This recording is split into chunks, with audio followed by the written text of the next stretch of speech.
never catch a break. I put one down and one more rises. I swear this has to be the 15th in a row, and somehow it always surprises. What kind of killer do I gotta overthrow just to get a little peace and quiet? I know I need to get away somewhere, but somehow the world will deny it.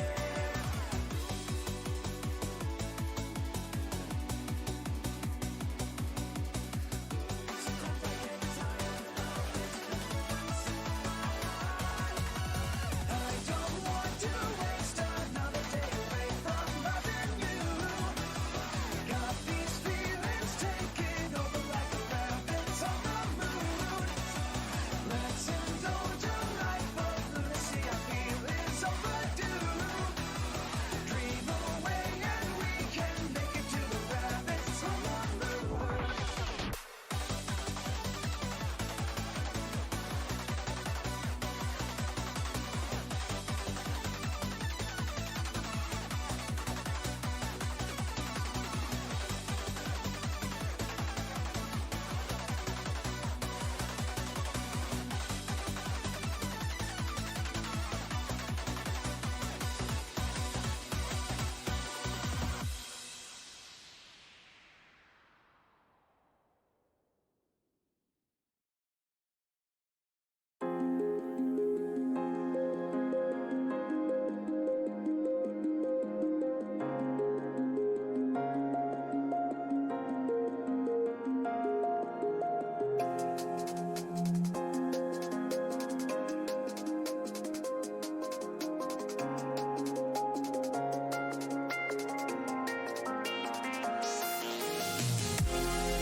Ready?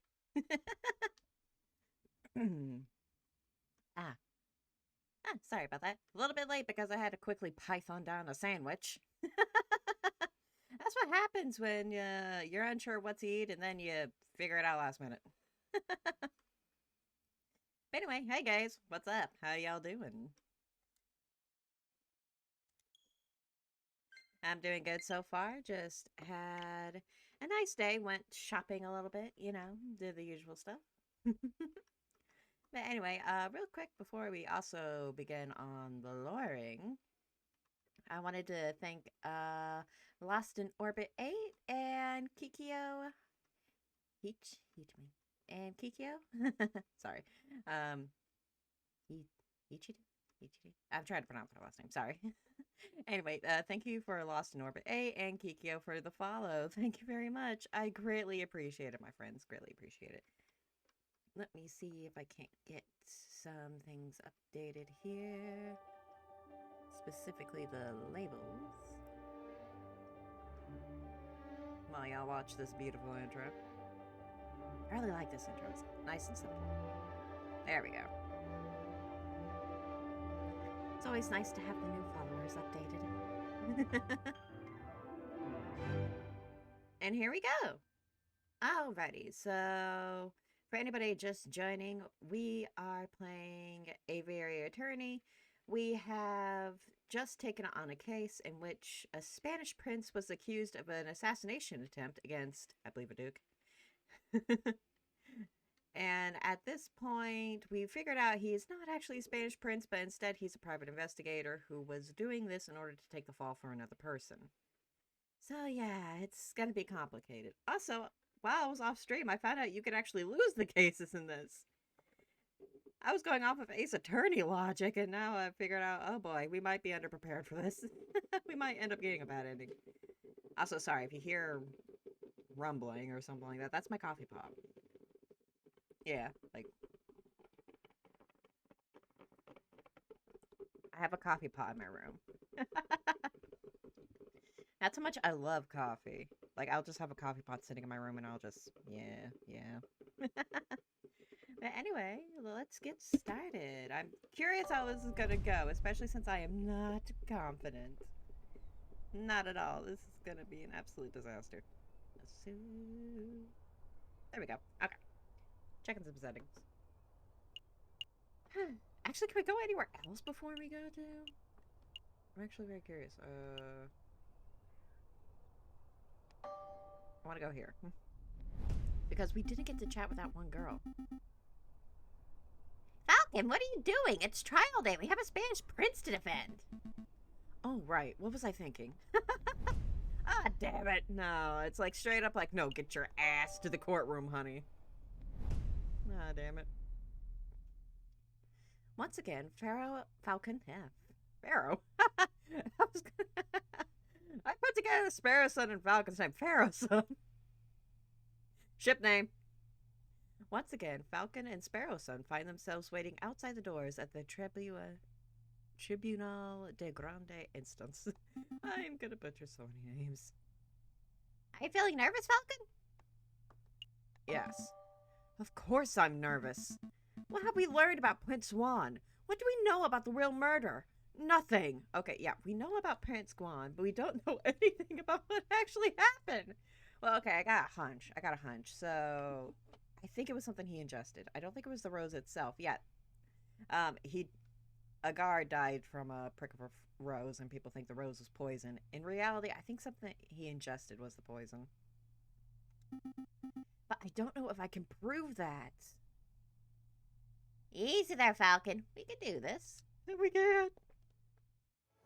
We're gonna die. Or specifically, he's going to. Senor Falcon, I trust everything is in order. Senor Falcon, I trust everything's in order.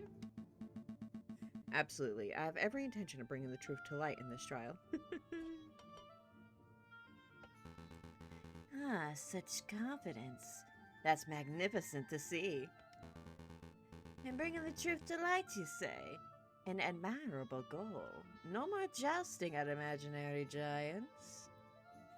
He also had a book of Don Quixote on him, so that's what he's referencing. Also, oh boy. Look how small this is! We have nothing! Ah, if you cease your yammering, the door's opening. Here we go. Buena suerte, Senor Falcon. We will! Are we ready? We're ready. No, we're not. No, we're not ready. I'm gonna flip this so hard! Oh, and there's this asshole! Who's a cock.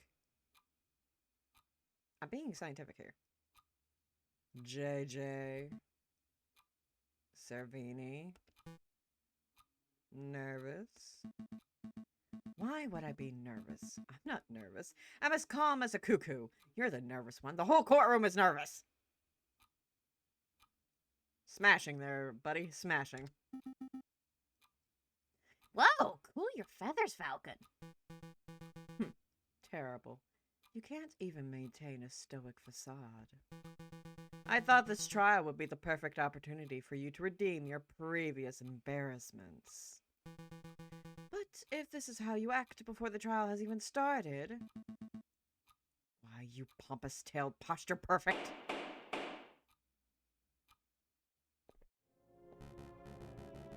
Order, order. Let's all settle down.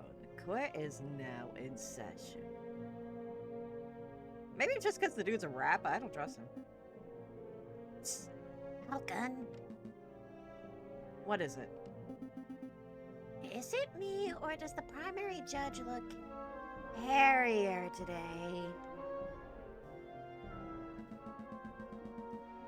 It's a different judge to the one who resided over Dame Catalina's trial, you doofus. Oh. Still, it's a little strange, isn't it? It is a little, I suppose. Excuse me, Your Honor. I was under the impression that Judge Maxime would be residing over this case. Where is he? Judge Maxime has gone on temporary sick leave due to a terrible accident with a flight of stairs. What? Did you push him off the freaking stairs? The fuck? Rest assured, assures prosecutor, defense, and members of the jury that I am more than qualified to fill his shoes. I don't trust you. I don't trust you for any reason. Without further ado, let's get this show underway. Ah. This is the trial of Prince Juan Corrida, who stands accused of murdering Major Hal and conspiring to murder the king himself. Oh, it was the king. I wasn't sure. Roll call. The defense is present and ready, Your Honor. The prosecution is ready, Your Honor. Good, very good. I expect this to be a nice, speedy trial. I don't want to see this dragged out by technicalities and bureaucracy. Well said, Your Honor. I expect that once the court sees the overwhelming evidence, this trial will be over in 5 minutes. 5 minutes? He's just messing with your head, Falcon. Keep it together. I hope so! Because, honey, I'm already nervous. We're probably gonna flip this. Oh, gosh. I'm usually not this nervous, but it's like, we can flip this. Also, I'm going to real quick. Hold on.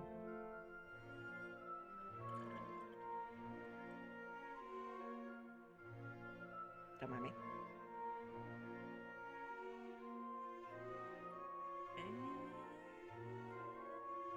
Ooh. Okay, sorry for that. Like I said, I have a coffee pot, so I am making myself some coffee. I'm gonna need it, honey. I'm gonna need it.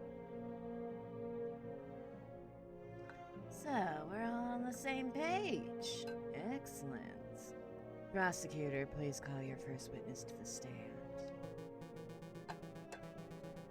Yeah, I got a new cup. It's a very nice galaxy-looking cup. I really like it. Very well. I call the police officer who investigated the crime scene. I call upon Inspector Juste Voltaire.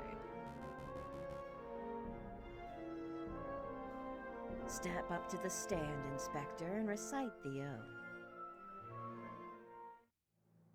Oh, it's this dude again. I swear I swear. I swear to speak without hatred and without fear, to tell the whole truth and nothing but the truth. Please recite your name and occupation for the court record. My name is Inspector Juste Voltaire. I am a servant to the law, a scourge of the gutter rat. That will do, Inspector. We've all heard your monologue before. Whoa. Kokorskia's really going for a speed record, isn't he? Now, can you tell us about what you witnessed on the morning of the 7th of January? Of course. At 10 o'clock in the morning, I was called to the Louvre's Grand Gallery by one of the King's Royal Guards. Did he just say o'clock? I didn't catch that. If he did, anyway. There I saw Prince Juan, King Louis Philip, the corpse of Major Hal with a rose in hand, and around 24 citizens. The citizens and the king himself all attest to seeing Major Hal taking the rose from Prince Juan's hand and then promptly dropping dead. Yeah. It's not exactly good, is it? That is not good. And what did the morgue uncover upon examination of the corpse? The coroner determined with absolute certainty that Major Hal died of poisoning. Aside from a prick upon the finger, there was no sign of external harm to Major Hal's body. But what about internal? Do you think he ingested something?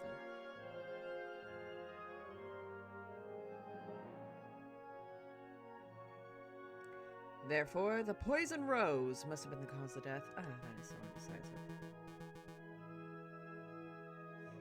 Putting the pieces together, that does seem very implicative of the prince. I have no further questions. Damn, I was hoping that the coroner's report would determine that the guy died from a freak heart attack or something. That would make for a particularly speedy trial, wouldn't it? But no, we aren't so lucky. Something else must be amiss in the old bird's testimony. Right, I'll tear it apart. Your Honor, I wish to cross-examine the witness. Falcon, wasn't it? Don't waste the court's time. A high-ranking police officer would never lie on the witness stand.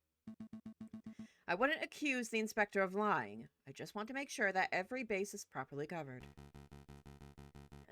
This sounds like pointless nitpicking to me, but I'll allow it.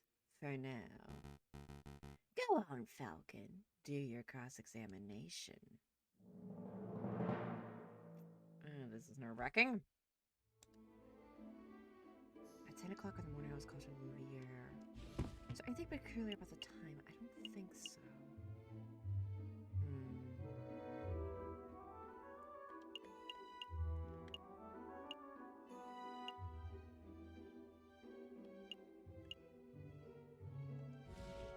We really have nothing.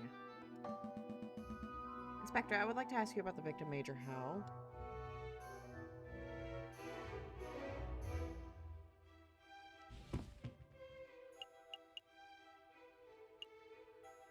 What if he was the intended victim? We have no evidence to say that. Never mind, I'll ask something else.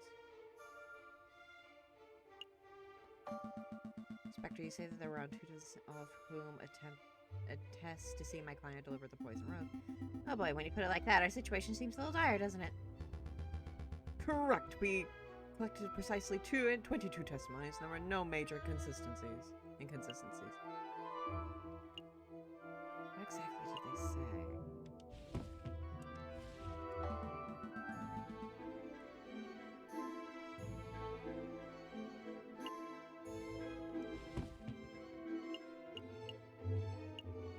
The only thing that we could probably draw would be like the poison was internal.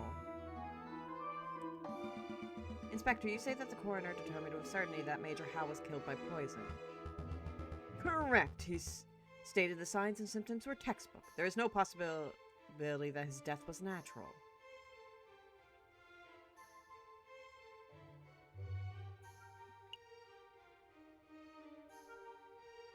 But we have no evidence to prove that he ate it or anything like that. Ah, gosh, we really are flubbing this, aren't we? This is not going to turn out well. I know what happened. I have an idea of what happened, but I got no evidence. How exactly was Major Howell poisoned? What was the delivered mechanism? His finger was pricked by the poison rose. He even commented out loud about it, seconds before dying. All 22 citizens who witnessed the murder attest to seeing and hearing this. Is there any possibility that he was poisoned by something else? What an absurd thing to ask, JJ. You just heard that 22 people saw the victim prick his finger and die. What are you suggesting? That the pricked finger had no relation to the poisoning? You know, I'm actually wondering if it's possible to go back. Yeah, we could go back and get more. If this turns out bad, I'll probably go back and get more evidence. That's exactly what I'm saying. I don't doubt that Major Howell was poisoned, but I do doubt that the rose was the cause. Unbelievable. Only a total buffoon would fail to draw the blatant link here. JJ, as tempting as it is to sit here and lecture you on the basis of cause and effect, I'll end this discussion painlessly. Inspector, please tell the defense that you found traces of poison on the thorns of the rose itself. That should alleviate all doubt that the rose, was in fact the poison delivery mechanism.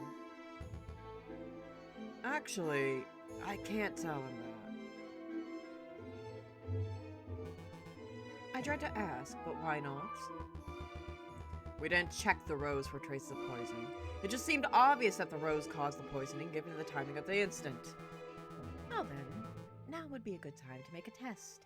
Here's a marvelous thought. We prick the finger of the defendant with the rose. If there's no poison on the rose, then Prince Juan lives and he's free to go. If the rose is poisoned, then the prince dies. But that's okay, because the punishment would be just and fitting of the crime.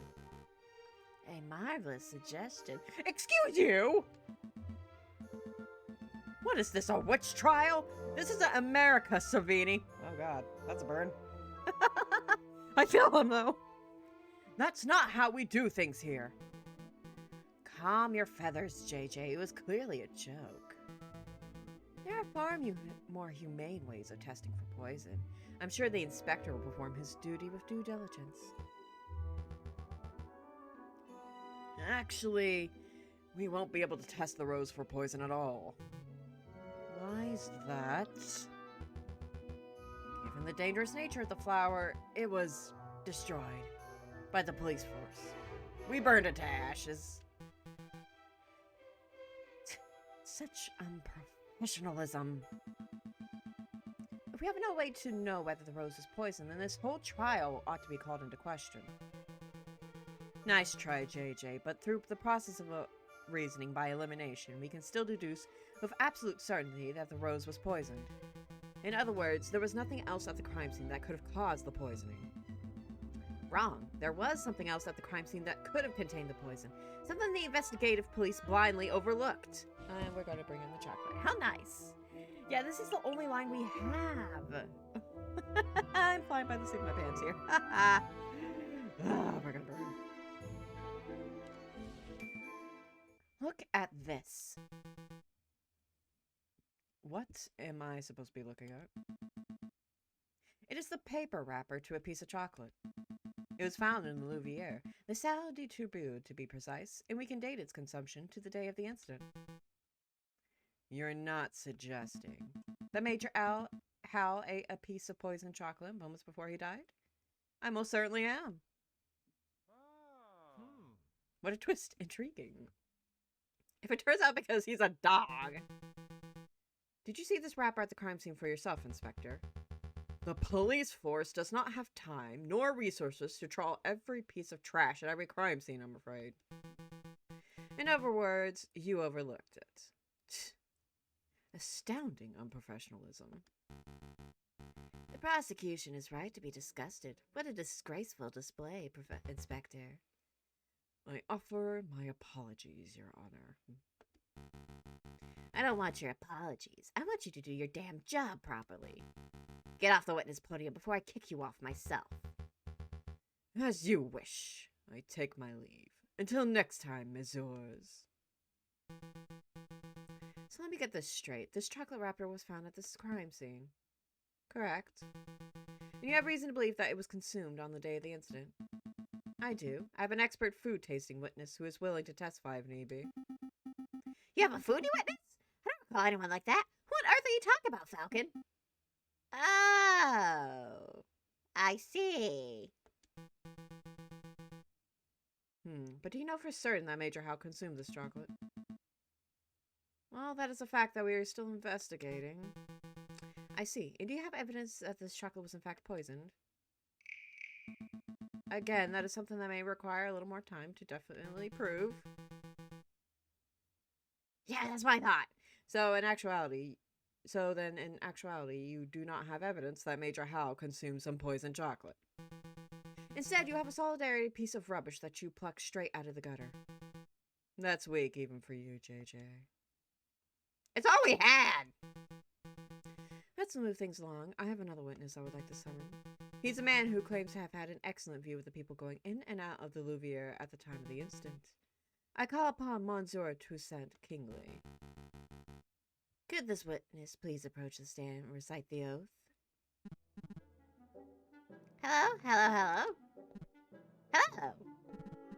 Oh, right, the oath. I swear to speak without hatred, without fear, to tell the whole truth, and nothing but the truth. Please state your full name and occupation for the court record.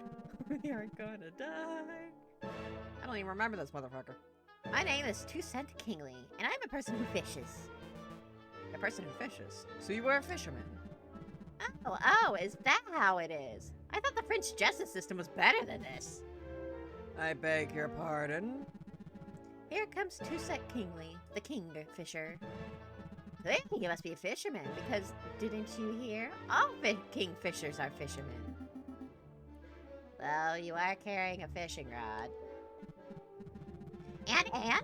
Can a man not carry a fishing rod, reel and bait without being branded a fisherman? Look, the prosecutor is carrying a riding crop. Clearly he must be a horse jockey. Oh, for pity's sake. Fine. We can list your occupation as person who fishes and not fisherman. Thank you. Actually, why do you carry a riding crop, Savini? I've never seen you ride a horse. I don't know, JJ. Why do you, a 30-something-year-old with no health problems, carry a cane? Okay, you got me there.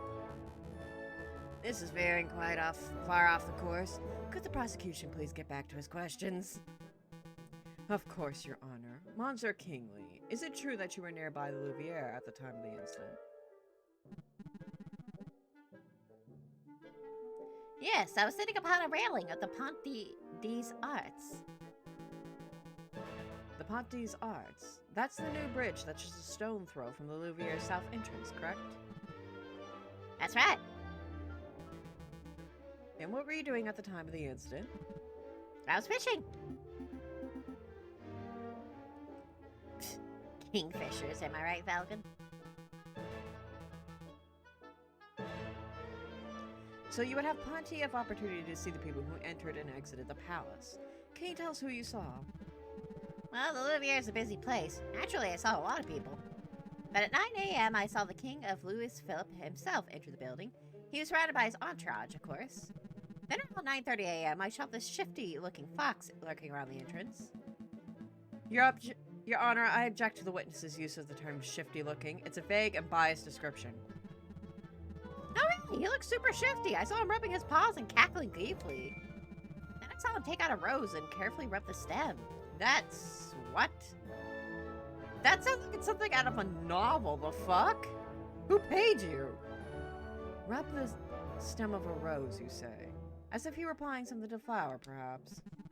Come on, sir. I really shouldn't speculate. Of course, it was wrong of me to ask such a leading question. But yeah, it definitely looked like he was putting some sort of powder on the stem. Wow, even I wasn't expecting such a bold admission. Members of the court, it sounds like what we have here is a direct witnessing of the defendant readying the murder weapon. The defense claims that the rose was never poisoned, and yet here we have a man who saw the poison with his own eyes. I smell perjury. You do? No question. He saw a shifty-looking criminal writing poison and cackling near the scene of the crime. That's not believable at all. I agree. I'm like, dude, what? You did not see that. I think you might be right. I wonder if I have any evidence that calls Toussaint's story into doubt.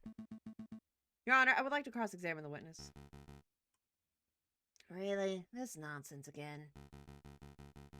You just heard the witness directly describe your client writing a poison on a rose. What is there to question? I'm just trying to uncover the truth, Your Honor. Ah, fine. Do your thing. Go on, Falcon. Go make a fool out of yourself. You know, I don't like how this judge is just saying things left and right. Like, come on, man.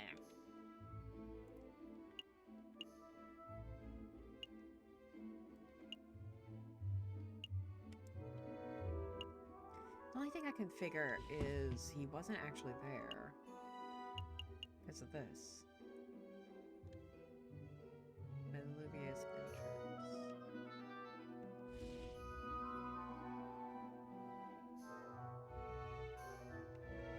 Let me ask him about this. Monsieur Kingsley, you claim that you saw a shifty-looking fox. Yep, super mega shifty.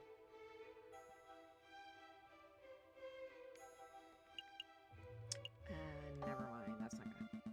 More questions about the shifty-looking fox.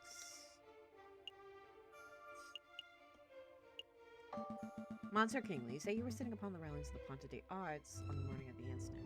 Yep.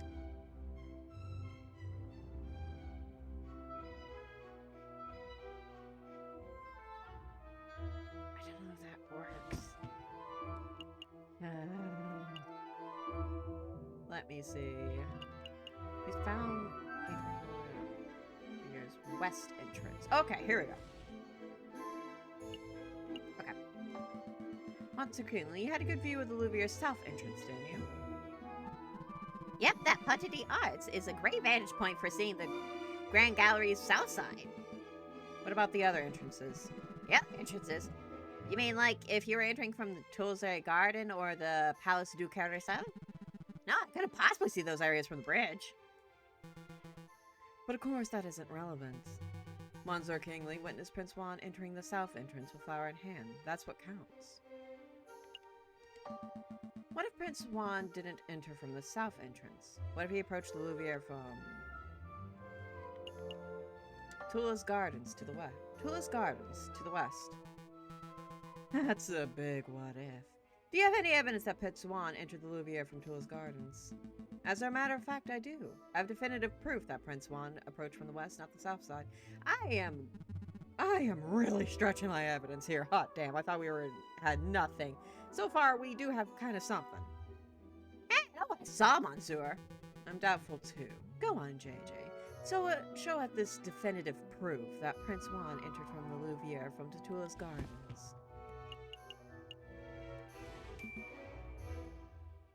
Look at this. A book page. Page 44 of Don Quixote, specifically. It was found just outside the Louviere's west entrance. This proves nothing. I'm not done yet. Take a look at this. Don Quixote. This is the book Prince Juan has been reading in jail since his arrest. I believe he has had it on his person for some time. And yes, page 44 is missing. That was the first thing I checked. You do realize what this means, don't you, Sereni? The defendant was present in Tulips Gardens prior to entering the Louviere. This also means that, in all likelihood, the defendant entered the Louviere from the west entrance, not the south. He could not possibly have been seen by Monsieur Kingsley from the Ponte des Arts. Who? Get his ass! What? I saw Monsieur. A fine theory, Falcon, but maybe the defendant took the long way around. One can still travel from Tuileries to the Louviere's south entrance by walking along the river. An extra 2 kilometers of walking just to enjoy the pre-murder scenery. Let's not say silly things, Corsioka.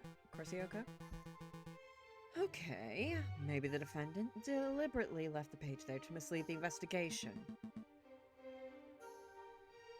Now you're the one who's blindly speculating. It's not blind speculation, it's a viable hypothesis. You are fond of logic, aren't you, Corsioka? Let's talk about Osiyama's razor. When torn between two seemingly equal hypotheses, we must side with the one that imposes the fewest assumptions. Which of these theories takes fewer assumptions? 1. The page from Prince Juan's book fell out on his way to the Louviere's south entrance. 2. Prince Juan deliberately planted the page on the off chance that it would be discovered, then he took the long way around. How dare you, the nerve of you to lecture me on such basic philosophical concepts! I'll stop lecturing you when you stop making such basic mistakes. Monsieur Falcon, please calm yourself. What is the point of all this yammering? The ultimate point is that Tulsian's testimony is fabricated, made up utter fiction. No, everything I said is the truth. I suspect that the witness isn't even a fisherman. I'm not a fisherman! See, he admits it himself. Is this a Looney Tunes sketch? That's not what I meant. Intriguing. What a twist.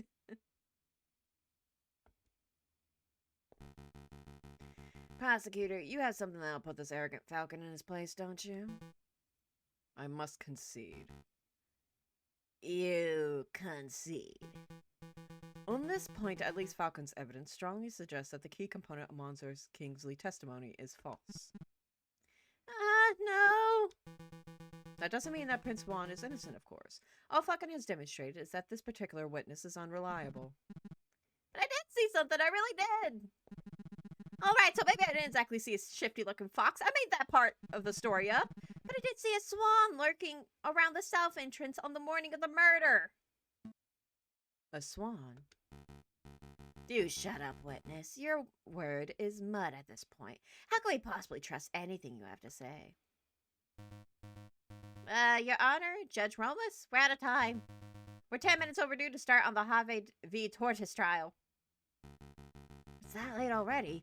Curses, I was hoping we could have the case wrapped up in a single trial session. It's a shame, but ultimately an accurate sentencing is always preferable to a speedy sentencing. Yes, all right, I don't need to hear your moralizing. Court will resume this Friday, the 21st of January at 9 o'clock. Don't be late. I did not expect that to go that way. Hot damn, I thought we were dead. Oh, wow. Wow, I thought my cheeks were going to get slapped. Hot damn. Oh, okay, I'm better than I thought at this. Prosecutor, do your damn job. Get this stupid fox a conviction already. Excuse you. I will do my best to ensure that justice is served, Your Honor. A lot came up in that trial, huh? Yeah, no doubt about that. But something's bothering me. Why would the fisherman guy, Monsieur Kingsley, lie on the witness stand? Well, it's possible that he was coerced or bribed. That's just what I was thinking. Maybe the real murderer threatened the fisherman into making up a story about Prince Juan. Let's keep an open mind. Anything is possible at this stage. But to be perfectly honest, something else is bothering me about the trial. Judge Romulus. He's acting without a shred of professionalism. He's obviously more interested in securing a guilty verdict than he is in discovering the truth. But why? Maybe he hasn't been getting against Spanish royalty. I'm not so sure.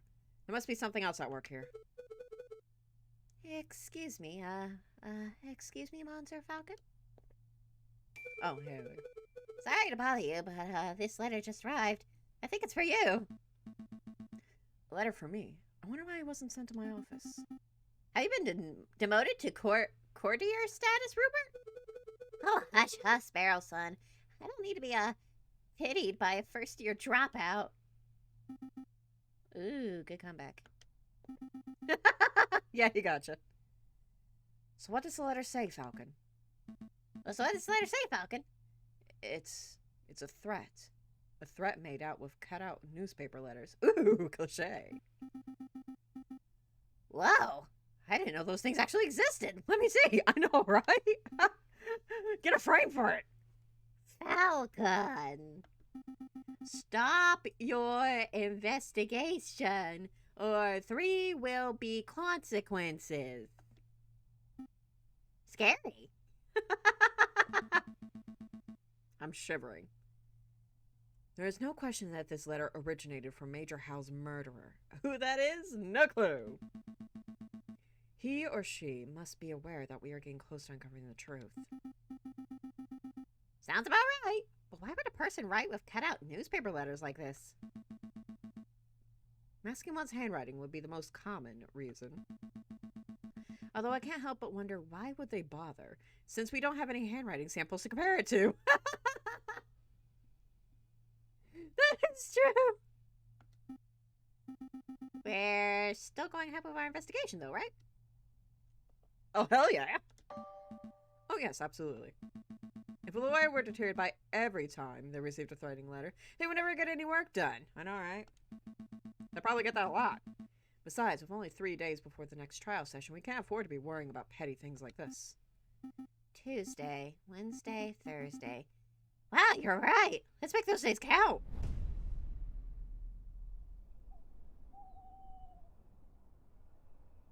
Okay, so I'm nervous because I'm just like, who?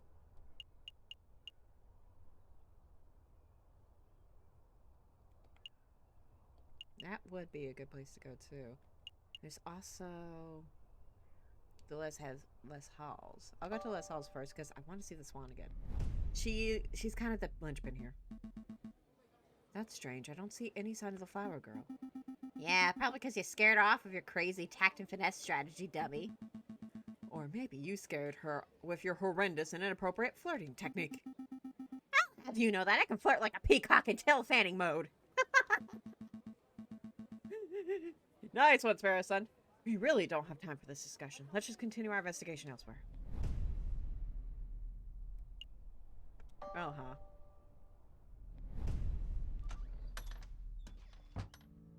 Ooh, customers. Hello? Is this the office of Renard Volps? Ah, it's you two. Mousy, what are you doing here? Oh, this is where I work. See, R&M, Renard and Mousy. Monzer, Renard, Volps, and I carry out all sorts of investigations together. Although, to be completely honest, it's normally Monzer Volps who chooses which cases to take on. Mousy, we have a message for you. It's from Prince Juan himself. He wants to know if the birds have flown south for the winter, whatever that means. Oh, yes, the birds have migrated successfully. But if Prince Juan told you that, then that must mean he trusts you. He must want you to take these. Go on, take them. These are used train ticket stubs. It looks like 2 people took a railway trip to Vienna. What exactly is the point of this, Mousy? Prince Guan said that they would help with the trial. See the names? Gustar Sienge, Nicole Siange. I recognize the surname, but I don't know who these people are. Neither do I, really. They're her parents. I know. Monsieur? Prince Juan just told me to book train tickets for these people, and then to make sure they caught the train. And so that's what I did. Strange. I'm not sure exactly how these stubs are supposed to help with the trial, but I'll keep hold of them just in case. Ticket stubs have been added to your evidence folder. Okay, so she's trying to get them out of... Oh, okay, I see how it is. Just in case the worst comes to worst. Let's go, Sparrowson. I'm done playing courier. Good call.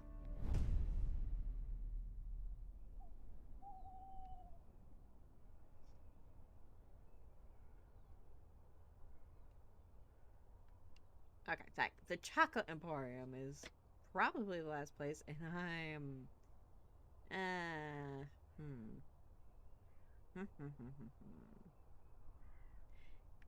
We have to, like, figure out, like, who bought the chocolate. And, yeah.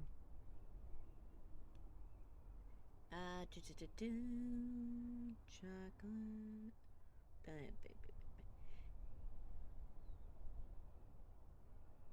Bum, bum, bum, bum, bum, bum, bum, bum, bum, bum. Bum, bum, bum, bum, bum, bum, bum, bum, bum. Sorry, check it out. Bum.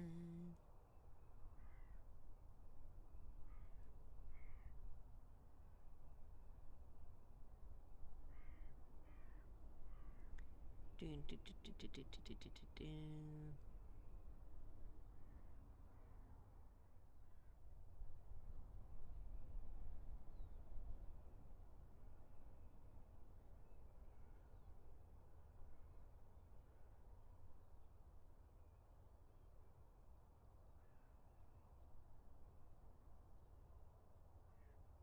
Uh-huh. That explains it. And I had a hunch. Just want to be sure. Welcome back, Monsieurs. Have you finally decided to sample of my fine chocolate? Or perhaps you have just returned to ask more questions? It's just the questions today, I'm afraid.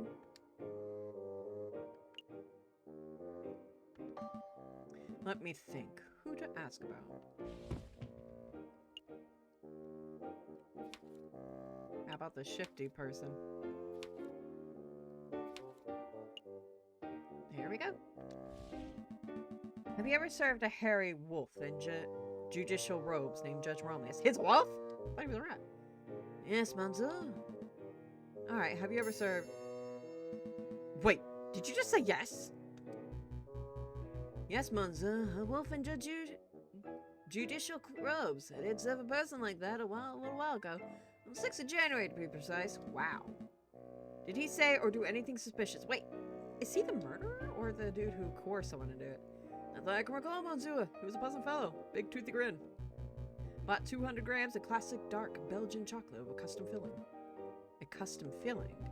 Some type of caramel. He provided it himself, although he unfortunately did not bring enough for me to sample. It's a good thing you didn't, honey. What does this mean, Falcon? Well, we shouldn't make assumptions. It may just mean that this judge liked to eat chocolate.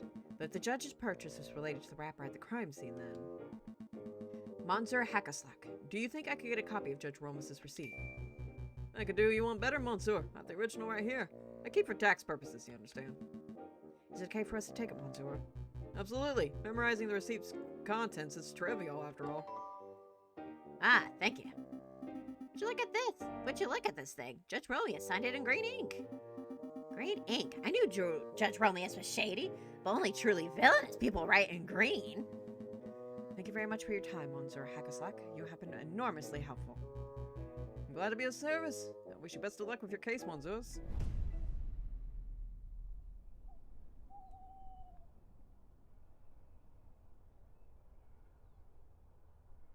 To the offices. It's the only place we can go now. I'm feeling pretty confident about this case. The big picture is coming together nicely. I'm somewhat relieved that Prince Wong came clean. His secret was putting the whole case in jeopardy. So I'm making good progress. Okay, I was not sure if I was making good progress or not with this game. We still got one day until the trial, but how to spend it? I suppose we could revisit Louvière, or maybe we could just play some cards at Le Canard Joulex. Something wrong, Sparrowson. You're being unusually quiet. Falcon, we need to talk. What's up? See, I was doing some thinking. Dangerous thing to do, I know. Anyway, I realized that we were missing a crucial piece of evidence. What evidence would that be? Well, we know that Major Howe consumed a piece of chocolate before he died. And we know that he died of poisoning. But we still aren't sure that the chocolate was the cause. That's true. If we keep pushing the chocolate theory, Corcio will almost certainly bring that up. So I thought to myself, if one were to consume the wrapper itself, then that may provide proof of whether it contains traces of poison. Sparrow? Sparrow-san, what are you thinking? Honey, what?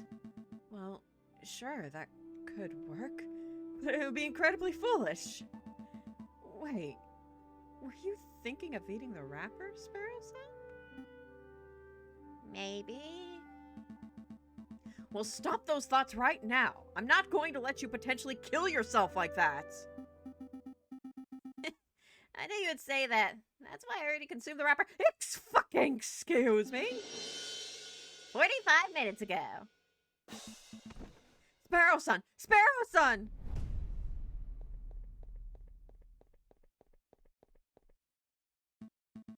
Doctor, is Sparrow-san okay? Well, he's not conscious right now, but he is stable. I think it's safe to say that your friend is not on his deathbed. Oh, thank God. What did you say this happened again? It's a long story. Lowering occupational hazard. Doctor, can you tell me what poison caused this? I have no idea. I'm an expert in mental health, not toxicology. Excuse you? But I have sent for a specialist who should be here by tomorrow morning. He'll make a full assessment. That's good to hear. Thanks, Doctor. Take good care of him. Wait a moment. There is a matter of the bill. We'll have to discuss it later. I have an important case to prepare for, and I'm one partner down. I see. Well, rest assured that your friend is in good hands. Well, rest assured. I keep juggling the voices. Keep it consistent, guy. This is terrible. What the hell was Sparrow-san thinking? I can't win a case like this. You! I finally found you! Did someone say something? Running around like a headless chicken? You're one tricky lawyer to find. I told you to drop the investigation, but you just wouldn't listen. Who's speaking? I can't see you, Monsieur. Step forward. All right, I'll step forward. But it'll be the last thing you'll ever see.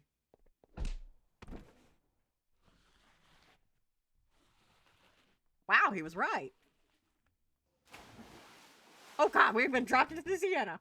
Of what, JJ Falcon? Did it work? Ah, Dame Catalina. I can't believe how easy you were to fool. I put on a cutesy voice, acted all innocent, and you ate the whole thing up.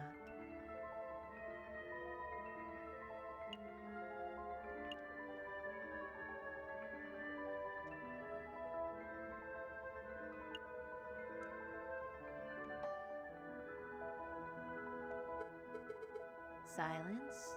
I shouldn't be surprised. There are no words that excuse the heinous act of putting an innocent man on death row.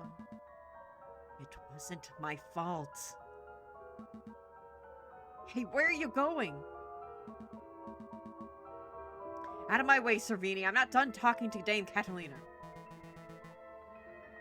It wasn't my fault. Is that the excuse you make after all your failures? I'm not making excuses! Failure after failure after failure. No desire to improve yourself? You're a joke of a lawyer, JJ. Don't call me JJ! That's all you have to say? How pathetic. You don't even deserve to stand in your grandfather's shadow. My grandfather?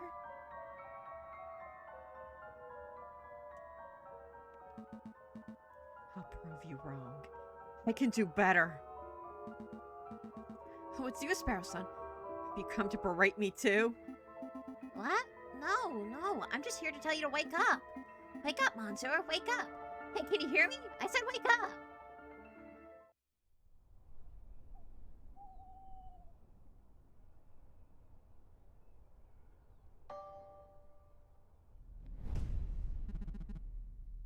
Come on, Monzo, wake up. I said wake up. You're starting to worry me. Oh, thank goodness. I wasn't sure whether I would have to find a doctor or a mortician. My head. Where am I? The Ponte de Axe, You know, by Louvier in Paris, France. I just fished you out of the Sienna. Nearly broke my rod doing it. Wait, I know you. You're that disrespectful lawyer guy. Giro Falco or something. What time is it? Actually, what day is it? You hit your head pretty hard, huh? It's the 21st of January, around 9 o'clock in the morning by my reckoning. 21st, 9 o'clock. Oh no, the trial! I should have been at the Cour d'Os 10 minutes ago. Hope you're running late, but take it easy, Monsieur. I'm sure they'll be understanding. Maybe if I sprinted. In your condition? That'd be stupid. Take a seat, clear your head. I'll go get you some dry clothes. No time. Wait, Monsieur. At least take a look at this before you go. What's this, a dip pen? No, wait, that's a modern fountain pen. Bone handle, gold nib. This is very fancy. Thanks, Monsieurs, but this isn't mine. Really? Are you sure? You were holding it pretty tightly when I found you. I was holding this, and I suppose it has to be mine. It'll come in handy. Thanks, fisherman. I owe you one. Hey, don't call me a fisherman! Oh, this again. It's 9 o'clock. I believe it's time for the roll call. Is the defense not present? Such unprofessionalism. Hey, you try getting a stick to the face! If there is no defense and this trial cannot proceed any further, we must make a ruling based on the evidence that has been presented. Ah, Lumina. I will now converse with the judge. He shall decide whether Prince Juan is guilty of murdering Major Howe and of conspiring to murder the king. Your Honor, may I have a word? Fine, but make it quick. I'm a firm believer that a trial must be orderly and punctual. There is no room for wishy-washy dilly-dallying. But it seems somewhat rash to end a trial session the moment it is due to start. Perhaps it would be prudent to wait 5 or 10 minutes in case the defense is just a little tardy. Then the trial still has a chance to proceed, and justice will be served. You are the prosecution, are you not? You have nothing to worry about. A guilty verdict is all but guaranteed. Your Honor, you appear confused. I'm not here to secure a guilty verdict. Of course you are. You're a prosecutor. By definition, you're here to prosecute. No, my job description is to prosecute. But I am here in this courtroom to ensure that justice is served. An unfair and unbalanced trial is not in the spirit of justice. That's very noble of you, but the defense is absent and there is little that can be done. I'll hear no more about this matter. I will now talk with the jury. The defense is present, Your Honor. You're too late, Falcon. Come on, do it, JJ. You look like a total mess. You should take a morning swim in the Sienna or something. Yes! Just something like that. Your Honor, we are all present. We are only 3 minutes over schedule. Let's not needlessly dirty the pure name of justice. Rules are rules, prosecutor. Falcon clearly has no respect for legal procedure. Frankly, for turning up while looking like a drowned rat, I ought to hold him in contempt of court. Your Honor. But Your Honor. Rules are rules. One more word out of either of you, and I shall have you both disembarred.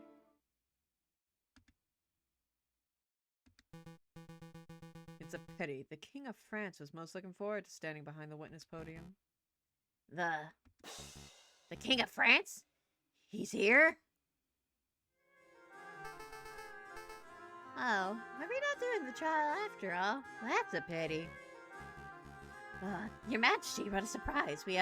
Well, you see, it's my 7th time testifying against a would-be assassin. But it's the first time seeing a trial where the case has ended before it even begun. Well, the defense, he was late and, oh, pish-push. France didn't become a great and dignified kingdom through rigorous punctuality. Let's go ahead with the trial. It'll be fun. Look, I'll say the oath to get us started. How nice. I swear to speak without hatred and without fear, to tell the whole truth and nothing but the truth. Did I get it right? That was perfect, Your Majesty. JJ, I trust you have no objections with the king testifying. No, no objections here. Going ahead with the trial is fine with me. And surely you wouldn't stand in the way of the king, would you, Your Honor? Ha! Ah, fine. Proceed with this cursed trial. Excellent. Now, Your Majesty, could you tell us your activities on the day of the murder? This dude, we got him. Okay, and we're actually more prepared this time. How nice. Well, at least we're feeling a lot better than I was for the first one. I thought we were doomed. My activities? Well, I started the day with tea and toast as I normally do. I was dressed in my pajamas at the time. I think you can skip ahead a little, perhaps to your arrival at the Louvier? Oh, right, of course. Well, my entourage and I entered through the Louvier's south entrance around 9 o'clock. We passed through the Salle de Tribune with a little fanfare. At the Grand Gallery, I unveiled the new painting and gave a short speech to inspire the citizens who attended. That's when I was approached by a man claiming to be the Prince of Spain. He presented a rose, which was taken by Major Howe, and well, I think you know the rest. Indeed we do, Your Majesty. Madams and Monsieurs of the court, what we have here is another testimony that establishes Prince Juan's guilt. And this is no ordinary testimony. It is the testimony of perhaps the most trustworthy man in all of France, and I'm gonna tear it to half! Oh, you flatter me, prosecutor. But I am the trustworthiest in all the kingdom, aren't I? I have no doubts, Your Majesty. Nevertheless, I would like to perform a cross-examination. How dare you doubt your king? The other nerve! Oh, calm yourself, Judge. I have no qualms of standard legal procedure. Ha ha! Nice. Defense, please proceed. I want to see your best courtroom drama material. I'll give it. Okay, I'm really liking the voice I gave the king. We entered through the south entrance. Okay, yeah, there's nothing to say about that. We passed through the Salle de Tribune. Yeah, okay, yeah. That's when the chocolate was dropped. In the Grand Gallery, I unveiled a new portrait and gave a short speech. Yeah. Claiming to be Prince. Your Majesty, you say that you were presented with a rose by the Prince of Spain. Indeed, he formally introduced himself. We knew he was telling the truth because he called me Senor. The man was not the Prince of Spain. I wonder. I mean, yeah, that's an obvious thing. Let's give it a try. Your Majesty, prosecutor, members of the court, brace yourselves because I have a revelation that will turn this trial on its head. Juan Corrida is not the Prince of Spain. That's not a revelation, Falcon. It isn't? Of course not. We all know the current ruler is Queen Reginald Isabel II and that she has no children. The Corridos are obviously pretenders to the throne. Prince Juan's title is probably self-appointed. But his name isn't even Juan! Do we even bring this up here? Oh god. It's so funny though. Oh boy.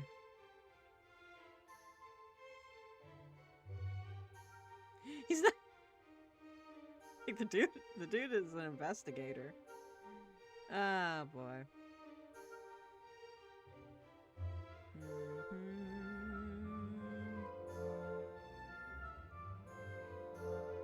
Okay, never mind then. If nobody cares.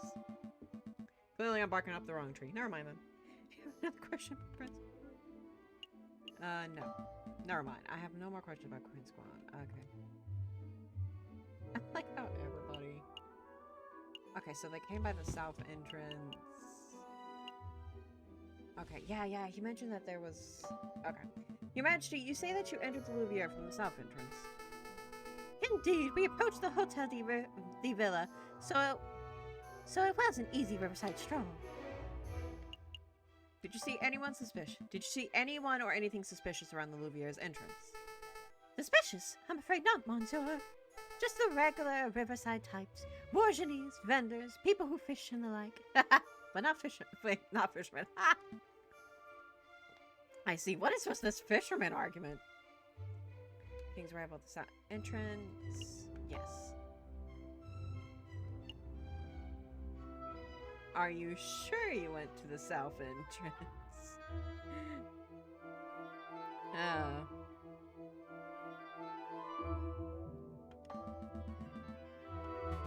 Oh, Monsieur fucking, are you seriously tugging out this thread? The king himself just says, but I don't know that yeah. He can't possibly have any reason.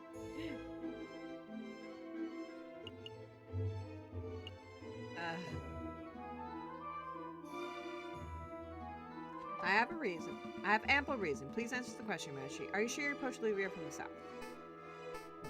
Yes, of course I'm sure. I know I'm getting on, monsieur, but I'm not senile. How dare you insult the king with such a stupid question? Match wasted the other nerve. Ah, okay. They're stalling. The trial's a force. Ah, damn it. I wanted to ask about someone in particular.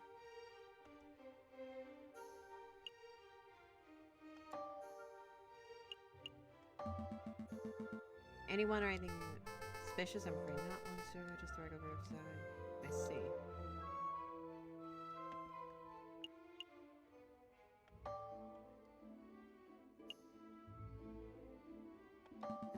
Okay. I ask about the Saudi Tribute. I'm trying to leave that somewhere. Like, damn it. It's not working for me. Your Majesty, you say that you passed through the Saudi Tribune uneventfully. Indeed, we stopped briefly to look at the paintings and then moved on to the Grand Gallery.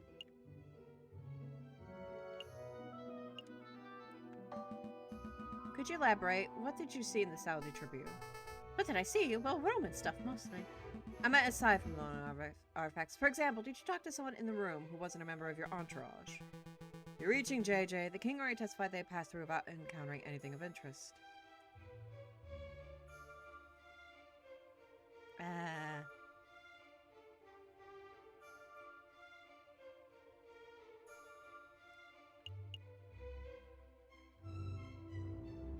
Okay, I'm backing off for a minute just to make sure. My gut tells me something important took place in the South Tribune. But maybe you're right, Sabine. It would be foolish to blindly push on, wouldn't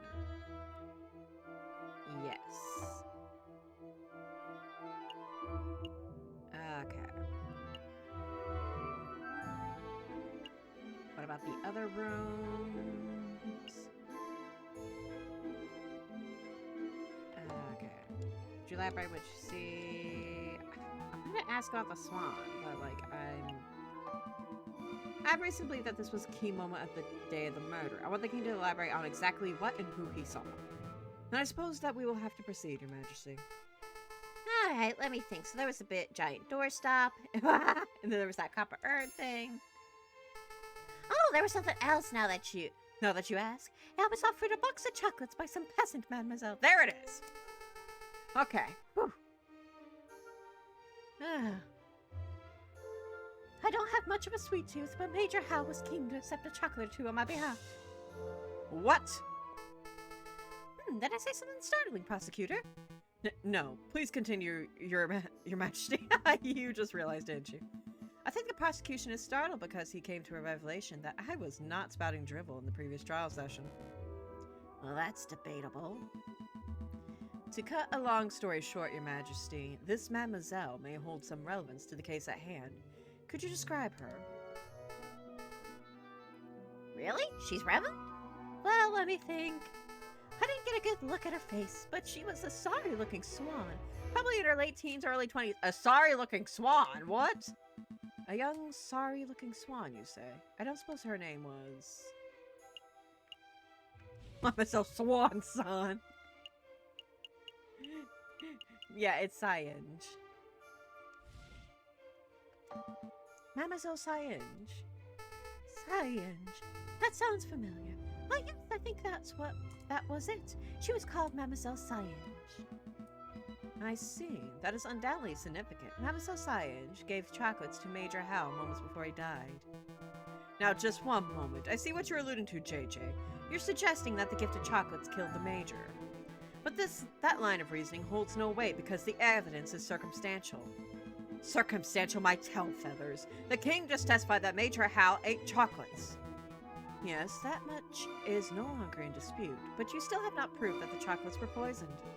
About that, we must assume that the swan was merely offering a gift, rather than speculating that she is a murderer. Yes, yes! Shame on you, defense, implicating a poor, innocent girl like that. Absolutely disgusting. Why, I ought to end this trial. Hold on.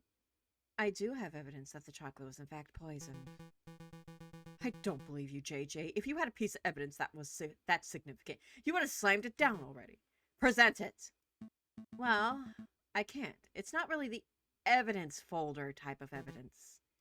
Why am I not surprised?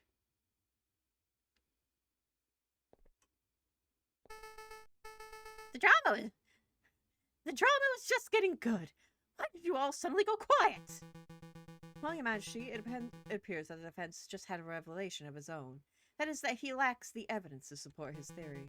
Since he cannot continue with his argument, I believe the cross-examination has come to an end. I'm not done yet. Let me present my evidence. See, I have the chocolate wrapper back in my office, and Sparrowson ate it.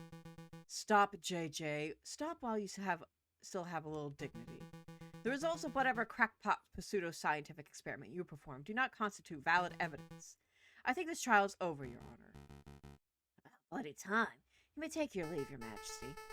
Very well. I am pleased that justice has been thoroughly served. Until the next assassination attempt, until Moses. I will now deliberate with the jury. Objection! Sorry, I've always wanted to do that. I know the feeling. Sparrowson, are you okay? Yep, the doctor said that I have an iron stomach. Most of the poison passed right through me. What? Honey, what? The poison in what? No. Speaking of which, I would like to testify on that poison chocolate issue. I even got a doctor's note, see? It's too late. The trial is over. You can't be serious, Your Honor. The contents of this note could turn this entire trial on its head. You must allow it. Why are you constantly arguing with me? I thought the job of a public prosecutor was to assist the judges. I told you, Your Honor, my job isn't to get a guilty verdict. It is to ensure that justice is served. I swear, you are the worst prosecutor in all of France. Go ahead, Sparrowson. Read the contents of the note for the court to hear. This patient, Sparrowson, was submitted to Sabotteur Hospital, where he displayed a variety of symptoms. These included profuse sweating, a rapid fever, and severe nausea. The patient was diagnosed with poisoning, probably originating from the plant known as aconite, aka monkshood, aka wolfsbane. When we questioned the patient, he admitted to having consumed a discarded chocolate wrapper, potentially carrying the poison. Examining the contents of the patient's stomach confirmed this to be true. As a mental health professional, I believe this patient is to be clinically... we can skip that part.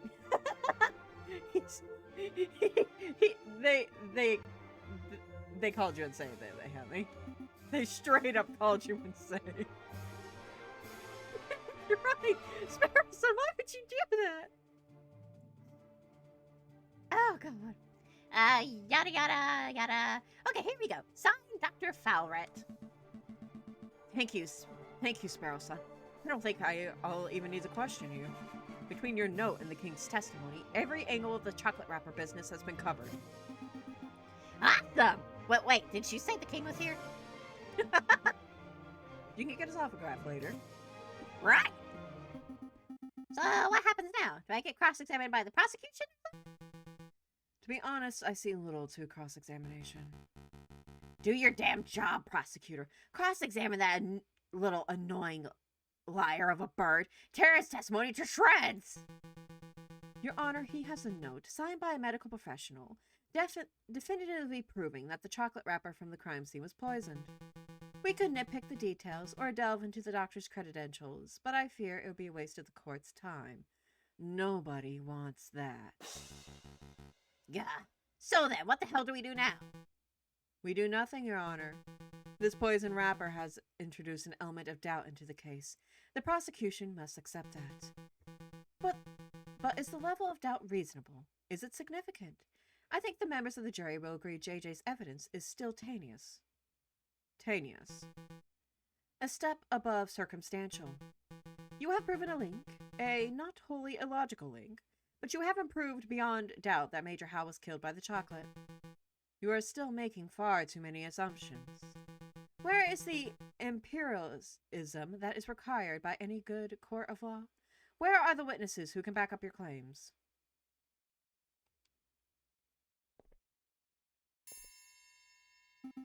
Oh, I brought along a witness. Maybe she can help. Sparrow son, you beautiful son of a bitch! Hello. You. Sparrow son, it's great to see you on your feet, and you have been an enormous asset to this case. But what are you trying to pull off now? Surprise witness. Surprise witness. Yeah, I remember you mentioning that Corcio liked calling surprise witnesses, so I thought we could beat him at his own game. I brought the flower girl, Mademoiselle Siege, so that she can testify about Prince Juan's character. You're putting me in a difficult position, Sparrow son. We got no other choice, though, Falcon. We were already in a difficult position. Take this, you son of a bitch. Just moments before you arrived, we, the court, established that Mademoiselle Siege is a possible suspect for this case. Oh, well, that is true, too. We don't want to get her locked in the slammer. What? That can't be right. Sparrow son, it's okay. Monsieur Falcon, I would like to testify. You want to testify? Do you understand what you're agreeing to? I do. I have accepted my fate. Prosecutor, do you have any objections to me calling upon Mademoiselle Siege as a witness? No, none. Bearing in mind, of course, that you are here to defend Prince Juan, not to convict Mademoiselle Siege. Prosecuting is my job. Of course. I have no objections either. Please proceed, witness. Speak the oath. The oath? Swear that you speak without hatred and without fear, to tell the whole truth and nothing but the truth. I swear, Your Honor. I swear to speak without hatred and without fear, to tell the whole truth and nothing but the truth. Good, very good. Please state your name and occupation for the record. My name is Katerina Maria Sienge, and I am a flower seller. Mademoiselle Sienge, tell the courtroom of your activities in the morning of the 7th of January. Very well. I saw the king and his entourage enter the Louvière around 9 o'clock. I followed. When they came to a stop in the Salle Tribune, I stepped forward and offered the king a chocolate. He refused, but a guard, a big dog by the name of Major Howe, was happy to oblige. The guard died because I, personally, had previously added poison to the chocolates. No! That can't be right! I used poison derived from monkshood, a notoriously dangerous plant, as a flower seller. It was simple to acquire. Oh, God. Why did you do it, mademoiselle? Why? Monsieur, people have tried to kill the king before, and people will try again. He is a vile man who has no respect or love for the people who suffer under him. I did it to better the French people. I don't believe that at all. Falcon, say something! Mademoiselle, are you being coerced or threatened? Speak freely. No, monsieur. I am confessing out of my own volition. It is my guilt and nobody else's. What a twist. Pretty convincing. Oh, you shut up!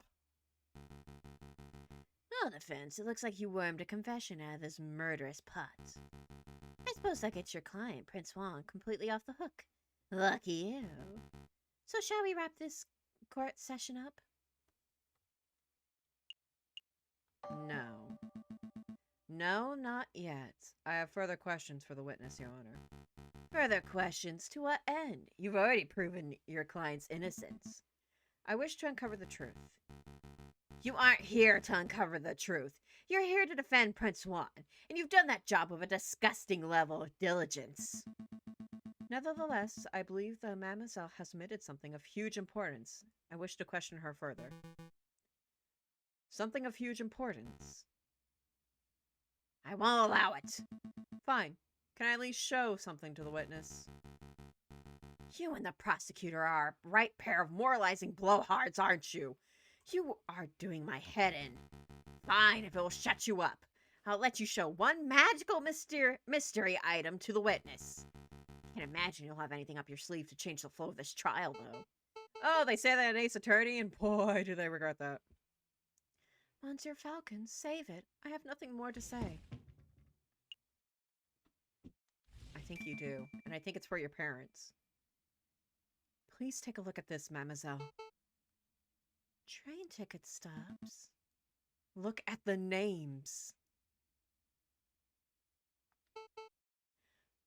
Papa and Mama. And Vienna? Really? Are they really safe? They are. The tickets were arranged, courtesy of the Fox. Then that means the wolf has nothing to hold over me. I can speak freely. Indeed. Go ahead, mademoiselle. What are you two muttering about down there? I'm admitting my testimony, Your Honor. Members of the court, everything I said today has been the truth. I did go to the Louviere on the 7th of January. I did present a box of poisoned chocolates to the king. Except it was not of my own volition. I was threatened. I was forced to carry out the task under threat of harm. You see, my family has been struggling to get by. Winter has been harsh and my flower business has been struggling. One day a man approached me, a man I assumed to be kind-hearted. This man offered me 200 francs to get us through the cold. But I could not afford to repay the debts. And I attempted to bargain with the man, and he offered me a deal. Assist him with the murder, and he would drop all debts. Refuse, and he would ruin me and my parents. I obliged because the alternative meant death for those I love. The name of the man who did this is Judge Romulus.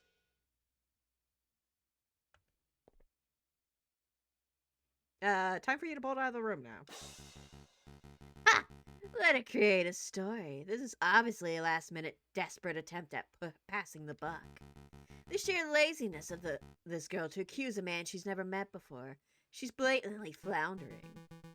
Indeed, I've heard dozens of these self-pitying yarns during my time as a prosecutor. Although, admittedly, this is the first time I've seen a witness directly accuse a judge. Quite a brazen gambit. But in any case, these sort of stories never turn out to be true. They are always proven to be fabrications born of desperation. I've never been more honest, monsieur.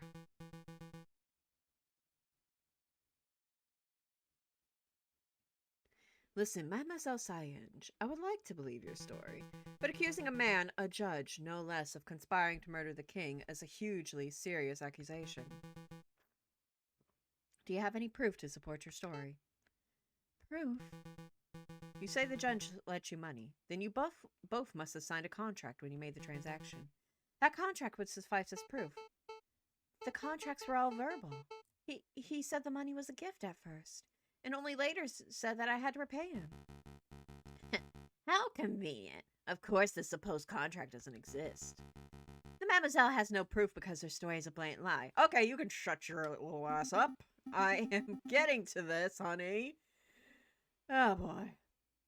Falcon, you have to say something. Do you have something to link the judge, to link Judge Romulus to Mademoiselle Sayenj? Whew, I'm flubbing. Yes, we do. A link, of course. Members of the court, I know for certainty that the mademoiselle's story is true. I can say with certainty that Judge Romulus has made contact with Mademoiselle Sayenj in the past. I know this because at this very moment, I am holding a key piece of evidence that links Judge Romulus directly to the crime scene. Chocolate receipt. I think you should take a look at this, Sir Vanny. Me. You don't trust it in the judge's hands. What is that? What does that piece of paper say? This is a receipt for a box of chocolates from Launder Hasselhoff's Chocolate Emporium on the 6th of January, made out to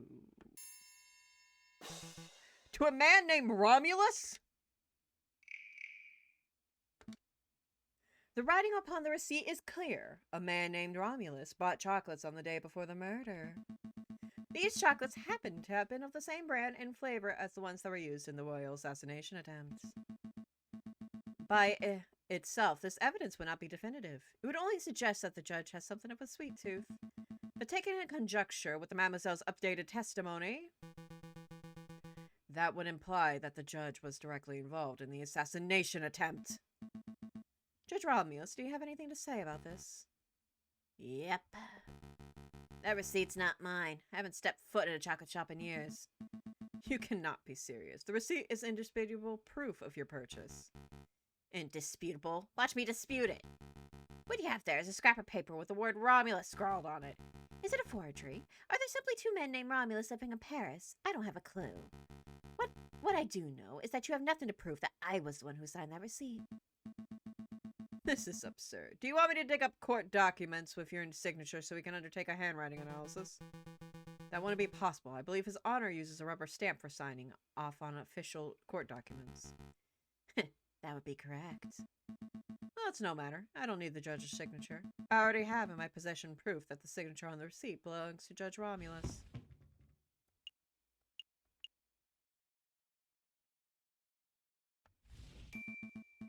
Oh, but first things first, I believe you dropped your pen, Your Honor. Oh yeah, that's mine. Thanks, I've been looking for that thing everywhere.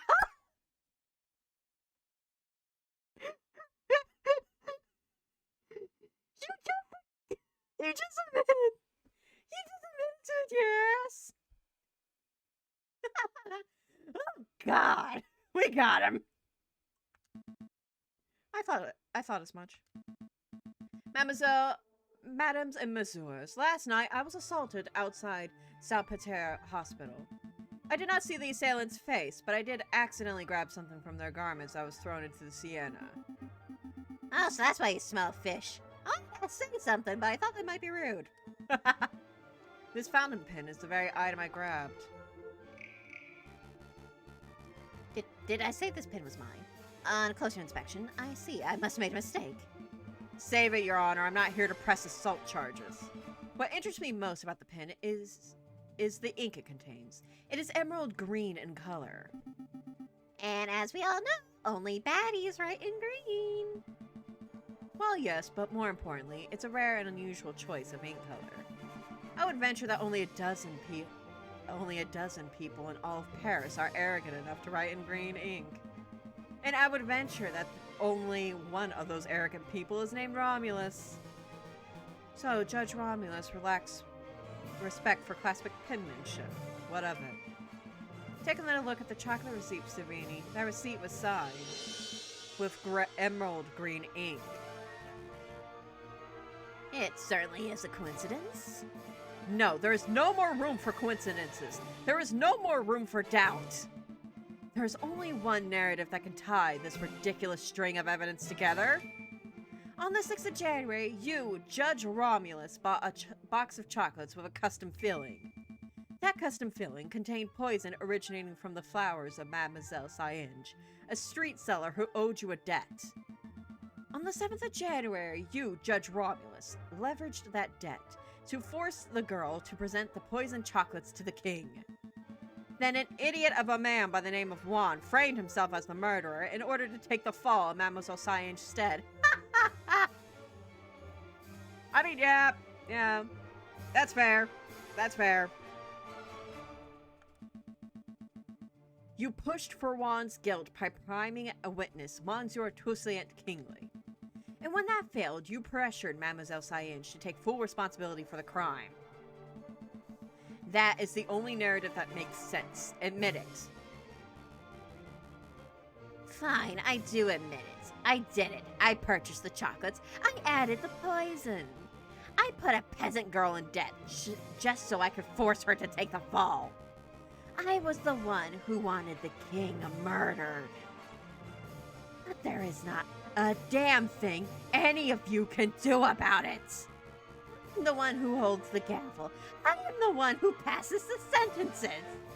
With a snap of my fingers, I could have each and every one of you guillotined at the place de Austerlitz before nightfall. Who judges the judges? Who stands above me? Nobody. Not even God can condemn me when I sit so highly.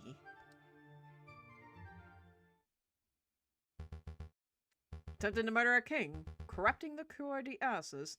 What an utterly repulsive individual. Don't touch me, you dirty pig! You have no authority over me! He doesn't. I do. Take him away, Inspector.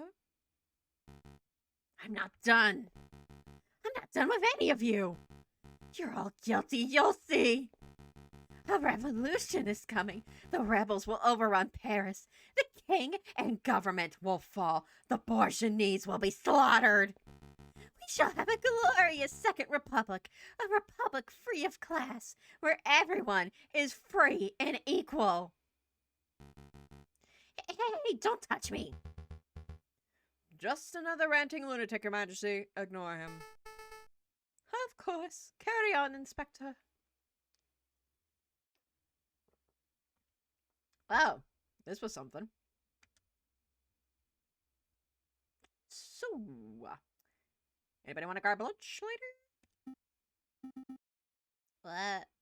What happens now?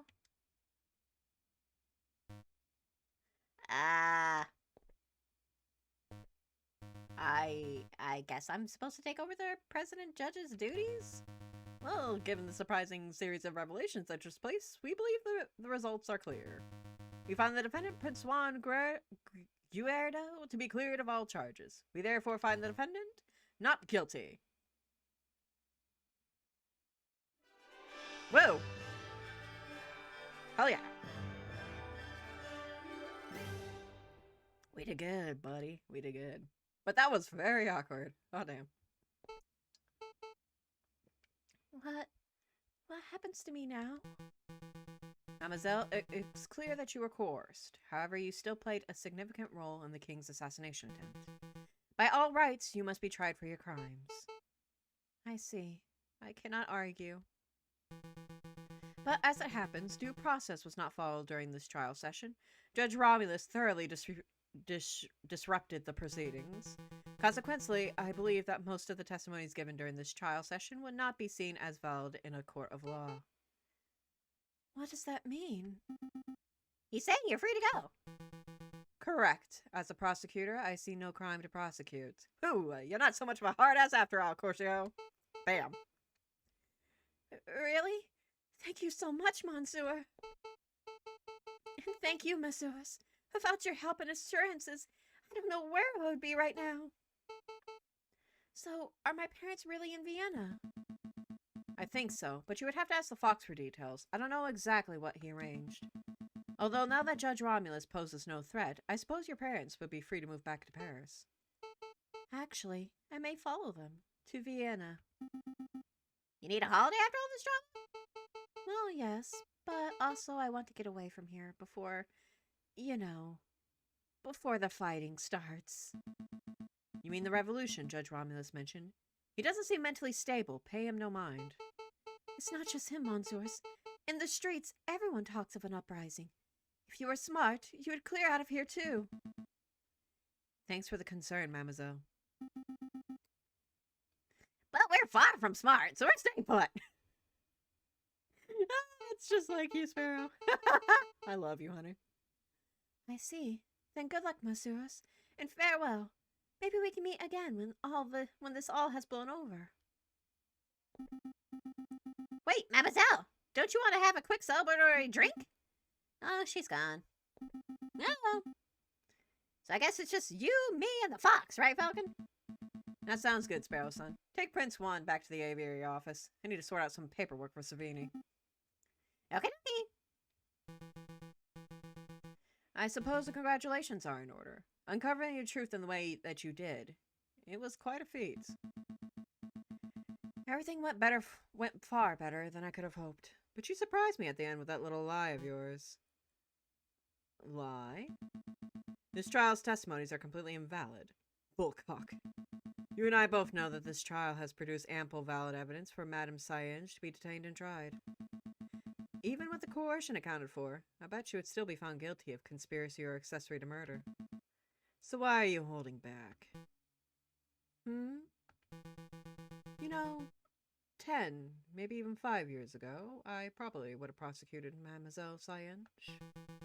When I was fresh out of law school, I thought my role as a prosecutor was to condemn every potential criminal that came my way. I thought if the guilty person ends up behind bars or the hanging dock, then justice has been served. But as I gained experience, I started noticing the details. The details. The excruciating circumstances. The personal considerations. The gaps in the law where even when due process is followed to the letter, good people are punished and wrongdoers walk free. I hated it, so I changed my role. I decided that I should not strive to secure a guilty verdict, but to ensure that justice is served. I could prosecute Mademoiselle Sienge, and she would definitely be convicted, but that would not serve justice.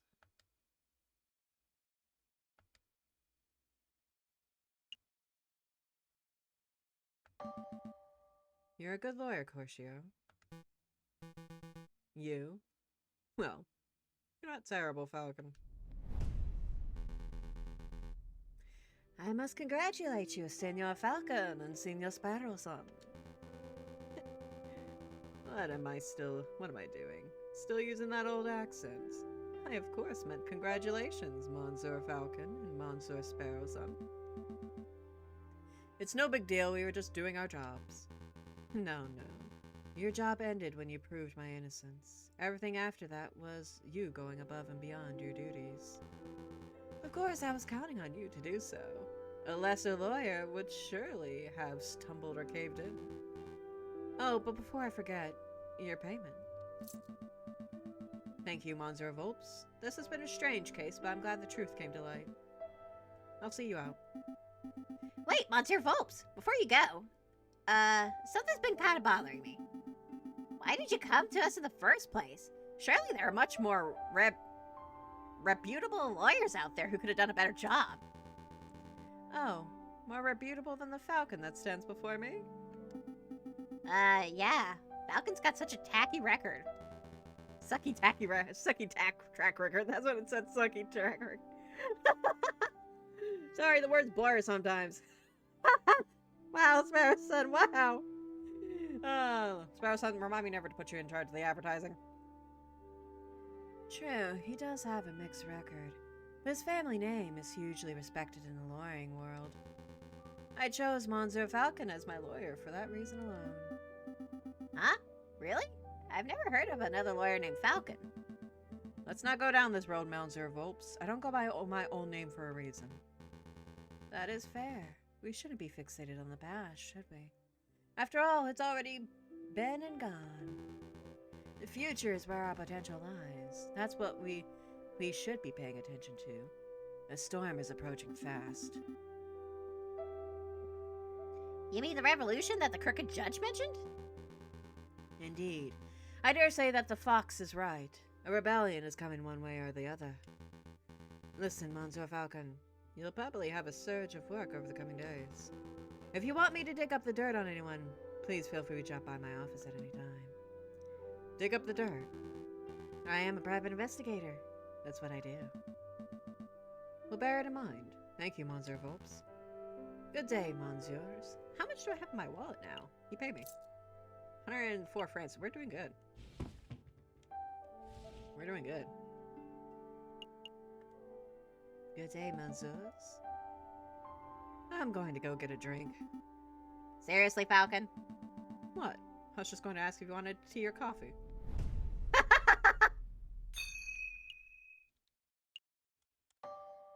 Yes, I will continue. Act 2. Okay, so far it's been good. It's been good. The second case was was, I'd say, probably pretty good. It's very clean. It's a very clean sort of revelation. It's not like the first one where the revelation just kind of slammed into you. But the second case was like neat and tidy. I will say that it was a very neat and tidy case.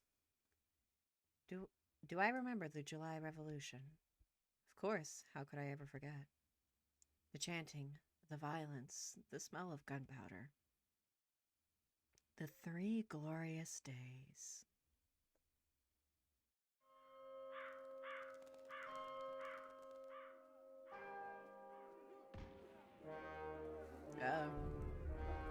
French Revolution.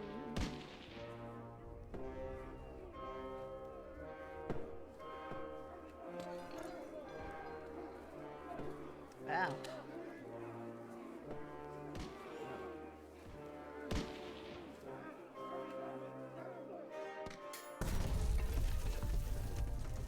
We're supposed to defend people during this? God damn. Act 3, the Sleeping City. Not for long. I can't believe he's skipping work again. I swear, I'll find that moping bird brain at Le Canard Juliet's. Ah, finally. Good morning, Falcon. Morning, No, wait, it's 2 in the afternoon.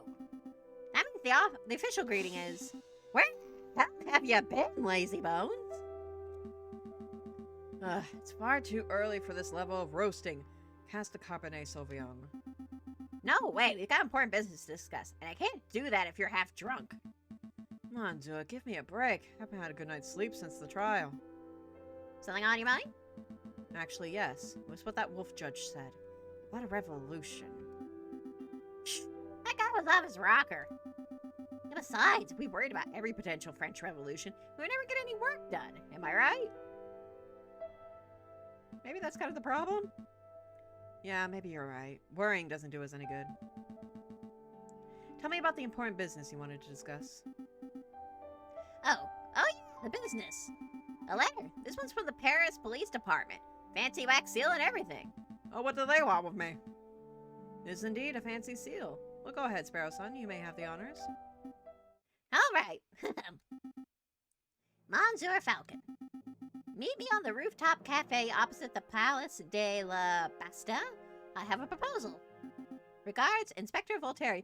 He's gonna propose to me! I knew it, that old fox. If that's it, I'll terrace. Voltaire's letter has been added to your evidence folder. A proposal from the inspector. Interesting. You have any idea what sort of proposal he has in mind? Not a clue, but I suspect it might be a wedding. So, are we going to go meet him and find out? Nope. The inspector's a crime-obsessed nincompoop. I have no intention of listening to anything he has to say. Well, the proposal's really good. Like, we have 100 liters of wine that need to be drunk post-haste. Wishful thinking. It's more likely they have some paper-pushing tasks that the police can't be bothered to do. Can I make a suggestion? Let's go meet the inspector. If he gives us some possibly good wine gig, then we can graciously accept. And he offers this terrible paper-pushing job? Then we can reject it to his face, in style. We can tell him. To shove it? Yeah, we can be like, shove it, Inspector. Say it with me, Falcon. Shove it, Inspector. Shove your lousy paper-pushing job. Ah! Shove it, Inspector! That felt pretty good. Alright, let's go stick it to the inspector in person. But before I forget, I need to drop by the hospital at some point. What did you eat this time? No, it's not like that. Well, not entirely. I need to pay the bill from my last visit. Oh, that's reasonable. Sure, we can pay a visit. But the inspector call should take priority, I think. I like how after a while they're just like, I said nope, and it's like, okay, we're not even gonna give you a choice here. Like, we're just gonna like shove you in the direction, okay?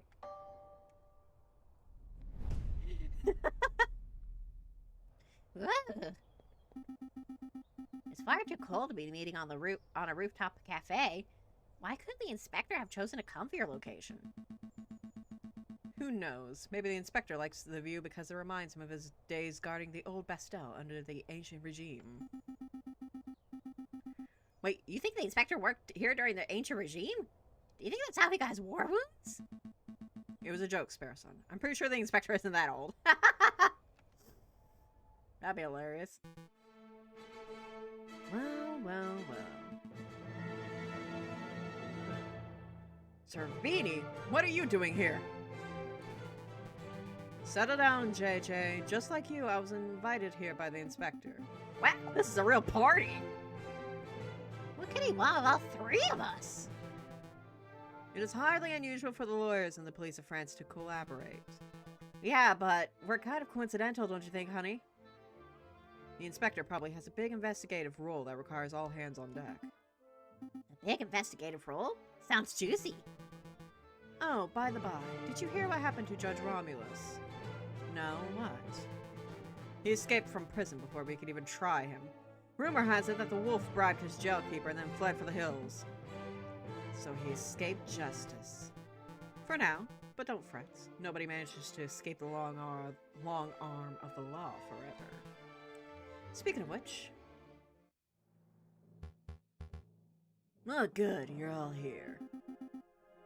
Excuse me, Monsieur, Mr. Inspector Voltaire, sir? Falk and I were wondering, did you get your injuries while defending the old Bastille prison?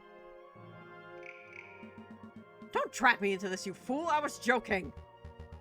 You impudent whelps! I'm not that old! That would have been hilarious. I sustained these injuries when in the July Revolution 18 years ago. I was a royal guard, just a lily peon. The air was thick with gunpowder and blood.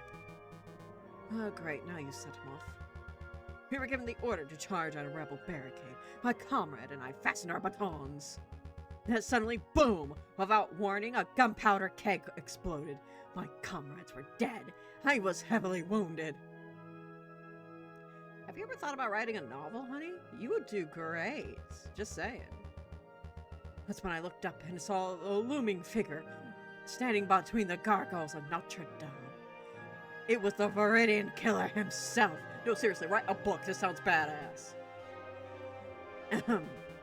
This is a fascinating story, Inspector, but perhaps you could tell us why we are here. Oh, right. Of course. Why we're here. What I am about to tell you is to remain strictly confidential, you understand. It's a matter of national security.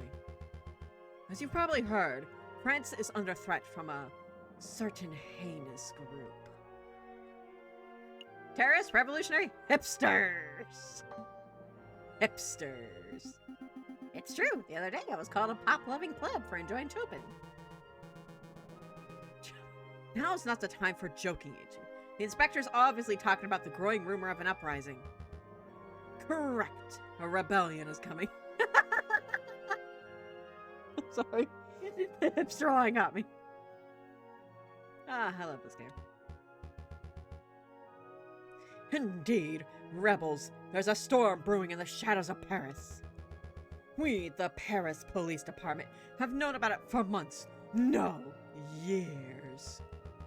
In every tavern and on every street corner, people talk of organizing protests and overthrowing the government. That is hipsters, to be fair. That is straight up hipsters. Hell, I'm a millennial and I like to talk about an uprising all the time. It's like my favorite pastime talk. Quick, somebody ask me about the revolution. The king has ordered for public gatherings to be dispersed and newspapers to be censored. But the whispers of dissent remain. Dissent? No surprise there. If you take away an angry citizen's ability to speak, they will just get even angrier. Indeed, and that's why it's paramount that we find and strike at the heart of the rebel group as soon as possible. For that, I need your help. What exactly do you want us to do? Interview citizens, scout locations, find the secret rebel meeting location that has escaped the eyes of the police. Do we have any leads? Just one. We know that the rebels are having weapons supplied to them by a crooked merchant, who's only referred to as the Croquet Monsieur. Like the sandwich? What? The croquette monsieur. It's a hot sandwich. Cheese, ham, a little bechamel. Throw on some peppers if it's Friday night. Sounds delicious, Sparrowson. This has nothing to do with sandwiches. Croquette Monsieur is the alias of an accomplished and notoriously dangerous arms dealer. In any case, that's everything the Parisian police know. That's everything. That's all you have to demonstrate after years of tracking. Naturally, as a public prosecutor, it is my duty to help the police with their investigative work. I'll be honored to lend any and all assistance. Suck up. That's all very good to hear. It's very good to hear, Monsieur Croquette. What about you, Falcon? Well, to be honest, Inspector, I don't quite understand why you're asking me. I'm a private defense attorney. I work for citizens who get stuck in legal trouble. Rebel hunting isn't quite my forte. You want to know why I'm asking you? Look around you, Falcon. We are surrounded by corruption and incompetence. You can say incompetence again. The judges are bloodthirsty wolves. The jailers are thieving ravens. And the National Guards are sitting ducks. Well, there's no need to get racist. Look at the slackers and dullards who supposedly protect and serve this country. Nobody cares about justice anymore. You saw my shameful display at the previous trials. Those are the results I produce with imbeciles to assist me. But you three, you care. Falcon, I saw you defending Dame Catalina and Prince Juan. I heard of your escapees around the city, frantically collecting evidence and interviewing witnesses. Frankly, you did more investigative work over the last month than I've seen any policeman do in a year. Not including myself, of course. That is scary. That is really scary, honey. But Dame Catalina... It doesn't matter. You have passion and conviction, and you aren't a total bird brain. By my book, that makes you a fantastic investigator, even if it's not in your job description. So, what do you say? Do you want to sit around your office twiddling your thumbs until another pointless job offer falls into your lap? Pointless, excuse you. Or do you want to take this opportunity to do something great and help us track down the animals who wish to harm our glorious nation? How do you use the word animals in this world?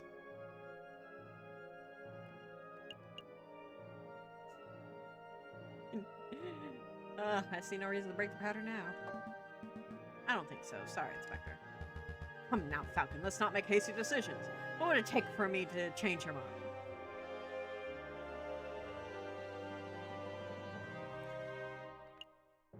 Some compensation would be nice. Nothing would convince me. Nothing would convince me. I appreciate the offer, Inspector, but my mind is made up. That is most unfortunate. Well, then I shan't keep you any longer. Thank you for understanding. Thank you for your understanding. Come along, Sparrowson. We have business to attend to at the office. We do? Oh, we do. Good day, Falcon. Good day, Inspector. Good day, Sereni.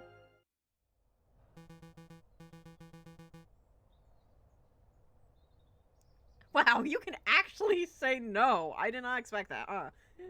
Falcon was always a little pig-headed. Maybe he feels put off by working with us roosters of justice.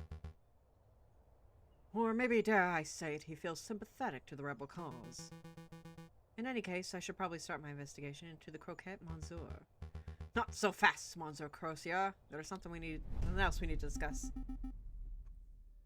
I must say, I'm a little disappointed, Falcon.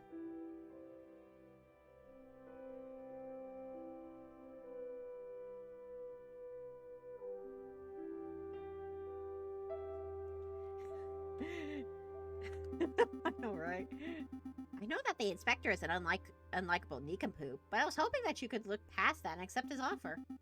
If not for the glory of serving France, at least for the, money. I think you misunderstood, Sparrowson. We aren't going to be sitting here twiddling our thumbs. But we don't have a case. No, but we have plenty of work to do. We must find the so-called Croquette Monsieur and track down the rebels. Huh? You rejected the inspector's offer, but you're going to do the work anyway? I'm confused. Knowledge is power, Sparrowson. Let's say that we manage to learn exactly where the rebels are meeting. What can we do? what can we do with that information?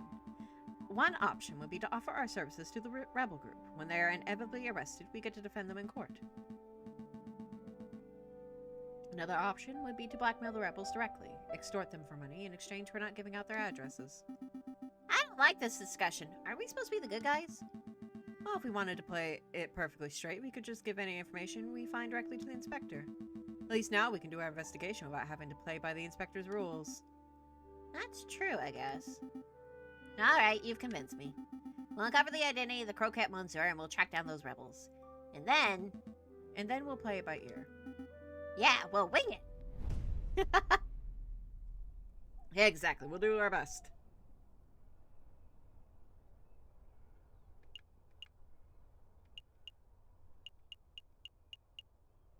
I think we'll go to Volps first. I think that might be a good idea.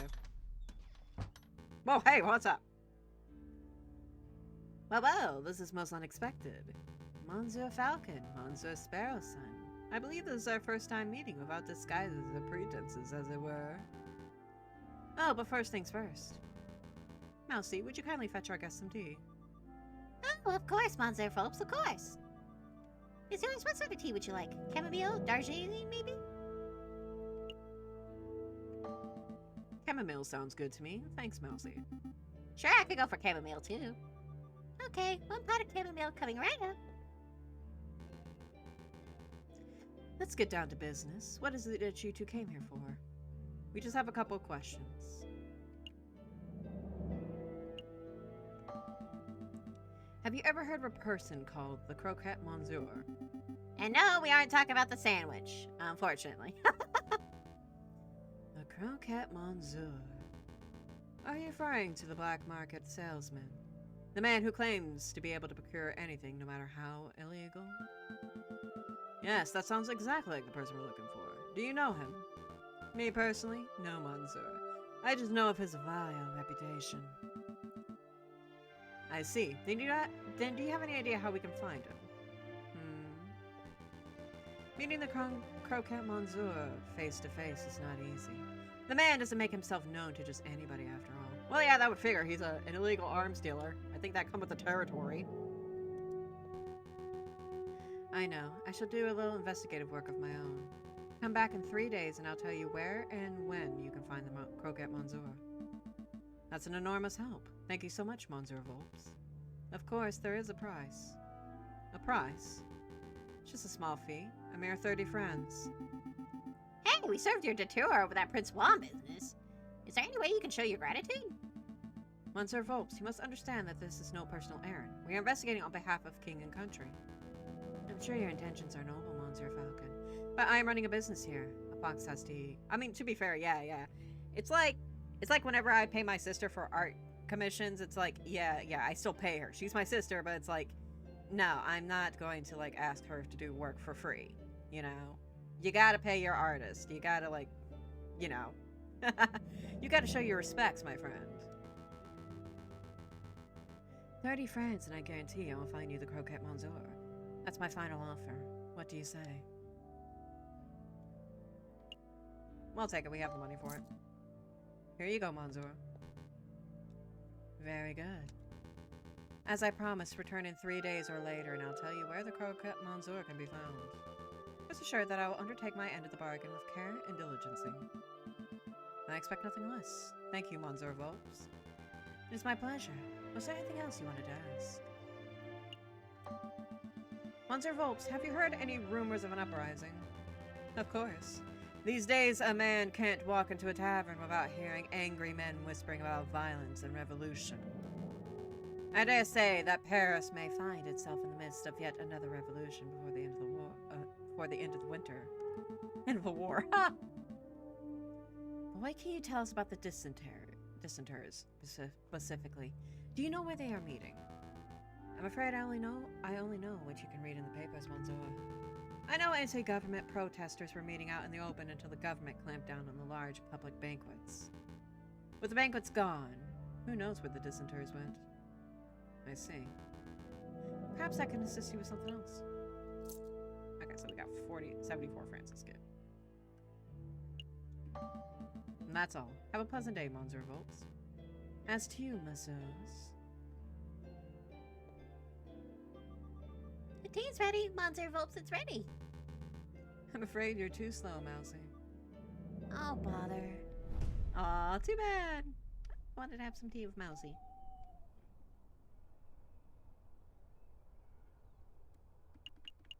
Paris Louvier.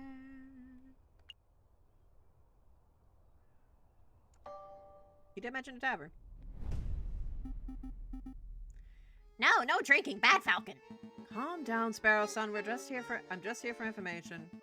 Taverns are the first place people go to moan about the government. Therefore, they are the perfect rebel beating ground. Oh, that makes sense. Oh, it's you two. What will be it today? Wine or beer? I'm afraid it's just questions for now, Mademoiselle Quinnell.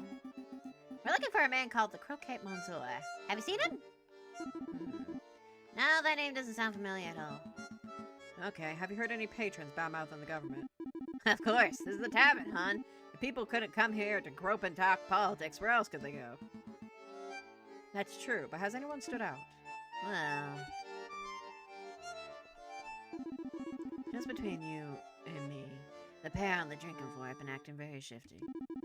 Now, I'm not saying they are, or they aren't rebels, but they're doing far too much talking and not enough drinking, if you know what I mean. I think I do. Thank you, madam. Let's see where to go. Drinking room. And that's when the mademoiselle told me to put the order in. No idea where she's going to keep them, though. Praria, you know she hates being called Mademoiselle. You're going to get stuck with guard duty again. All right, you are. The madam it is, then. Wait, she isn't married. She ain't married, is she? So why do we have to call her madam? Why don't you ask her yourself? Oh, wait. She would straight up eat me alive if I asked that directly. Wait, hush up. Do you smell that? It smells like eavesdroppers. Can I help you, messieurs?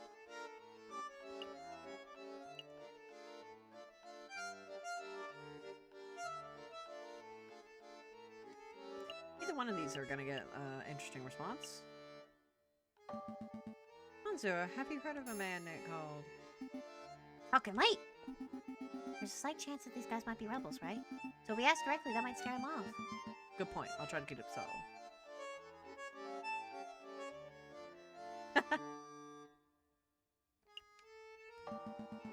Monsieur, I see you are carrying a rifle. Evidently, who manufactured it? Ah, good question. See, most hunters around here are carrying old French Charlevelles, but this beauty is something special. See, it's American from the Springfield Armory, model 1812.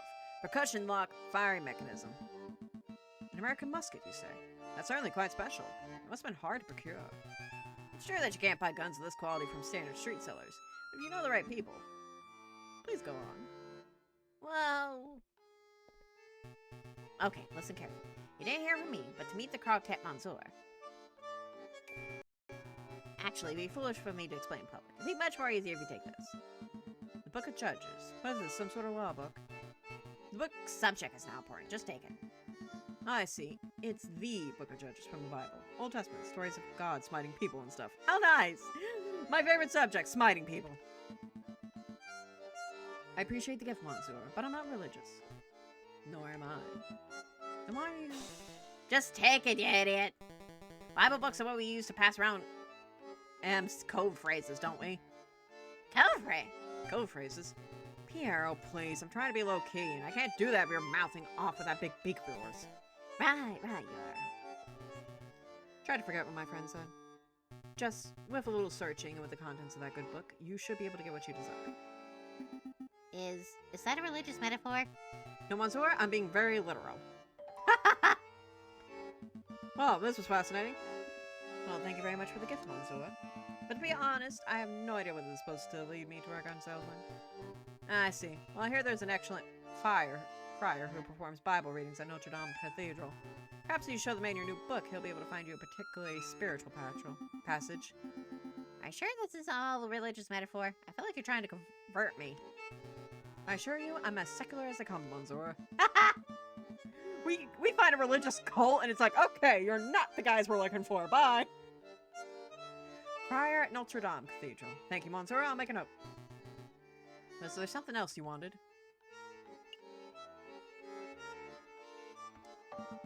What were you two talking about before we rudely interrupted? Well, I'd like to include you in our conversation, but to be perfectly honest, I don't think that's any of your business.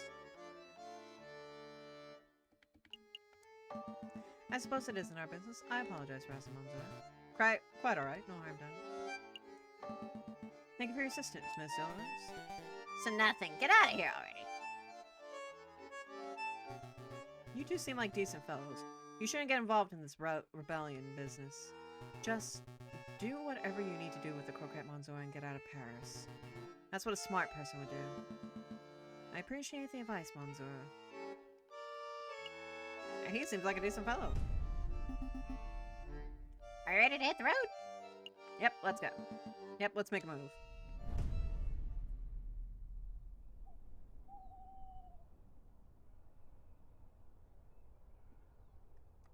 Oh, I see. Let's see what's going on here. What a view. You can see the July column so clearly from up here.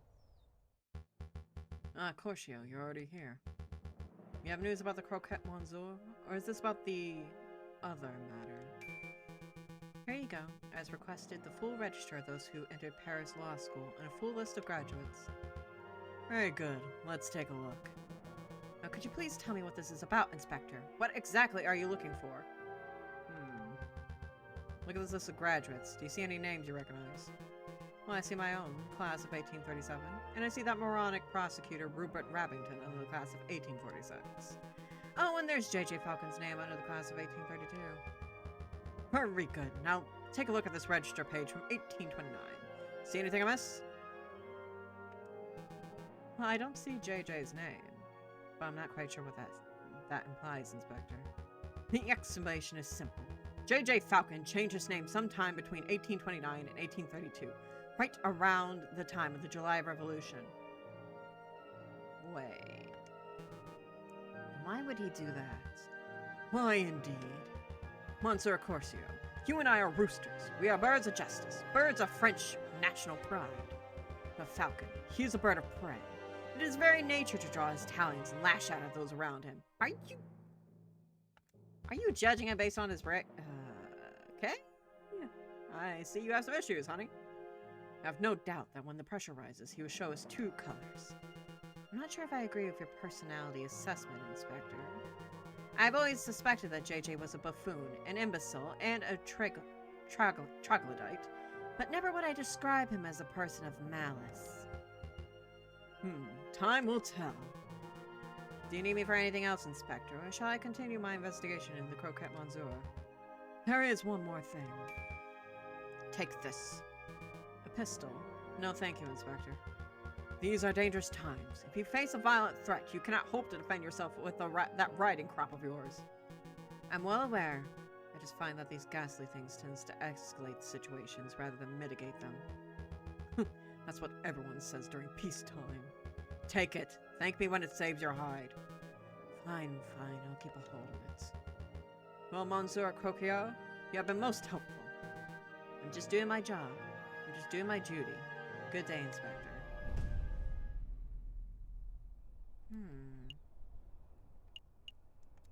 Looking into JJ, I see. Har Falcon is mysterious, isn't he? Falcon and Sparrow Son step into the grand atrium of Notre Dame Cathedral. Notre Dame. Scaffolding lines much of the crumbling outer wall. Unperturbed, a handful of devotees are silently kneeled in thought. Or literally, huh? Here for a little prayer, are we, Falcon? I had no idea you were a religious type. Don't be silly. I'm following up on Fontania's lead. We must find our mystery fire. Do you think it's that hunched over fellow over there? I bet it's him. He looks super suspicious. It could be. Let's show some tact. Excuse me, Monsieur Fire. Oh, for the love of pajamas! Sparrowson, I'm gonna duct tape your beak. Do you know what tact is, Sparrowson?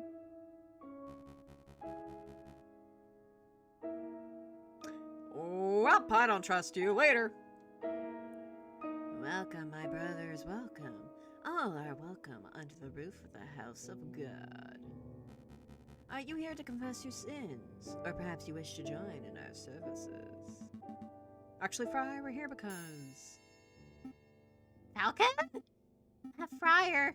He looks eerily familiar. Now that you mention it, he does look like a little like the guy who delivers our post, doesn't he? What? No, that's not who I meant. Now I think we're getting like our postman. Am I going? Your friend appears to be quite upset. Don't mind him. He's just in a huff because he thinks you look like this judge we once met. Judge Romulus. I get that all the time. I'm his twin brother, you see. Oh, good. I'm not going mad. Fire, would you say that you had a good relationship with Romulus? We were close, but as you may have heard, he got in trouble with the law recently. I haven't seen him in weeks. I see. I didn't mean to pry. It's no trouble. But tell me, why are you here, my brothers? I don't believe that for a second. Oh, right. Well, we have a couple of questions. Friar, we have something that we would like to show you. Could you take a look at this? We heard that you could give special passage readings. Ah, I see. You have your own copy of the Book of Judges. I think you will find chapter 15, verse 2 to be particularly enlightening. Let's see. Chapter 15, verse 2. This chapter follows the journey of Samson. Oh, sorry. This chapter follows the journey of Samson, the heroic judge with divine strength. In this part of the scripture, Samson is confronted by the men who are angered by Samson's notion of justice. Please, could you read the passage? Okay. 3,000 men of Judah went to the top of the rock of Etam. They said to Samson, Knowest thou not that the Philistines are rulers over us? What is this that thou hast done unto us? And Samson said unto them, As they did unto me, so have I done unto them.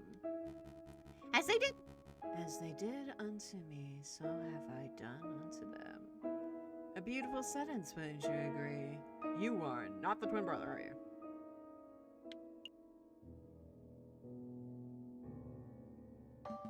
It's poetic. A beautiful summation of justice.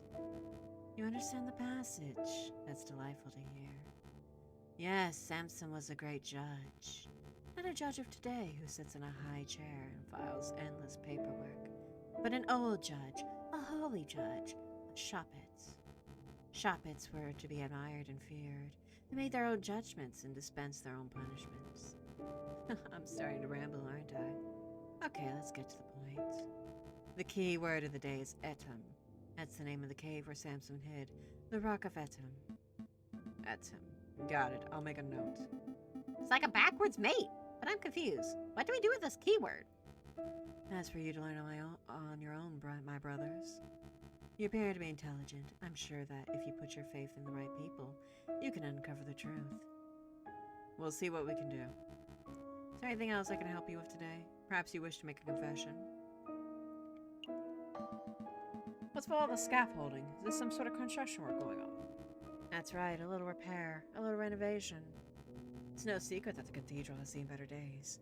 The cult of reason did a lot of damage back in the days of the Revolution. But now we're on our way to restoring this holy place to its former glory. Cult? So there is a cult. I was just joking. The cult of reason? The religion of Christianity? Hey, Falcon, what's the difference between a religion and a cult? Don't be rude, Sparrowson. Don't worry, my brother. I understand how it is. To a young person, all the ideologies look like gobbledygook in different packaging, don't they? Pretty much. And maybe you'll come to learn the differences as you grow up. I promise some ideologies are worth following to the very end. Oh boy, this is difficult. Let's not talk anymore about cults and ideologies. Did you want anything else? I think we're done here. Thank you for your time, Friar. Go in peace, brothers.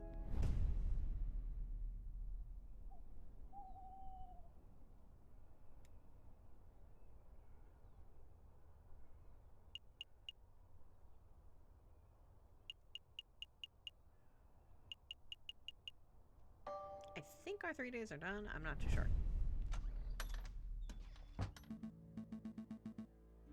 Monsieur Volps, you've managed to dig up some good information, I trust. There is good news, and there is bad news. Hit me with the bad news first. The Croquette Monsieur refuses to speak with anyone who does not know a secret password. I'm afraid I was unable to procure that particular password. I see, that is a problem. So what's the good news? If you want to meet the Croquette Monsieur anyway, I've learned that he lurks around the Rue du Mostrettes on Friday evenings. The Rue du Mossettes? On the Monkey Road by Notre Dame? That's easy enough to get to. I apologize that I could not be of more help. It's no problem at all, Monsieur. You've given us a fantastic lead. Rue du Mossettes on Friday. I'll be there. I think we know what the password is. We do? Come on, Falcon, don't be a bird brain. I shan't delay you two any longer. I'm sure you have a lot of investigative work to do. That we do. Thanks for all your help, Monsieur Volps. We did good. Now just to find other pieces of information.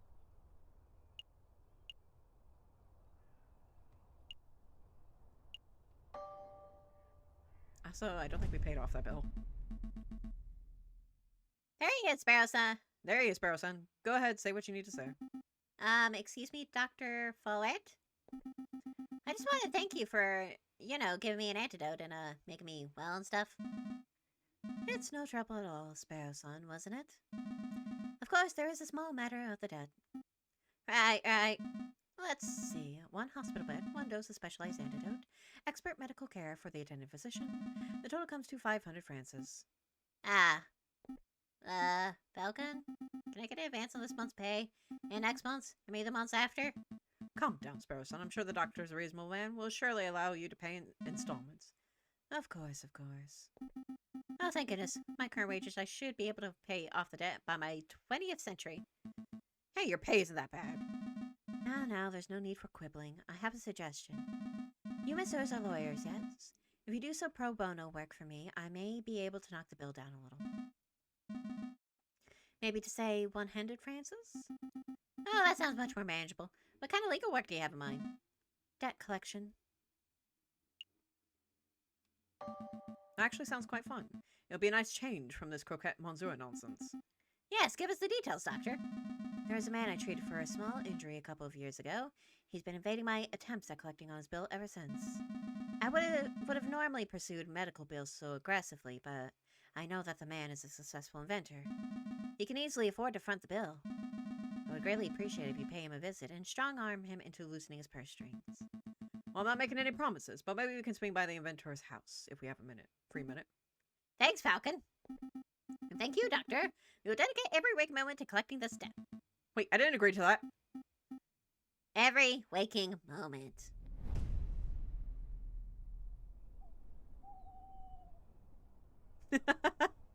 Well, now we're debt collector.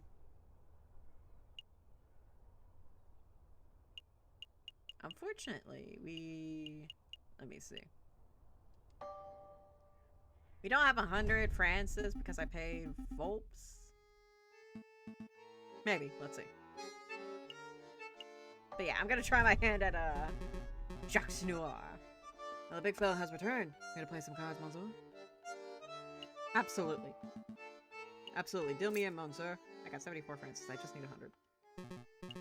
Very well then, do you know how to play? Of course. I've been playing for years. Yeah, right. Don't get cocky, Falcon. Very good. I shall be the dealer. We'll bet 5 francs per game. Here we go.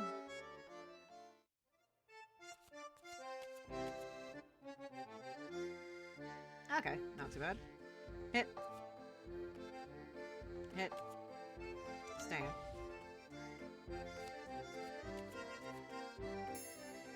Yes. Play, Monsieur. Here's your payment. Shall I have another round? 74, let's go. Yep, deal me in. Absolutely, deal me in, Monsieur. Hit me with something good. Ooh, okay.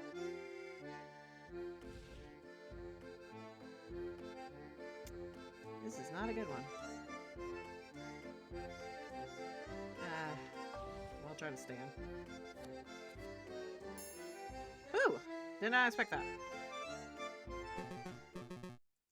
Here's your payment. 84 Francis. Yep. We'll try again.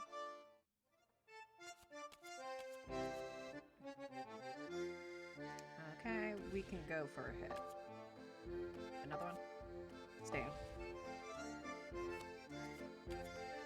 And damn it. That'd be a draw. Unlike a monster, how unfortunate. Shall we go another round? Yep, we'll try again. Deal me in.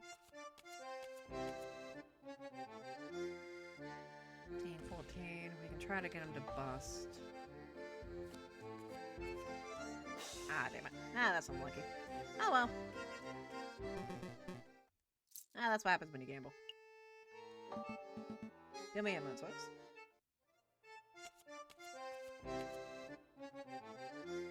Go for 21. I know. But this one isn't good. Man, we lose. Oh well. I might stop this. Oh well. Might try to get the money some other way.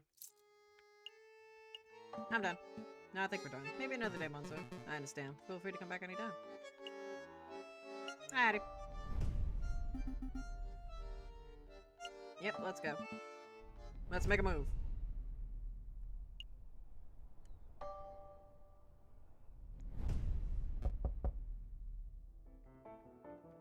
Come in. Are you Monsieur Gustave Trover? I am, and you are? Lawyers, let's talk. We're lawyers, and on behalf of Dr. Flaherty, we're here to collect a debt that you owe. Stand to pay, Monsieur. Oh, Monsieur, I completely forgot about that. Listen, I'd be happy to pay, but it looks like I don't have quite enough money on hand. What to do? I know, I have a brand new invention that'll blow the doctor's socks off. It's a device that will completely revolutionize the surgical field.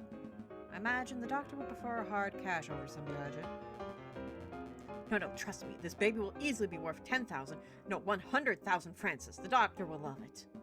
All right, then. Hand the device over, and I'll pass it along to Dr. Flaherty straight away. Well, it's not that simple. The device isn't finished yet. It's not finished? I know exactly what needs to be done, but I'm missing some crucial parts. Perhaps if you had some time to spare, could you help me out? Run out and collect what I need? What? No, Monsieur, that's absurd. If you have some shopping to do, then you should do it yourself. Falcon, please help the man. I can't spend the rest of my life in debt. All right. No need to get all panicky. We'll hear the man out at least. Great, I'll take notes. What is it that you need, Monsieur? Let's see. I need a copper pot. A pot, as in like a sauce pot. What on earth for? It's a necessary component of my invention. I can use it to build a portable electric battery. You see, when a zinc rod is suspended in sulfuric acid accompanied by a copper surface, a current is generated. I don't know science. Save me your scientific mumbo-jumbo. One metal pot should be trivial to acquire. One copper pot? Oh, the copper pot is important. Okay, one copper pot. I wonder where we can find one of those. I think copper pots at Les Hall's Market, although those things aren't too cheap. I can't help but feel I saw a copper pot somewhere else. What else? String. High-grade string to bind some components of the device together. Seems simple enough. I imagine Les Hall's Market would have that in abundance. Can we really afford to blow our whole budget at the market, Falcon? Surely there's a cheaper way to acquire string. Look, I have a loose friend in my jacket. Take it. The string must be higher quality than that, Monsieur. I need something that's fishing line grade. Oh, I see. Was there something else you wanted, Monsieur? Some books, confectionaries, alcohol, groceries, perhaps? No, that's everything. Alright, I've got it all written down. I feel a little caught. We came here to collect a debt and left with a shopping list. We're going to follow through and get Monsieur Trevor's items, right? We'll see. I mean, we got time before Friday, so we potentially could.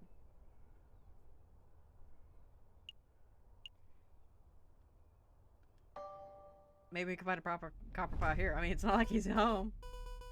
Oh, there you are. I remember you. You guys can help me out with this little dilemma. What is it, mademoiselle? Which country is better, Great Britain or the United States of America?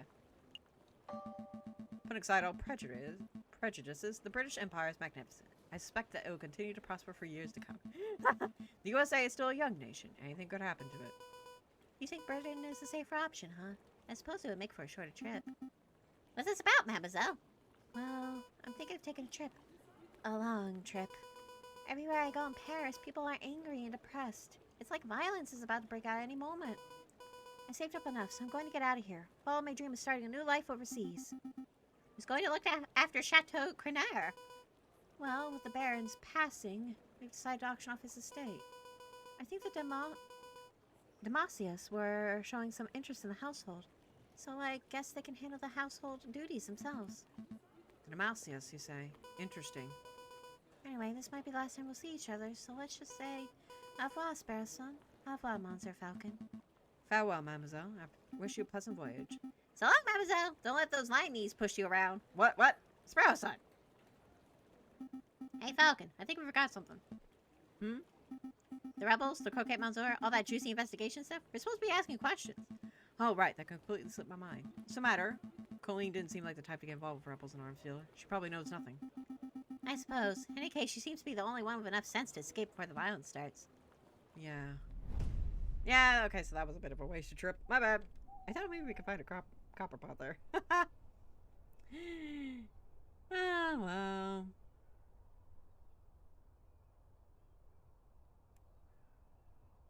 Ba-ba-ba.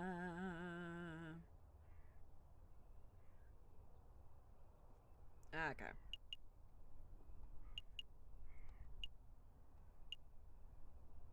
Sentries.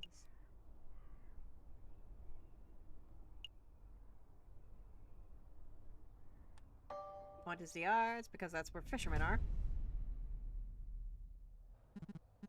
Well, if it isn't the rude lawyers. You know you owe me, big guy. I owe you. Yep, my fishing line snapped when I dragged you out of the water the other day. Had to buy a new reel. So, the way I see it, you owe me 2 Francis for the fishing line and 1 million Francis for saving your life. I don't have 1 million and 2 Francis. Really? But you look so Portuguese. Alright, I'll tell you what. 2 Francis for the line and we'll call it even. Fine, here's 2 Francis. Consider it a gift of gratitude for saving my life. Much thanks, Monsieurs. Now, why are you here? Why are we here? Oh, right, We have some questions. Have you heard of a man called the Croquette Mansour? Man called the Croquette Monsieur? Nope, doesn't ring any bells. That's a strange name, though. The man named himself after the sandwich, or was the sandwich named after him? I have absolutely no idea. I can only aspire to have a sandwich named after me one day. The Sparrow Son. Thick slices of white bread, mayonnaise, cheese, chicken, bacon, slices of sausage, honey glazed ham. Stop, you'll give us all heart attacks. So, got anything good? Today, not a kipper. This new fishing line is really good, but I've run out of good bait, so it's practically useless by itself. It's quite an issue. Hey, Falcon, do you think that fish line will work as a high-grade string Monsieur Touvia wanted? It just might. Say, Monsieur Kingley, since you aren't catching anything, would it be possible for us to take that new fishing line off your hands? Sure. What's it worth? Didn't we already go over this fishing line payment business? Yes, but that was compensation for the old fishing line. If you want to buy this new line, it's a whole separate matter. Also, I saved your life, remember? And I was polite enough not to rub that fact in your face much. Fine, fine. So how much did the new line cost? 10 Francis. There's no way that line cost 10 Francis. You're right, it costs 1, but I added a little markup. That's obscene. I guess it is a bit much. I'll tell you what, if you can bribe me with some killer bait, I'll give you the line for free. Killer bait? Like worms? Sure, worms, sweets, whatever. So what'll it be? Do you have some bait, or do you want to pay me the cash?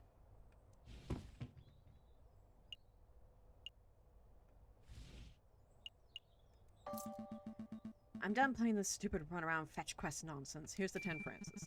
Excellent, and here's the line. Wait, hold on. I have no fishing line or bait. I think that's deal through. Oh well, can I help with something else? That's all. I think we're done here. Happy fishing, Monsieur. Bye, Monsieur Fisherman. Hey, you know what? I hate being called that. Not for the copper pot. I don't think we'll have enough time.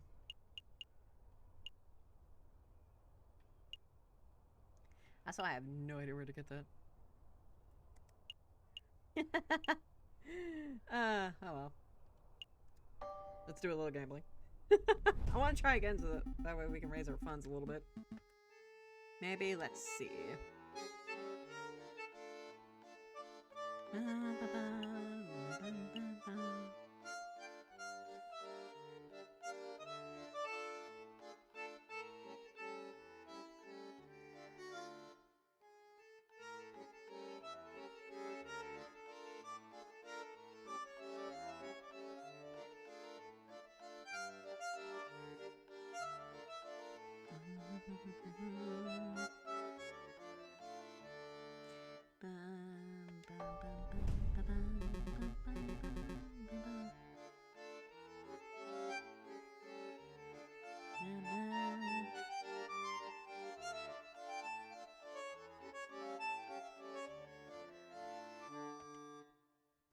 Yep.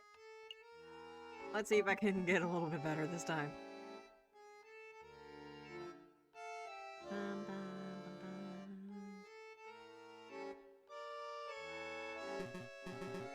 Lynn, do you know how to play? Yep.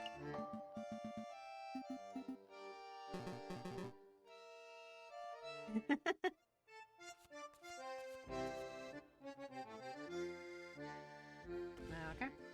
Hit. Oh, that's good. Hit. Not that great.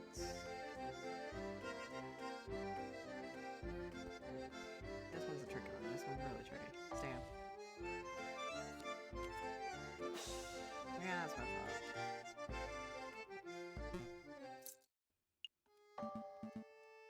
Lillian? Four. Okay. Yeah, we're gonna need to take a hit. Come on. Stand.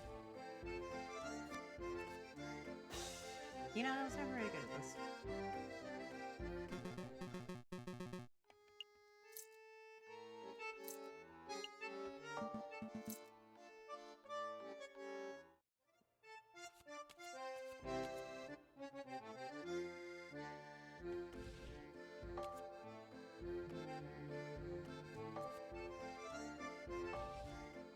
I'm not feeling good about that.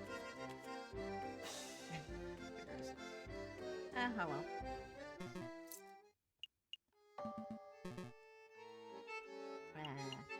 It's not a very good way to do it.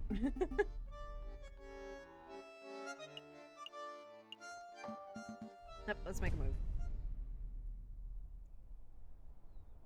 Okay.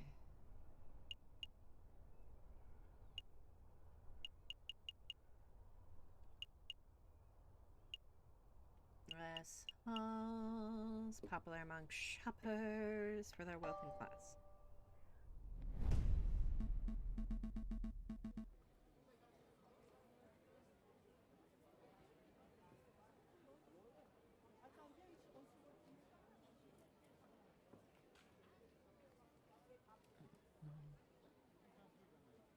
Okay, so we have a cup, piece of string. What options do we have? I see Sasha Spider Silverware Store. Too pricey. Let's take it down a notch. Okay, how about that place over there? Harvey Hippopotamus Pottery and Haberdashery. The name just rolls off the tongue. Still too pricey. We're buying for mad scientists, not the Queen of England. How about that little stand? Ruse Odds and Ends. Looks cheap. I even see a copper kettle in the back. Now we're talking. Excuse me, mademoiselle. Get the cheapest we can get. Wait, those two look familiar. I recognize you. Weren't you two begging outside Chateau Crenard a couple of weeks ago?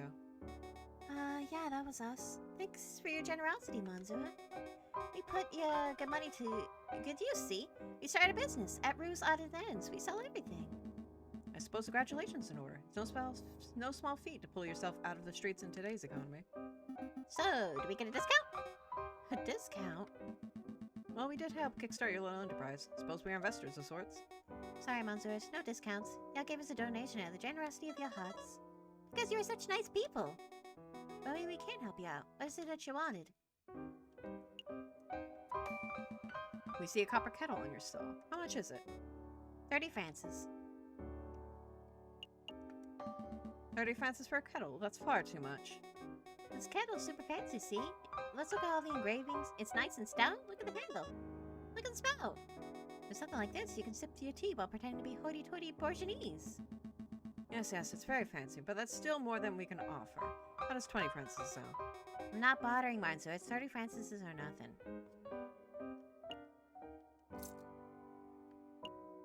Ah, boy. All right, we'll take it. Here's your money. And here's your kettle. Pleasure doing business with you, Monzo. Is there anything else? We're done here. That's all, madam. Thanks for your help. Be sure to come by if you forgot anything, Monzos. Come back soon. Ah, boy.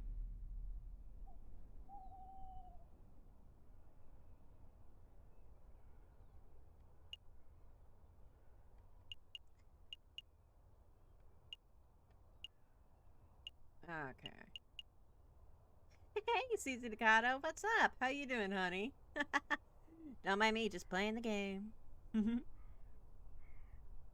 Yeah, how have you been, honey? Ruse de Mossons. Yeah, I just wanted to take a double check. There we go. Is that him?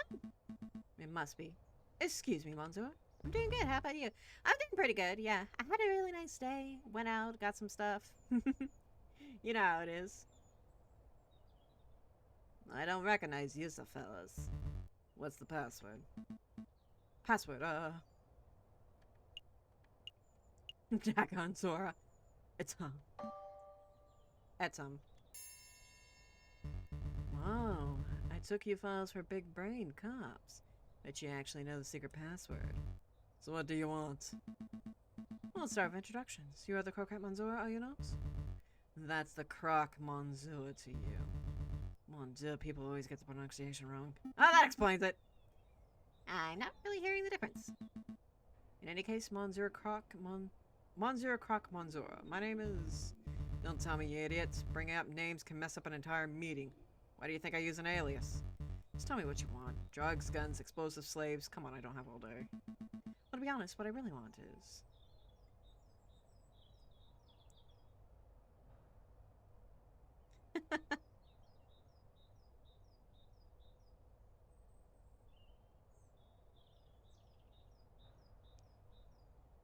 Give information. I know you've been supplying weapons to a rebel group. I'm still trying to finish watching Saint Seiya before it leaves Netflix a few days. Ah, okay. Yeah, I remember I started Saint Seiya a while ago. I haven't finished or anything like that. Yeah, I was liking it so far. I was liking it pretty well. Saint Seiya has always Saint Seiya has always been one of those things that's on my list of things to get into. I just haven't fully taken the plunge. It's really good. Yeah. So far, I was enjoying it. I know you've been supplying weapons to a rebel group. I want to know everything. Who they are, where they are meeting, what they brought from you. If I sold all my customers, it wouldn't be good for my reputation, now would it? You act like hot guys, don't you? Who doesn't? What, you watching Saint Seiya for the plot, noob? I mean, come on, that's half the reason why we're going, isn't it? You know? I suppose that's true. Just kidding. Money beats integrity any day.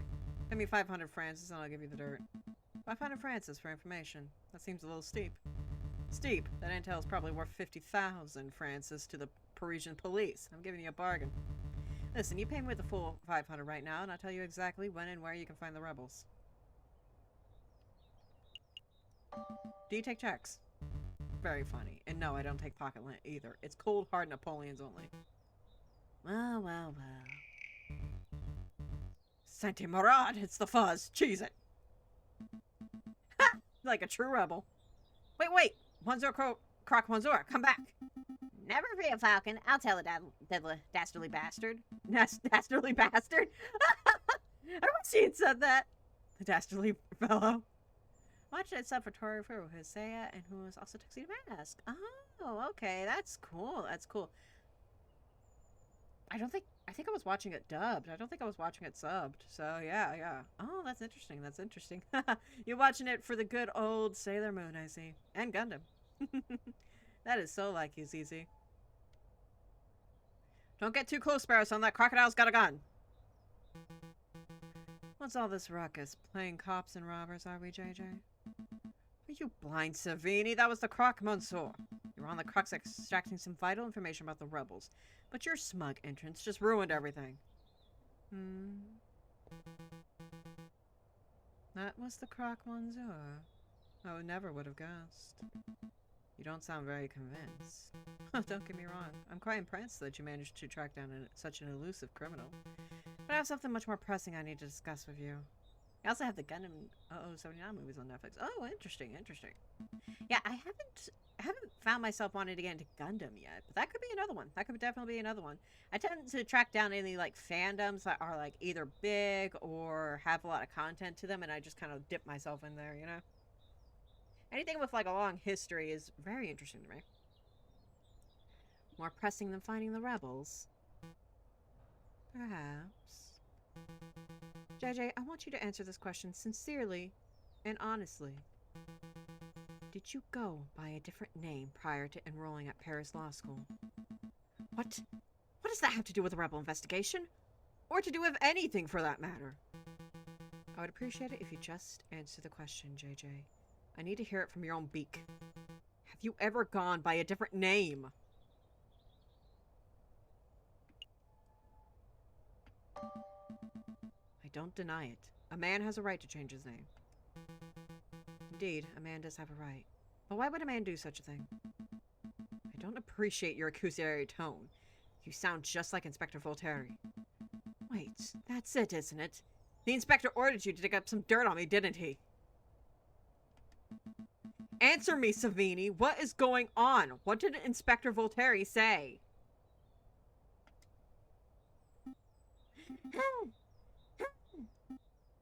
Man, that croc can run. It appears that you two are making solid progress for your investigation into the rebel group. I'll be sure to let the inspector know. Where are you going? We haven't finished our discussion, Savini. We have. I learned what I've came to find out. Good day, JJ. Good day, Sparrow-san. What? What was that all about? It doesn't matter. Savini's just poking his beak where it doesn't belong. Heh, nosy. Blighter. So tell me about your little venture, Sparrow-san. You lost the croc, Monsieur, I take it? Yeah. He looks like a stumpy reptile, but he can run like a gazelle. I lost him in no time at all. I see. Well, with the croc Monsieur's lead gone, our investigation has reached a dead end. Not entirely. He dropped something during the chase. He dropped something. What exactly? I'll show you. Follow me. Woohoo! I think you need to do more exercise, Sparrow-san. Don't judge me. Ugh. Ow. Ow. Ow. Mondor, what is it now? Muscle cramp? No, my foot's hurting. I think I got something in my shoe. Well, grit your beak and bear it. This is around where you saw the croc truck something, right? Yeah, somewhere around here. Let's put our investigation hats and find whatever it is. Ah, it's been a while since I had to do investigation mode. You talking about this? Yeah, this thing that the croc monster has dropped. It's a list. 40 muskets, 20 pistols, gunpowder, 3,000 musket balls. Wow, that's a lot. To be delivered to the sleeping city. This is an invoice. I don't see any names on here, but given the contents and quantities, the goods are probably intended for the rebels. Excellent find, Sparrow-san. It was nothing. But the sleeping city, where could that be? Well, it's a city that sleeps a lot, so somewhere in Spain would be my guess. Never change, Sparrow-san. Never, ever, ever change.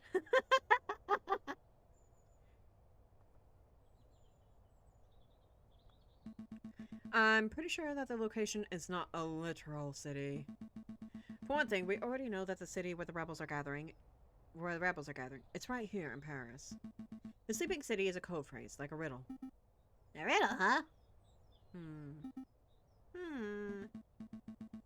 Well, I'm stumped, and is getting us nowhere. Must find someone who can solve it. So, yeah. We need a person who's knowledgeable all manners of riddles and puzzles. All manners of riddles and puzzles. I know it all, huh? Precisely. In the meantime, I'll follow this way for safekeeping. Huh. I just have to beat the haunted house world and have all the stars in the basement floor in Mario 64. Oh, that's great!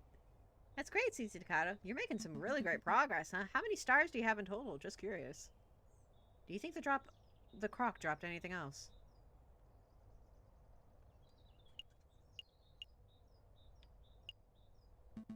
An empty cart.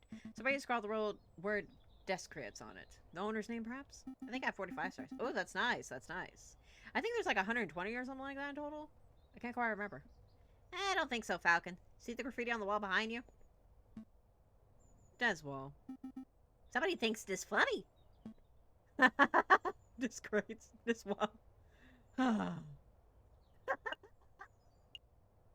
that's actually is pretty funny. Noah's Bar. All animals are welcome. Except mosquitoes. You bloodsuckers can go get your fix someplace else. Noah feels pretty strongly about mosquitoes, huh? Well, he has a point. I'm not saying all mosquitoes are bloodsuckers, but... Whoa, Falcon, keep it classy. I'm just stating facts.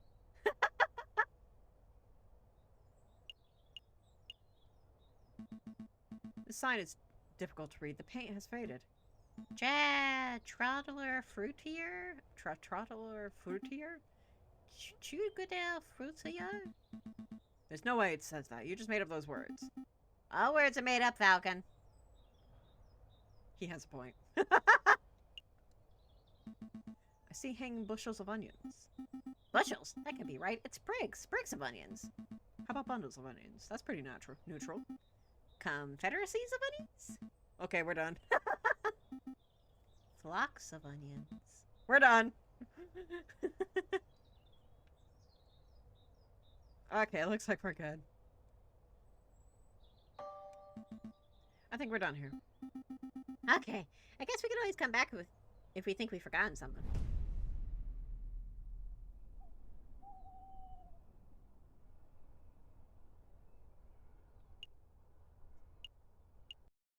Oh, Loliana.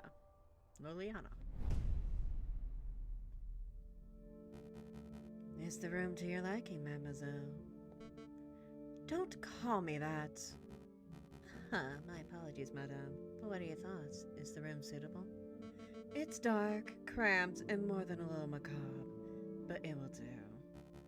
Excellent. I have hired private security to guard the entrance 24 hours a day. Rest assured your weapons are safe. Tell me, Friar, are we doing the right thing? Of course we are, madame. There cannot be change without bloodshed. No revolution without revolution. Surely you aren't having second thoughts. Of course not. I want nothing more than to serve justice to the corrupted rulers of this country. When the time comes, I'll be the one to pull the trigger. You're a badass woman, lady. Hell yeah. Okay, we got your stuff. Come in. Ah, it's you two. Have you managed to gather the materials I need? Yes, Monsieur, the string and copper pot exactly as described. Here you go. What is this? A fancy kettle? It's made of copper, I suppose, but what an odd choice. It was a little tricky to procure the necessary items, but with a bit of asking around, we managed to find suitable substitutions. There's a general store down the street that sells string and discounted copper pots and the like. I assume you would have gone shopping there. Well, no matter. Give me 1 minute and I'll finish assembling device. Wow, guys. Wow, you guys are the best.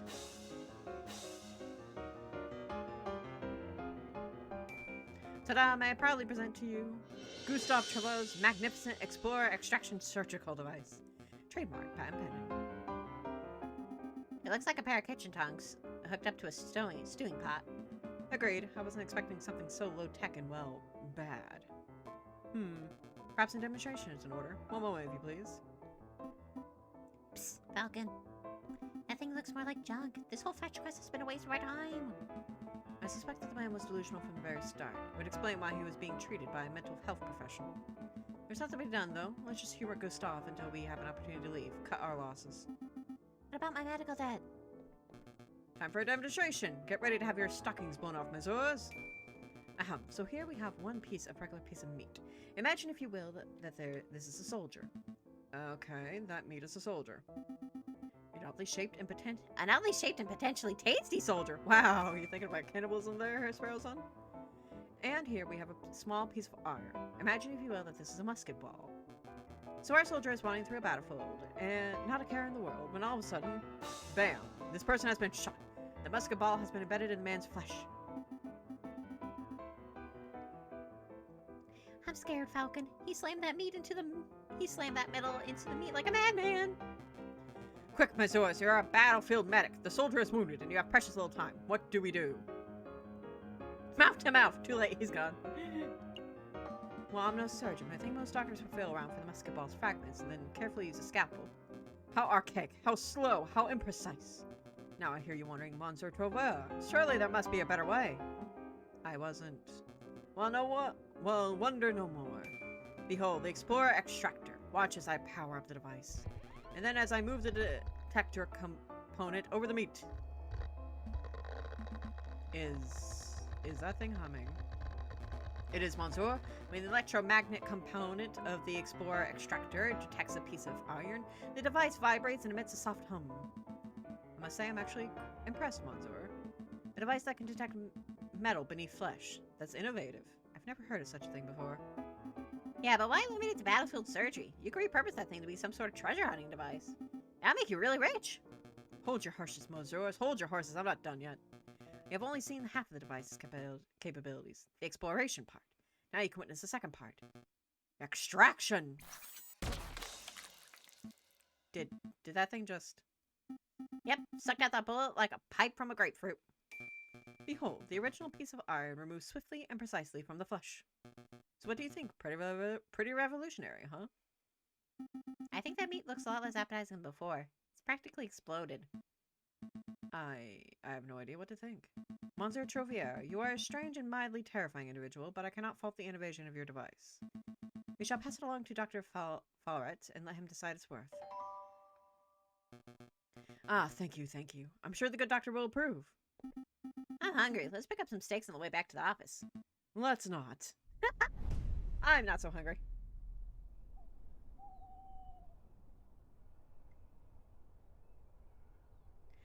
Ready, back to the hospital.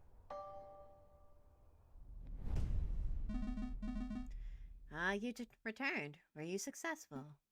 Well, Monsieur Trovier didn't have any money, but he did get something that he claims to be extremely valuable. Go ahead, take it. He said you could keep it. What is this? Monsieur Trovier called it an Explorer Extractor. He said it would revolutionize the medical field. I don't quite understand how it works, but maybe I could demonstrate it if you have a piece of meat and a lump of metal handy. Monsieur Falcon, Monsieur Sparrowson, I sent you to retrieve owed money. Instead, you returned several days late with this child's toy. Just forget it. Forget the whole task. It was foolish of me to rely on private attorneys. It was foolish of me to assume that a crazy vendor would produce money when asked. Keep your toy. Good day, Monsieurs. So do I get a discount on my bill? Dr. Flaherty? About that discount? Oh, he's gone. Sorry, Sparrowson. It doesn't look like you'll be getting your discount. Well, there goes my year's wages. So, what do we do now? Go back to our investigation into the Croquette Monsieur and the rebels, I assume. We've wasted precious time on this fool's errand.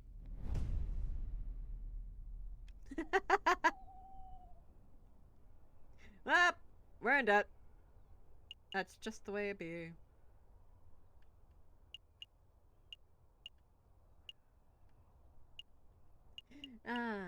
Tell me why ain't nothing but a heartache. Tell me why ain't nothing but a mistake.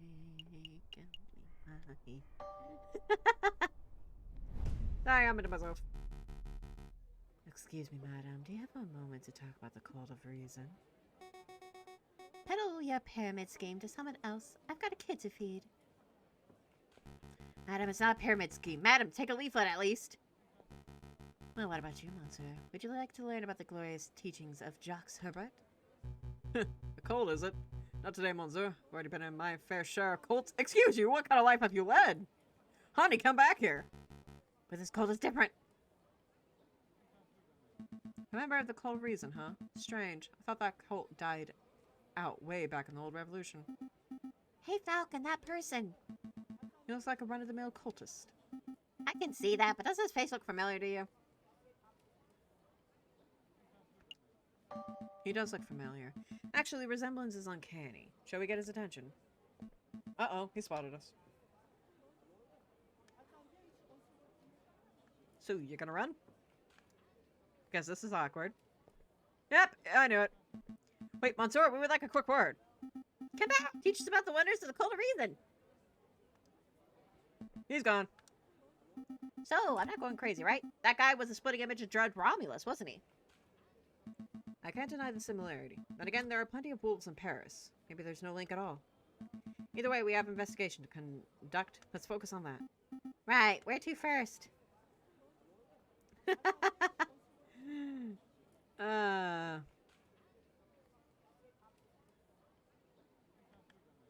To the Grand Gallery, baby.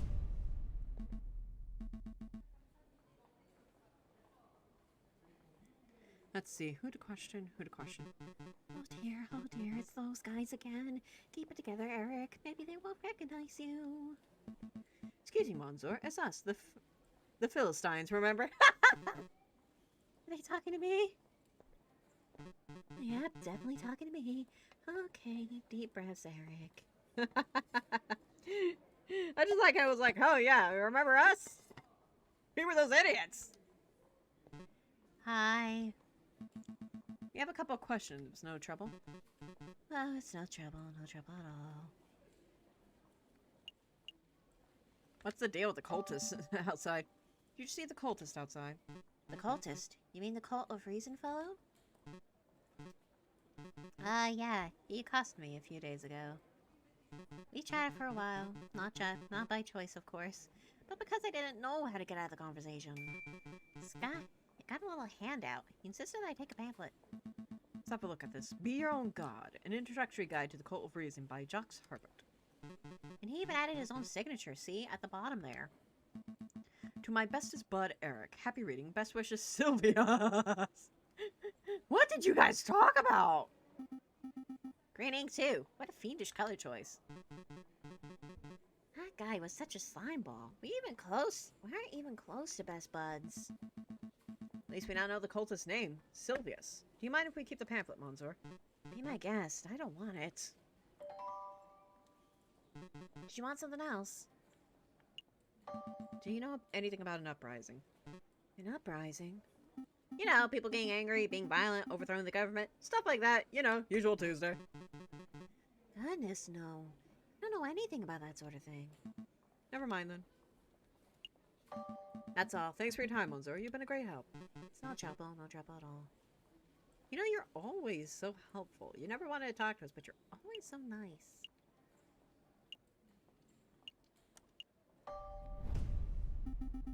Are we done looking around the Louvier? Yep. Let's make a move. Good call. We can always come back later if we've gotten something. The cult of reason, huh? Well, isn't this interesting? Okay, so we got all these.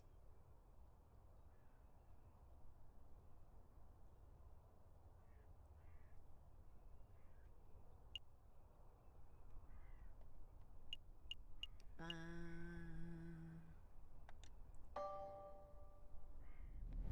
want to check something. No sign of the croquette Monsieur. I think we scared him off from our last encounter. What do you do now? Do you want to investigate the area I chased him through again? Yep, I think we have missed something. Let's go take a second look. Ow. Ow. Ow. Something else in your shoe. Oh, I got a cramp on my leg. Too much walking. Spare me your whining. We have investigation to do. I like how Sparrowson just gets like frickin' like just cannot get a break whenever he goes down this damn alley. Does that street lamp look broken to you? Yep, I think all the lamps on the street have been vandalized. The ground is covered in glass from the broken panes. Whoops. Oh, that explains why my foot is hurting. It does.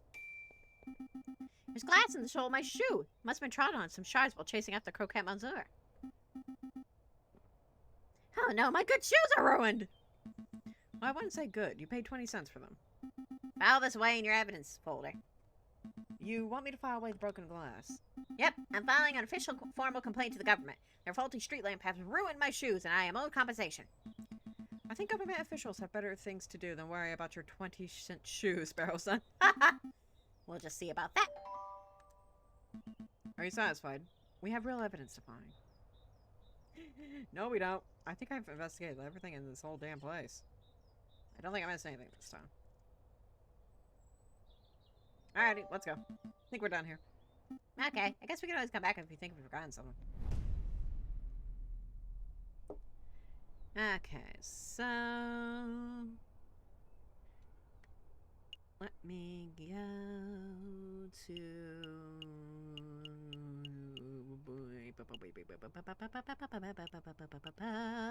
Here we go. Library. The Fountain of Knowledge. Do you think the librarian likes riddles? Of course, all librarians like riddles. Seems like a bit of a stereotype, that's all I'm saying. You know, I want to be a librarian, and I'm actually not that big on riddles. I'm big on story structure, tropes, and how to write. That's what I'm big on. So if anybody wants to talk to me about tropes, go for it. I love talking about tropes. Stereotype or not, we have to hope that it's true. That boffin is our best chance at getting to the bottom of this. Time to put all our blank faces on. He's here now.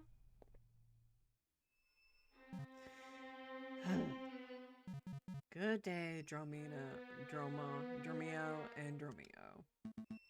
Why, good day, Monzor. It's a pleasure to see you again on this fine day. Tell me, kind Monzor, do you like riddles? Of course. Here's one for you, messieurs. One has 2 mouths and 4 ears, yet talks twice as much as it listens. You. It's you, Monzors. You. You come in here yammering and yelling, never stopping to close your beaks for 1 minute. Oh, very good, Monzura. Laugh, Sparrowson. We need to get into his good books. What was that? Sorry, I can't fake laugh. Oh, Mondora. Stop this farce. You, Messrs. obviously has some inane riddle that you want solving, so let's hear it. Go on, spit it out. All right. Well, if we were to say that this place is called... If we were to say that there is a place called the Sleeping City in Paris, where would that be? That's a new one. The Sleeping City? Got it. Really? Of course, this riddle was trivially easy. There are plenty of locations that could be called a Sleeping City, but only one place earns that title in Paris. Oh, and where would that be? We know the answer, of course, obviously. We're just fact-checking to make sure you got it right.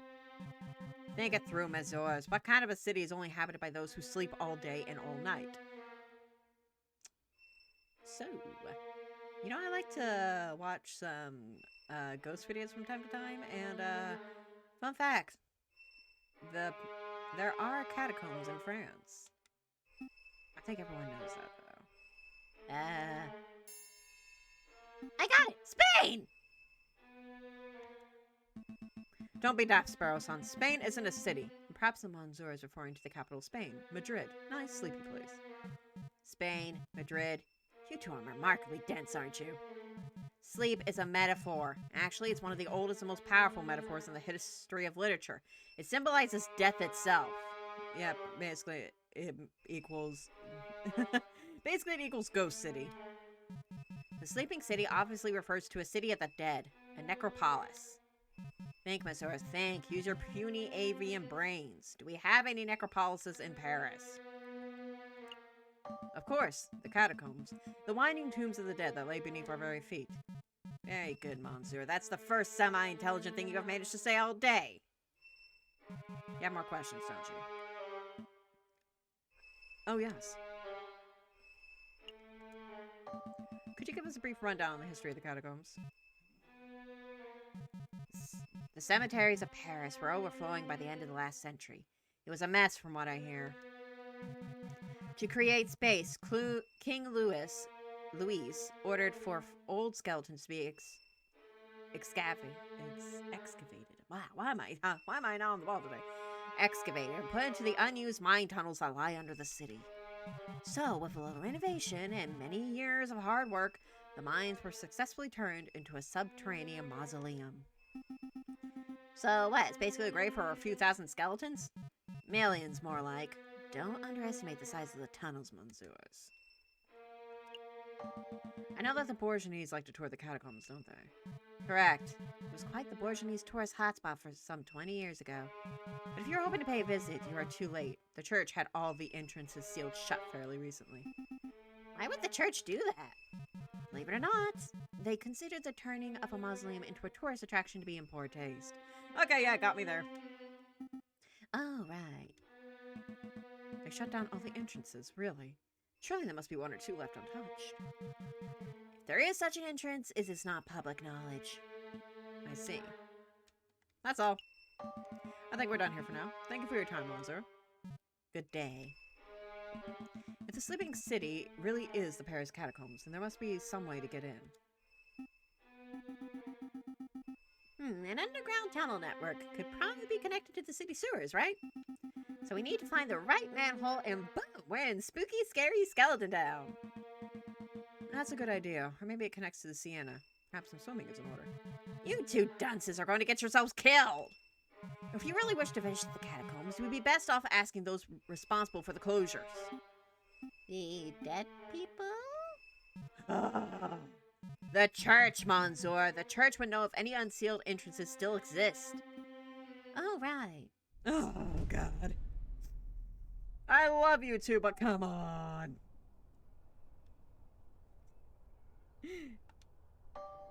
Here we go. Oh, we're making progress.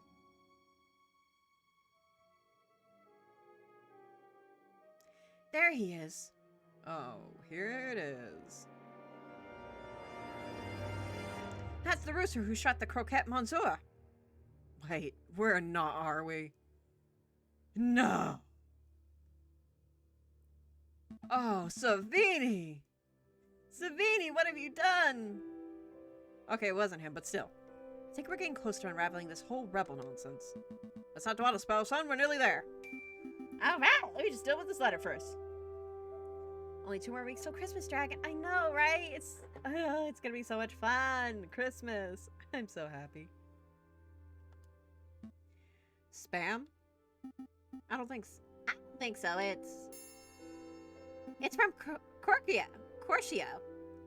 It's already almost the end of the year. I know, right? Next year's gonna be really interesting. I'll be getting more into streaming next year. Sometime in February, in fact. Savini! Well, go ahead, Sparrowson. Let's hear it. JJ, if this letter reaches you uninterrupted, then it means that I have been captured or killed by the rebels. What? Last evening, the inspector gave me a tip-off of a midnight trade between the rebels and the Croque-Monsieur on Ruse des Morosets. I intend to watch from the shadows, but I know that such a mission is a dangerous one. Wish me luck. If this is the last correspondence you'll ever hear from me, then I suppose I should end on a positive note. Falcon, you are a good friend and an excellent lawyer. I'm sorry for belittling you for all these years. Kind regards, Servini Croquier. Corcio?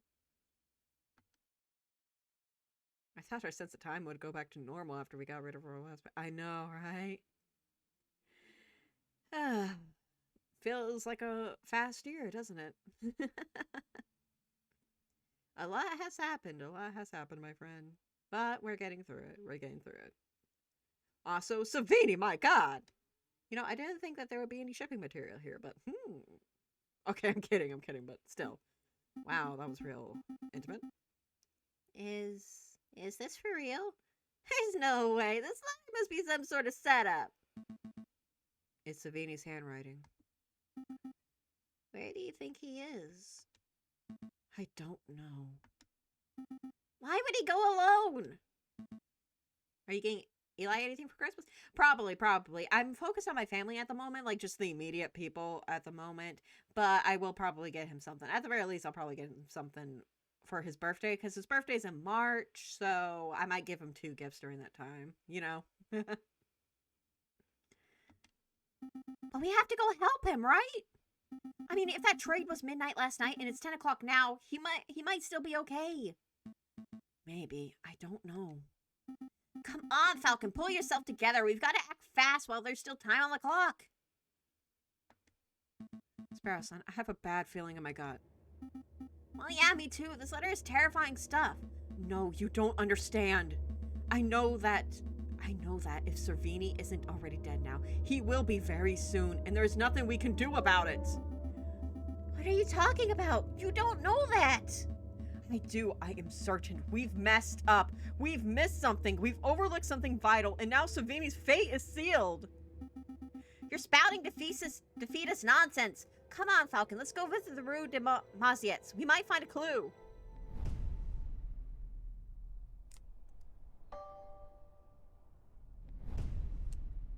We're having a fun stream so far. Oh, holy bro. Yes, I'm having a very fun stream. How are you doing, honey? How are you? So far it's been pretty good. We've entered some pretty interesting plot twists. Come on, Sparrow-san, keep up.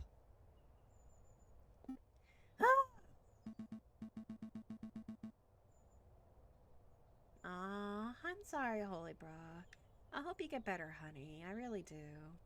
Aw. Let me know if you need anything, sweetie. You're more than welcome to lurk in my stream if you like.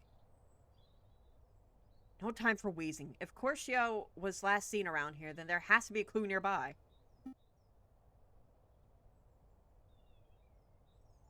Wait, do for it, huh? Wait, I am doing good. That was typo. Okay.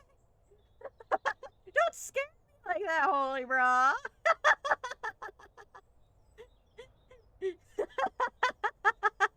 Dear. That was one hell of a typo. I didn't even notice that typo. Okay, that's better. That's better. I was like, what?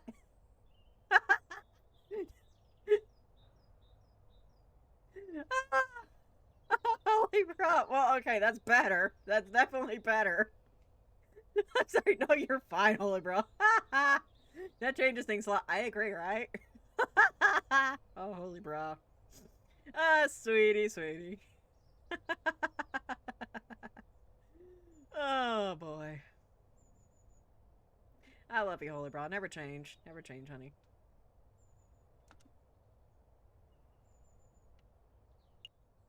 Ooh, there's blood. Yay, hugs. There's a pool of blood here. It looks fresh. We all been doing... Yes, we all been doing well. I've been doing pretty good so far. Just did some shopping and stuff like that. It's been nice. It's been nice. Corciocos? I see drag marks heading towards that tunnel, which leads straight to the Sienna. If I had to guess, someone was killed here last night and their body was hastily disposed of in the river.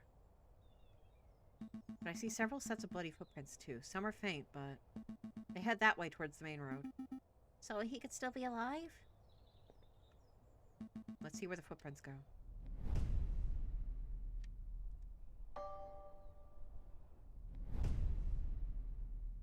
That was the biggest unnoticeable. Yeah, it changed the entire sentence, my friend. It was that big. I bet you were. And here I was so concerned for you. That's what we get.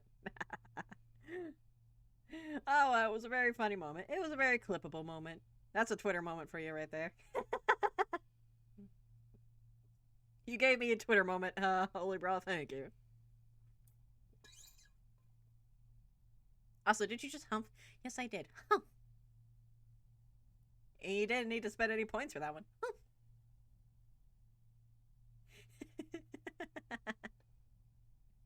Aww. Think I should make that into a thing if I ever get up to, Aw. You think I should ever make that into a thing if I ever get up to, what is it called? You know, when you can be able to, like, spend your points in order to have VTubers do things? You know what I mean? I forgot what it was called. Affiliate? There it is, thank you. It was like, I was thinking like associate or something like that, but it's like, nah, affiliate. You think I should make that like a thing if I ever get to affiliate? Like, spend 150 points to make them go, huh. That could be nice. Yes, your choice. Oh, yeah. I mean, it's pretty easy and simple one. That's cute, man. Oh, thank you. Thank you. Yeah, I can make it a cheap one. Here, the foot slid right into the Notre Dame. It seems that way. Unbelievable. I know a lot of people like to do the ara, like that kind of thing. Also, ara. I don't know if I could do a good one. Is that good?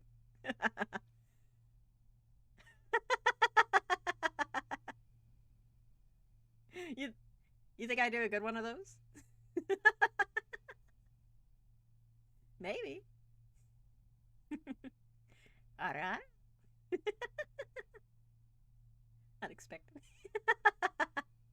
It is kind of fun to do.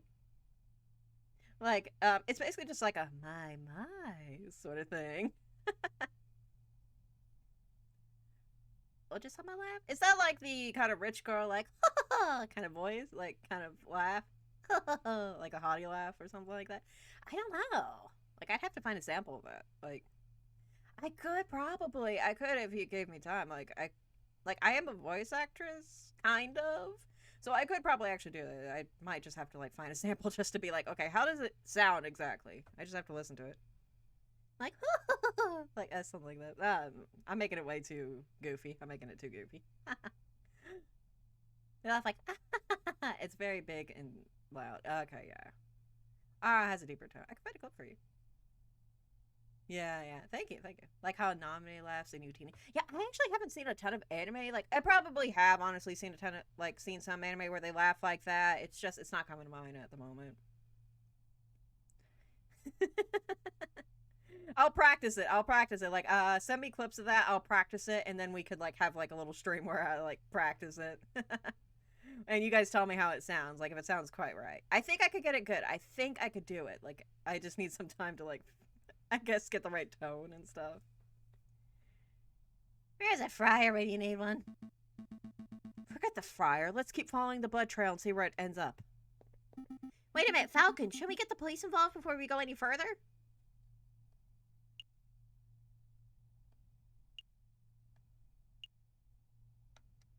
That would be the smart thing to do.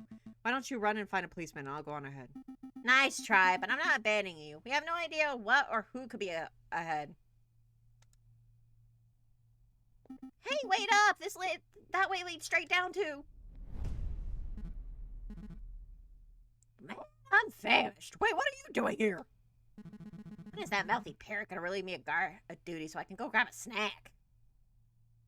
The trail keeps going. Hey, is that the concierge jailkeeper? Quack? It's Clark, you dummies! I had no idea you were a religious man, Monsieur. I'm not. I had a career change. Private security pays much better than regular old jail keeping, you know. Monsieur, we don't have much time, so I'll keep it brief. We're following a trail that leads to the door behind you. We need you to let us pass. The door behind me? Ha! Yeah, idiots. This door leads straight to the catacombs. You don't want to go there. Catacombs? And besides, just because I know how to get in doesn't mean I'm going to let you pass. Got a job to do. I have integrity. I've promised to act as a guard, and that's what I'm doing. You want a bribe, don't you? Bingo, what you got? Here's my fist.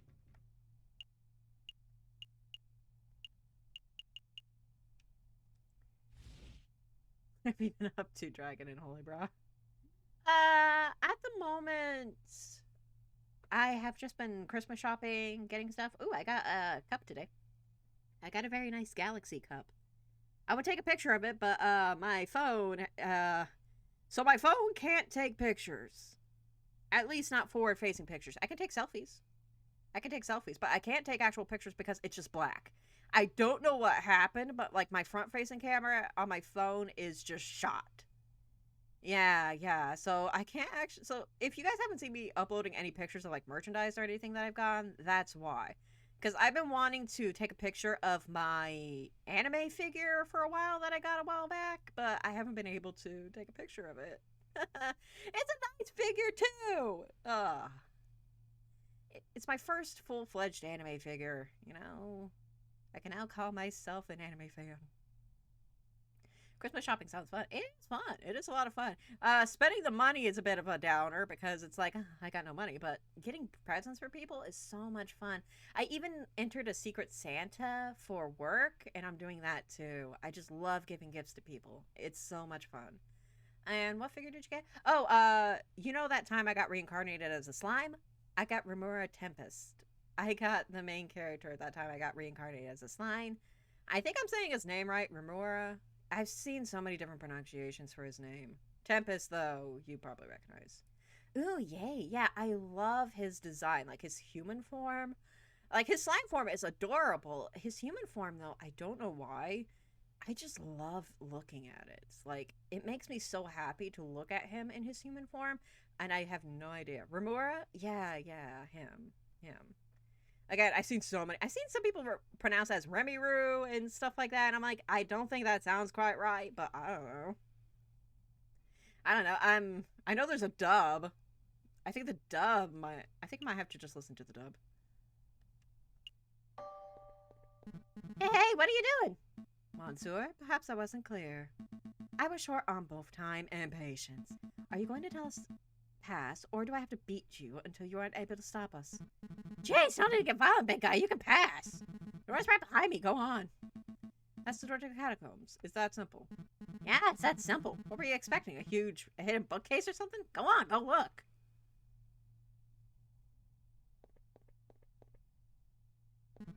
Huh, but it is. The rocket straight into a pitch black maze without even a torch. I wonder, will they get lost and starve, or will they find the crazy lying girl and get shot? Either way, ain't my problem. Oh boy, this is gonna be a lot of fun. By the way, guys, if you guys name a character that just makes you happy whenever you look at them. Like, just about any character. Like, what character that you just love the design for? Because that's one of my characters that I love the design for. Shimoda from Heaven's Design Team also just makes me really happy whenever I see him. See, same as Neptune. I just really like looking at them. I don't know why. It just makes me so happy. Upon entering the doorway, Falcon and Sparrowson find themselves at the top of a stone staircase that spirals into the abyss below. Here goes nothing. They begin to descend. I knew an underground passage would be dark, but this is ridiculous. I can't even see my hand in front of my face. You have a hand? Just keep putting one foot in front of the other, Sparrowson.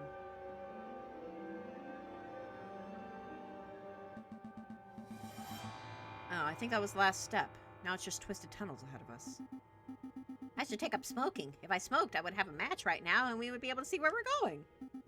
Plus, you know, all the health benefits, and I'd probably be calmer. What health benefits?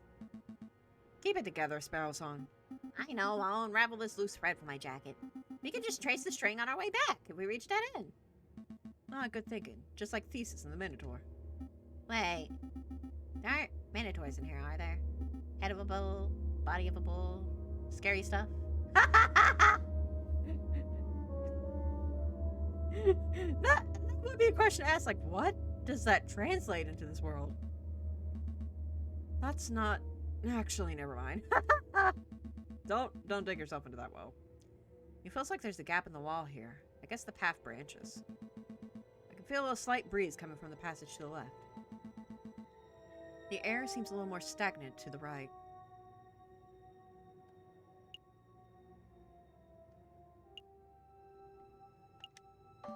There's a chance that the breeze could be caused by an opening. Let's head that way. Oh, hey Falcon, I don't want to dump on you or anything, but when you threatened Quark back there, it was pretty scary. Scary? Not really. Quarks all talk. I knew there was no chance they would fight back. I always like to look at Digimon designs. Digimon designs are good. Like, I can understand that perfectly. It's like looking at fighting game designs. They can be just so rad. No, I wasn't scared of Quark. You. I found you scary. I've never seen you get so angry before. Zavini's life is on the line, Sparrowson. Forgive me for showing a little emotion. There's so many, I know, right? Sorry, I didn't mean it that way. Oh, it looks like the path branches again. Are my eyes going funky from the darkness, or is there a good bit of light coming from the right path? No, I see it too. There's definitely some light on that side. It's definitely getting lighter. I can see my hands again. But that might just mean we're getting close to an exit, right? Maybe that's all been a wild goose chase. Hush, listen. Voices? Voices, we're getting close. Wait, Falcon, aren't you scared? Terrified. There they are. I'll ask one more time. What is your name? Are you with the police? The Royal Guards? Speak, bird. Madame Vermont, we've been here all night and he simply ain't talking. And I like the characters in Polar Bear's Cafe. I know, like, yeah, that makes sense. That makes sense. Because they look like they're actual, like, animals, you know? They look like actual animals, but there is just a nice attractiveness to them that makes them, like, nice to look at, you know? It's just really cute. I don't know how exactly, but it is just really cute. He didn't react to coaxing. He didn't react to torture. Maybe it's time to, administer some justice? Justice. That word. Oh, the rooster finally crows. You want to know who I am? Fine. My name is Savini Corcio. I'm a public prosecutor for the Cordiasis. And Grizzly and Polar Bear are boyfriends. Oh, boy. Well, Sevi, it's been a pleasure, but we can't be having spies running around our base of operations now, can we? Without further ado, I hereby send you to... Wait a minute, Piero. This is no ordinary spy. 'Cause he's a prosecutor? No, because he's the bastard who condemned my father 10 years ago. Oh, that would be bad. Whoa, are you sure? I had my suspicions when I saw his smug air of arrogance. His holier-than-thou glare. I also like the Ghibli characters. Ghibli characters are just nice to look at. Yeah. Again, it's something about them. They're simple, but it's that simplicity that makes them attractive looking. Plus, anytime, like, Ghibli characters move, there's something nice to it. I don't know, like, what it is exactly, but yeah. Ghibli characters are just nice to look at. Ghibli's cottagecore, basically, yeah. Ghibli just has such a nice aesthetic to it, like the colors, the way things move. It's just relaxing to look at Ghibli stuff. That's why it's like so popular to like look at like GIFs or clips or anything like that of Ghibli related, you know? And that's why so many people try to imitate it too, because there are so many things that imitates the Ghibli style going around. It's just a nice looking, it's just really nice looking. But now that I know his name and occupation, there is no doubt. Then you watch Prince Mononoke and it's Ruthless Bot. Yeah, it turns on a dime. That's also really nice. Do you remember, Bird? Do you remember the trial of a homeless lion in the winter of 1835? What was your father's name? Jean Bermort. What were his crimes? His only crime was trying to feed a starving child. The Grave of the Firefly is depressing. Yeah. Even when things look beautiful, it can take a turn. It can take a really depressing turn.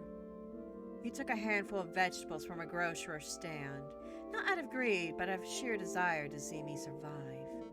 But he was seen by a policeman, another arrogant cockerel like yourself, actually. Oh, I think I know who it is. So my father was thrown in jail. He was dragged to court. I had the privilege of watching the proceedings from the stands. I remember your sharp words. This man is a thief. This man is a scoundrel. He deserves the harshest possible punishment for his crimes. You didn't care about the consequences. You didn't care about why my father did what he did. All you cared about was fulfilling your lust to see a criminal behind bars. My father received a sentence of 5 years. He died on his 3rd. Do you remember him?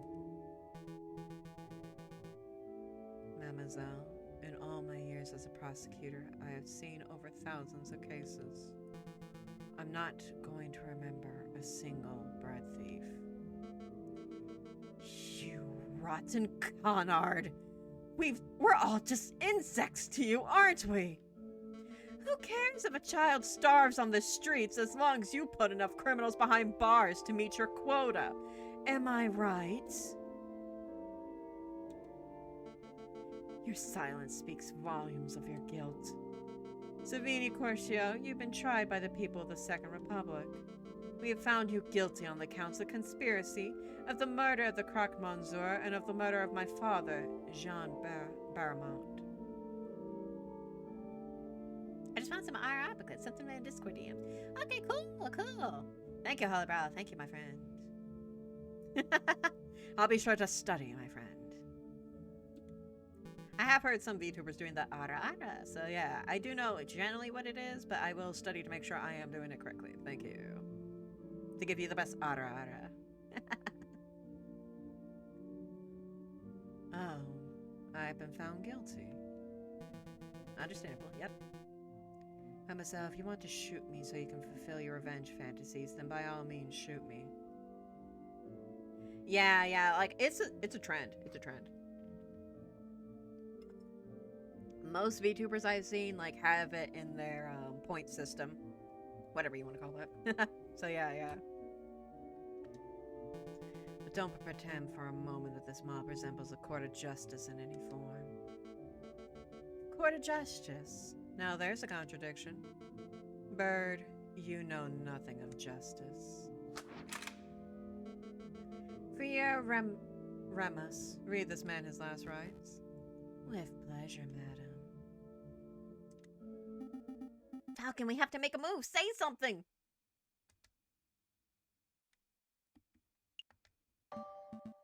Alright, I'm going in. I'm coming too. No, I need you to get out of here. Go find the police, Royal Guard, anyone. I'll stall for time. Falcon. Okay, I'll go get help. Do you have any last words? Just pull the bloody trigger and be done with it. Wait! Wait.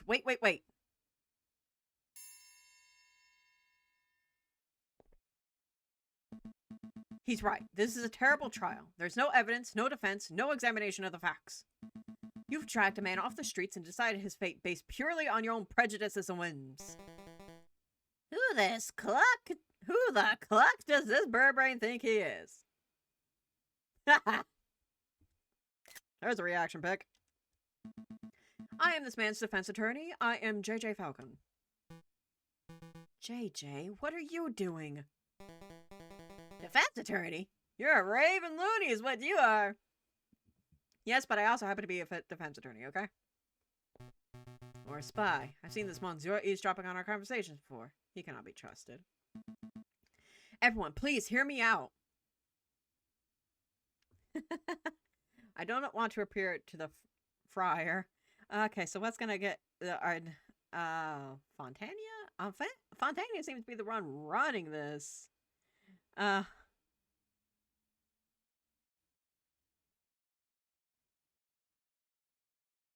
Humility trial. Okay.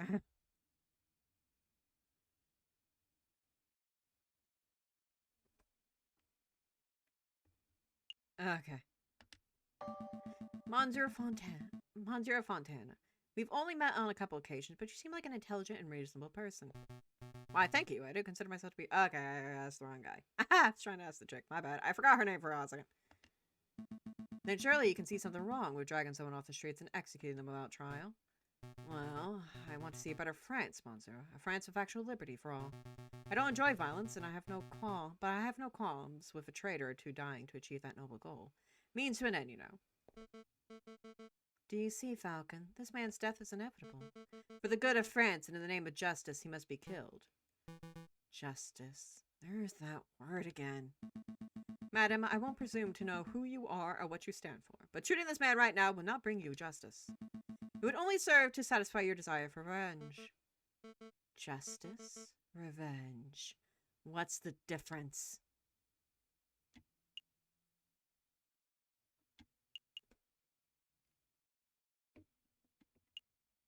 Fairness, rationality, due process, I'm not a fan of. Fairness, madam. Justice offers the accused a chance to defend themselves and ensures that both sides are treated as equals. My father was not treated as an equal. Then maybe this is your opportunity to be the better person. Madam, surely you aren't entertaining the words of this heathen. Fine, Falcon. We'll play this your way. We shall have a formal trial for the murder of the Croque Monsieur. Excellent. Shall we head back to my office and file the necessary papers? Don't take me for a fool. You'll walk us right into a trap. We shall have the trial right here and now. Right here, in the catacombs. It's as good as a place as any. I suppose we'll be needing a judge. I volunteer. No thanks, Piero. We're trying to form a courtroom, not a circus. Aw. Just go see how the security is doing, Piero. We don't want any more spies wandering in. Radio. Perhaps I can help, madame. You know that I am a picious man after all. Okay, Remus, you can be our judge, and I will lead the prosecution. What about the jury? With due respect, I don't trust your peers to be impartial. Look around you. As we speak, we are being watched and judged by countless dead men and women. They shall be our jury. That may work as a metaphor, but in practical terms, it is me you have to convince, Falcon. Convince me that this bird is not guilty. After all, I'm the one who holds the gun. Well, it looks like we are ready to get started. The trial of Servini Corcio is underway. He stands accused of the murder of the man known as the Croque Monsieur in cold blood. Madame Beaumont, please explain the details of what happened. Very well. Last night, at the stroke of midnight, 2 gunshots were heard on the Rue des Mossettes. Piero alerted us and we managed to arrive before the police did. On the scene, I saw the man known as the Croque Monsieur, a good friend of ours lying in a pool of his own blood. Standing over the body, I saw the murderer, Servini Corcio, still clutching his murder weapon. Keiko. Am I to understand that you did not witness the crime firsthand, madam? That you only saw the aftermath? Yes, but one of us did happen to see the incident itself.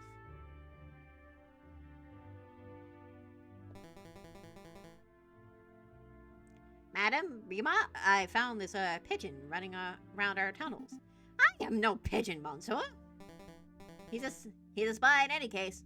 Let's say I execute him right now. It's alright, he's with me. With you? He's my assistant. He carries my bags and stuff. Falcon, I trust that you do not have any other assistants lurking around the corner. No, madam?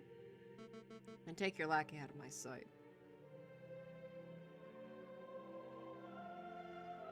Psst, Falcon. What is it? I saw someone lurking in the catacombs. I think he was watching us from the shadows. Another rebel? I don't know. But he got spooked when he saw me. He dropped this. What's this? A political pamphlet. Cult pamphlet happened to add to your evidence.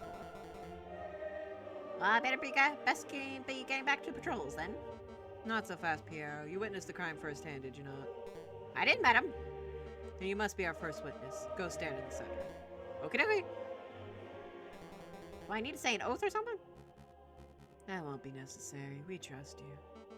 Just tell us what you saw last night, Piero. Okie dokie. Okay. So real quick, we will be getting back to this. I just need to take a good 10 minutes just to get a drink or something, you know, to get some water. I've been doing a lot of talking. I had some coffee, just not water. So we will be back to this though. We will be back. So take a good 10-minute break here, and then we'll be back to defend our rooster friend. The little cock that he is. Alrighty, be right back.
Okay. We are back. I got me some water. So now we should be good to continue on because boy was that a place to take a break on. The person that we're defending the prosecutor that we've been fighting against, and he might die at any minute now. Welcome back. Thank you. Thank you. So far, there's a very interesting situation to find ourselves in. Oh boy. And we got trigger finger lioness. Ooh. So yeah, this is gonna be interesting. I saw it plain as day. Did you know?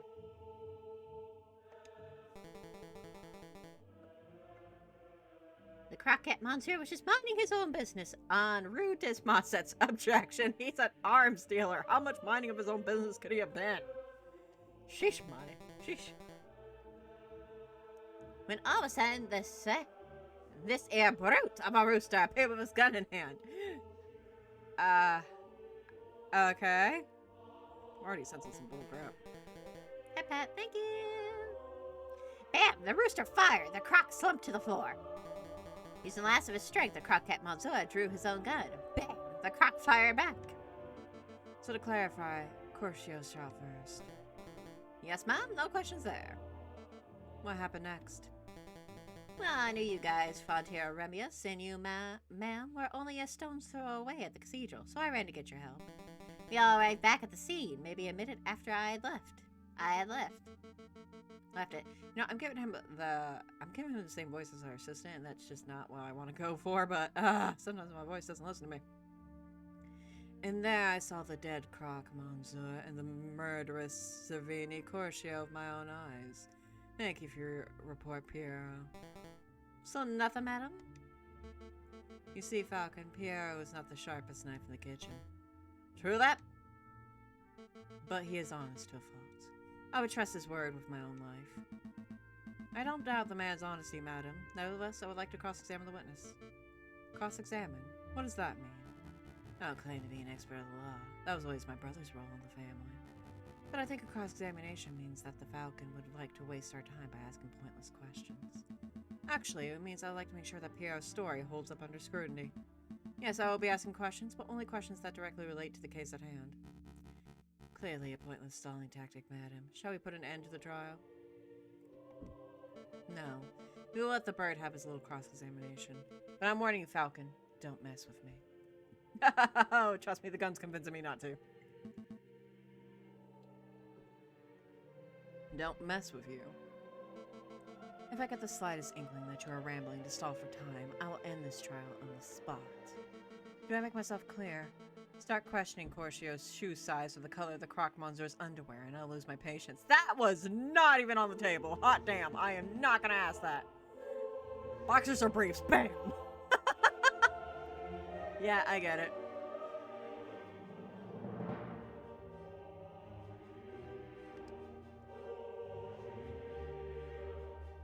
So you saw it plain as day. You claim you saw the incident as plain as day. Yep, plain as day. Piero, I'd like to remind you that this crime occurred around midnight. In February, on an overcast, moonless night in an unlit alley. What's your point? It would have been dark. So dark that you could not possibly have correctly identified the people involved. Yeah, exactly. That's what I was just thinking. I noticed it, like, I saw it plain as day. I'm like, it's night, ya ass. Hey, I swear I saw what I saw. Hold on, Falcon. You slipped up. You said that the alley was unlit, but I distinctly recall there being lanterns over Rue de Mosset's. Oh, that's right, that's right. No, they're all broken. We live in the Villa Lumiere. There's a gas lamp on every street. You're right, Madame Beaumont. There are street lamps over Rue de Mosset's, but they would have been no good. It wouldn't have been any good. Flash shards. The street lamps over Rue de Mosset's were broken. They are completely non-functional. As proof, I represent the glass shards that line the alleyway. These shards originate from the panes of the broken lamps. And I still got the hole.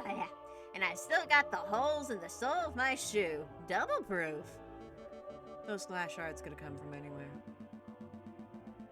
You could send one of your underlings to see the broken lamps for themselves if you want. And waste more time? I think not. This sounds like a stalling tactic. Excuse me, Madame Beaumont? I don't remember whether the lamps were or were not broken, but I do remember that we had to use a torch to light up the street. Hey, whose side are you on? I'm just saying, Falcon might be right. It was particularly dark, so it's possible that there weren't any lit street lamps. Are you saying I'm a liar? I thought we were buddies. Stop quibbling, both of you. Maybe the lamps were broken, maybe they weren't. It doesn't matter. I know that Piero's testimony is accurate because I personally saw the rooster at the crime scene 1 minute after Piero did. 1 minute? That's plenty of time for the real murderer to escape and for a passerby to stumble upon the scene, is it not? You must acknowledge that it is a possibility. I'll acknowledge nothing. There is an inkling of doubt. You know that there is the slight notion that Piero might be misremembering what he saw. Don't badger the prosecution, Monsieur Falcon. I wasn't badgering. On to the next witness, Madame Beaumont. That's what it is, Beaumont. Why did I say Beaumont? Beaumont, do you have anyone in mind? I do. There is someone among us who is something of a gun connoisseur. A man who knows everything there is to know about the craft of weaponry. Ah, that's me again. No. Shut up, Piero. Get off the stand. Yes, madam. I call Fontani to forward. Very well. Very well. I'm trying to give this guy a better voice. Now, Fontani, is it true that you're a gun specialist? Well, I hate to brag, but yes, I know about guns. Their mechanics, their beauty. Have you heard about the revolver mechanisms America is developing? Wonderful stuff.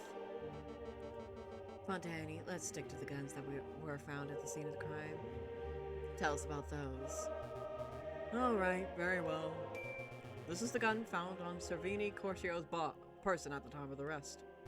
It is a standard issue percussion lock Chartier Ginduramar pistol, 24 centimeter length, 15 millimeter caliber. Lots of police and soldiers carry these dull things. It's a gun that says, I'm a reliable man of the law. So it's not his own gun. I mean, yeah, we know that. We know where it came from.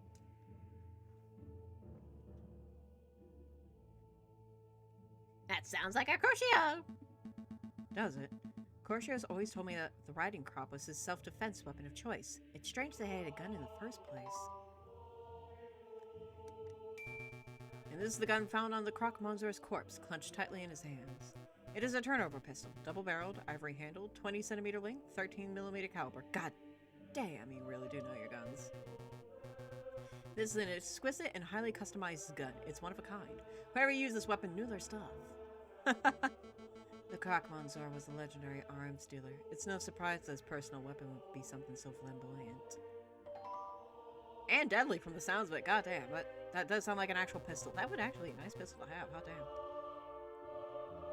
Not that I'm really into guns, but what's really fascinating about the Croque Monsieur's gun is the ammunition. See, the bore of the pistol has been fitted with a set of grooves. Please stop, Fontani. I didn't call you up here to show off your gun knowledge. You know, it kind of reminds me of a coworker I have. He's not into guns, he's into cars. And it's so hilarious because the dude will literally, like, name a car. I don't think I got that. I don't think I got that fixed, so I don't think you guys heard that, but I did. I most certainly did. What's going on about cars? Love you, Holy Bra. Thank you. Thank you very much. You good? I'm good. I scare myself with my own alerts. I created those, and I scare my own dickens off. Hot damn. I love you, Holy Bra. Thank you, honey. I do really appreciate it, even if it did startle me. Honestly, the alerts rarely pop up. They do. They do. That's why they're so striking. Because, like, my alerts rarely pop up, so it's like, oh, man. So it makes sense. Yeah, yeah. I don't see it coming. I do appreciate it, though. Thank you, honey. But, yeah. What happened? Alert went off, and I got startled. That's all. Holy Bra hosted my stream. Thank you. But yeah. I was going on about one of my coworkers. Like, the dude will literally, like, see a car and he'll, like, put it down, like, everything about it. Like, the engine and things like that. And I'm just like, one day I told him, I'm like, you are the worst person to hit and run. Because you would know the exact model of car. You'd be able to get the details down to what tires they were. Even if he gets hit by behind, he could tell a car from just the sound. He's that much of a car junkie. It's amazing. Does he know his car's blood type? He probably does. I could always ask.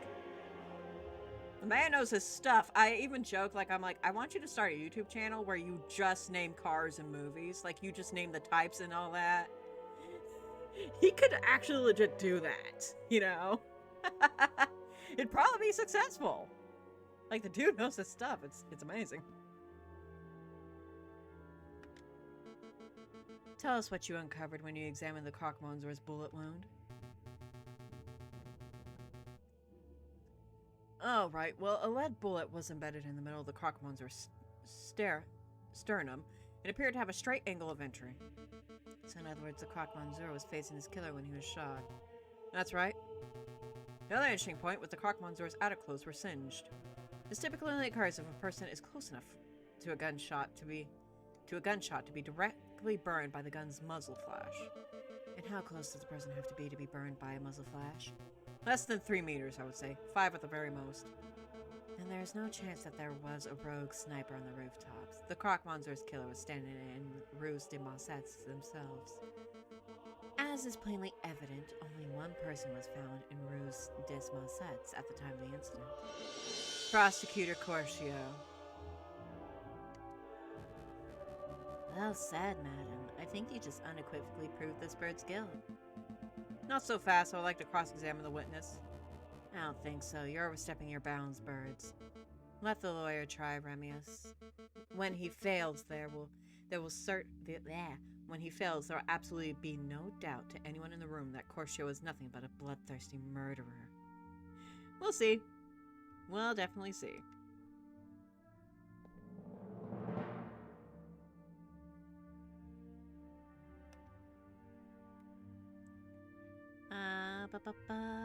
So, turnover pistol. So, either his gun, chest singed. What about his gun? You didn't give that many details about, Crockmonzor's gun. Montani, about the Crockmonzor's turnover pistol. Is it valuable?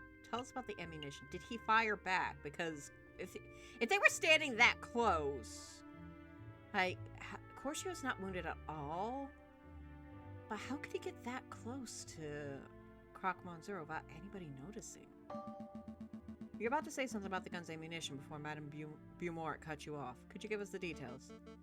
Oh great, now he'll never stop talking. I'm glad you asked, Falcon.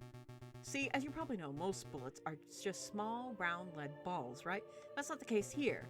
This particular weapon uses an advanced iron-tip aerodynamic, carefully grooved... Actually, be quicker if I just show you. Take a good look. This is an iron-tip mini ball. Oh, I see. Makes it so that way it can run through the air faster instead of just a ball. It cuts through the air a lot quicker. I get it. It is very rare, top-of-the-line technology. Before last night, I had never even seen one of these in person before. Like I said before, the Crockmonzor was a legendary arms dealer. It only makes sense that he would have access to the latest weaponry. Where did you find this bullet, Fontani? In the turnover pistol's chamber. Hold on, I'm confused. I thought the Crockmonzor fired his gun. So how's it possible that his gun was still loaded with a bullet? A turnover pistol is double-barreled. This means that it can hold 2 bullets at once, ready to be fired in quick succession.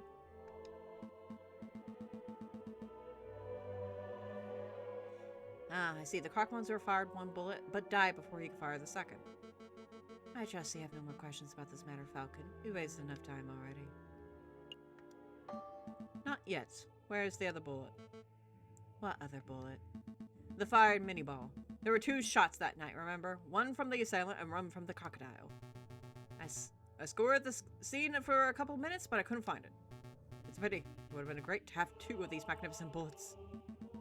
Madame Beaumont, did anyone find the fired mini-ball in Corcio's body? his body. You are asking if Corcio was wounded by the bullet. No, that much is plain to see. So again, I must ask, where is the fired mini ball?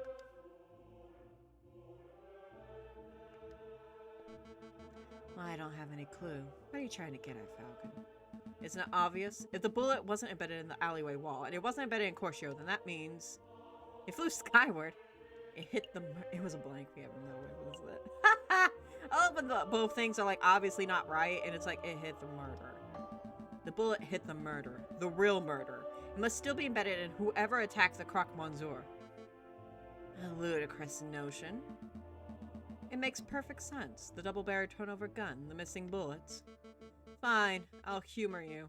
Let's say that a bullet did indeed hit the real perpetrator. What of it? Who? What of it?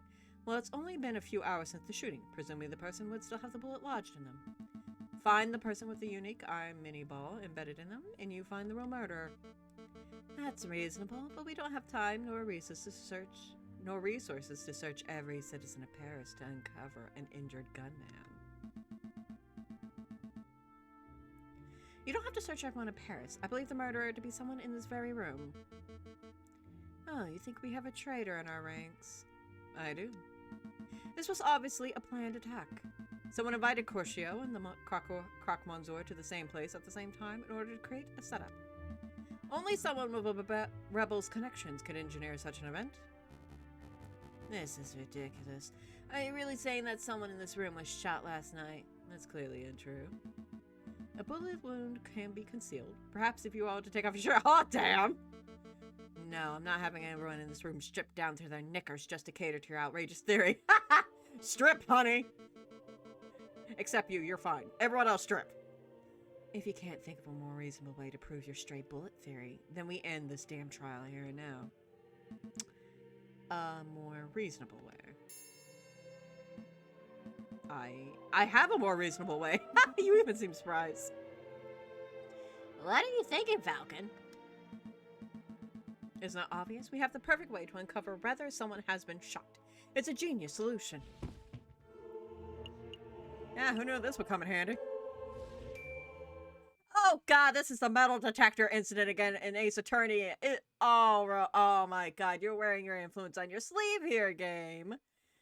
It's the Manfred von Karma find the bullet in his body situation. Oh man. How nice, how nice.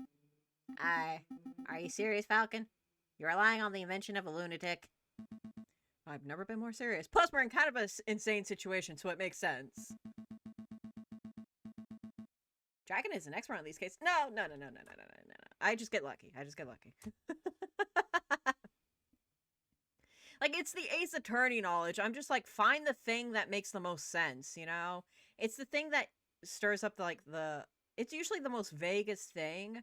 So if you just find the thing that is, like, the most vague and doesn't seem to make any sense at all, then you got, there's the connection. You got it right there. It can be tough, as sometimes it can be very obscure, but you just gotta find the thing that has the least information on it. Madame Beaumont, Friar Remius, and members of the court. This device is called an Explorer Extractor. It's the latest medical technology.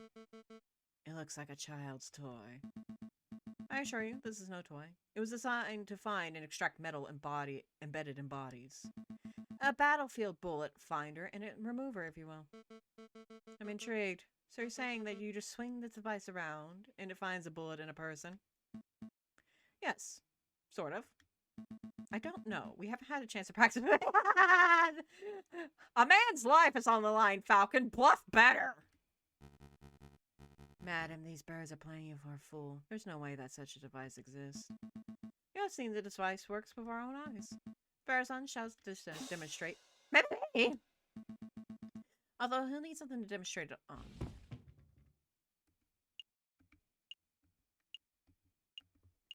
If we demonstrate it on the bullet? Yeah, that's the only thing that makes sense. Does anyone have a slab of meat?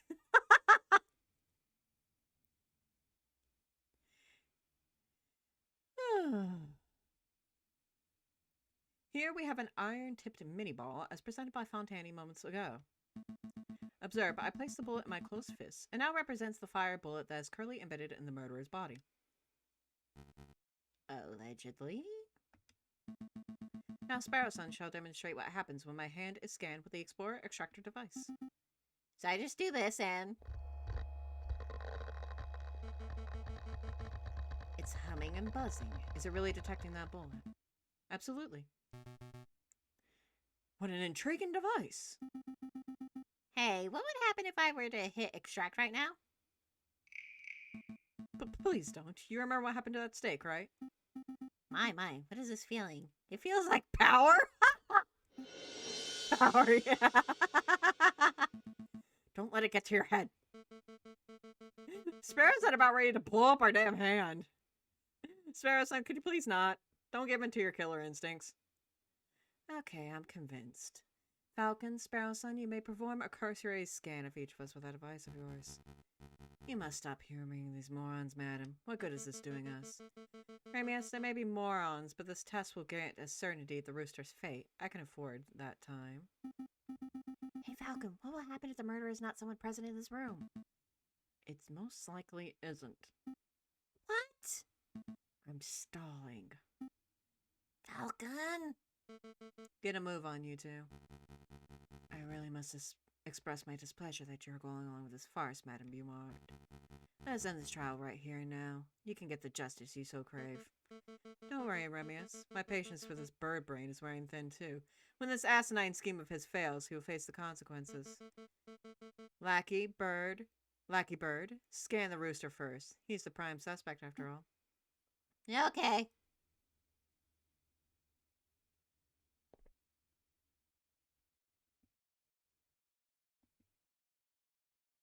So, guys had a good lunch yet? I'm not getting any reaction. That means there probably is no bullet lodged in Cortio. So he's innocent for sure. No, all that means is this bird was not shot by the hypothetical bullet. Don't forget, this is all speculation on Falcon's part. Madam, I must insist that you end this. It's a fool's errand. We have other matters we must attend to. Ramius, you let me worry about our time management. Piero, you go next. All right. Look it.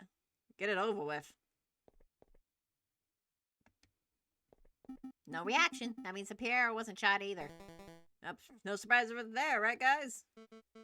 Let's see. Next we shall test. Madam, I implore you. You're being awfully lippy, Remius. Why don't you go next? Me, that's not really necessary, madam. I don't want to participate in this ridiculous child's game. This is no game, and I'm issuing you an order to cooperate. I refuse.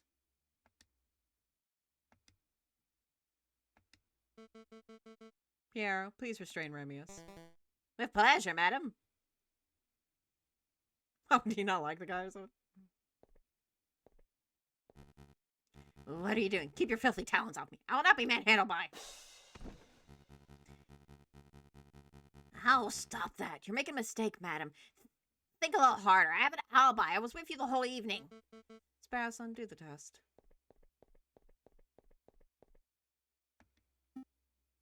Falcon? I'm not getting any reaction. That can't be right. Do it again. There's nothing. Friar Remius has not been shot as far as this device can tell. The other nerve to manhandle a man with a cloth like that.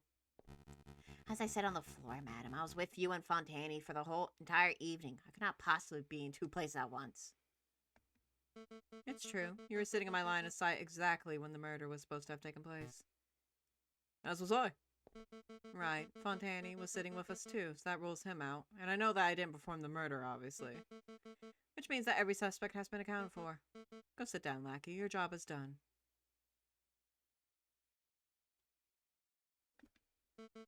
You realize what this means, don't you, Falcon? Your little test failed. Your hypothetical bullet theory turned out to be unsubstantiated speculation. Pure guesswork.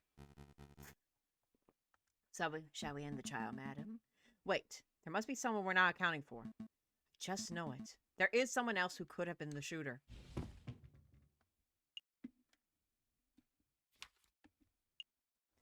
It's Judge Romulus, because he was the one Yeah, I think he was the one in the catacombs earlier. He's the only one that makes sense. Plus that whole line about that I could not have been in two places at once. I mean, you have a twin brother. So, yeah. Technically, you could have. Fry Remius, how is your brother? The man named Romulus? My brother. He was forced to flee the country by our oppressive government. You and I know that isn't true. Your brother is still in France. In fact, I think he's lurking in these very catacombs right now. An absurd notion. Your theories are getting more and more outlandish, Falcon. Where is your evidence? Oh, I know. I can answer this one. This, I found it in the catacombs tunnel. An introductory guide to the cult of reason. Thank you, Sparson. Now, Friar Remius, does this pamphlet look familiar to me? To you? No, I've never seen it before in my life. Are you sure? Are you sure it doesn't belong to your brother Romulus? No, there are many cultists in Paris. Maybe it belongs to one of them. Falcon, I'll take your word that you're likely found this pamphlet in the catacombs. But Remius is right. You have no evidence that the man known as Romulus is the one who dropped it. This pamphlet could have been dropped by anyone. It could have even been dragged in on the soul of Pierre Rocheux for all I know. Wouldn't be the first time. Actually, madam, I know for a fact that the pamphlet belonged to Romulus, and I can prove it. It's the signed document, isn't it? It's the one. Reason found Sparson. It's this one. Signed by a green ink by the name known as Silvius. Now, who uses green ink? A little while ago, while visiting the Louviere, I saw a man who looked very much like Romulus handing out pamphlets. As you can see, the pamphlet from the Louviere is identical to the pamphlet from the catacombs, except for one important detail.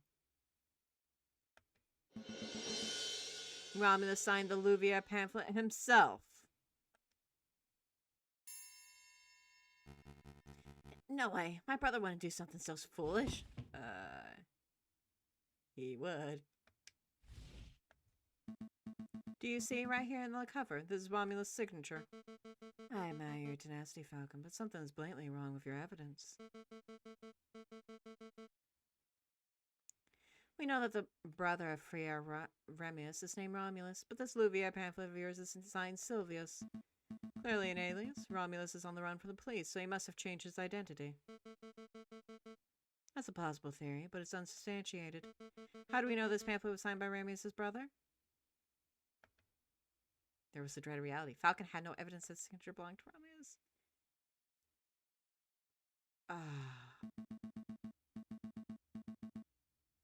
Madam, it's obvious that Romulus wrote that signature. See, Romulus writes in green. We don't have the fountain pen.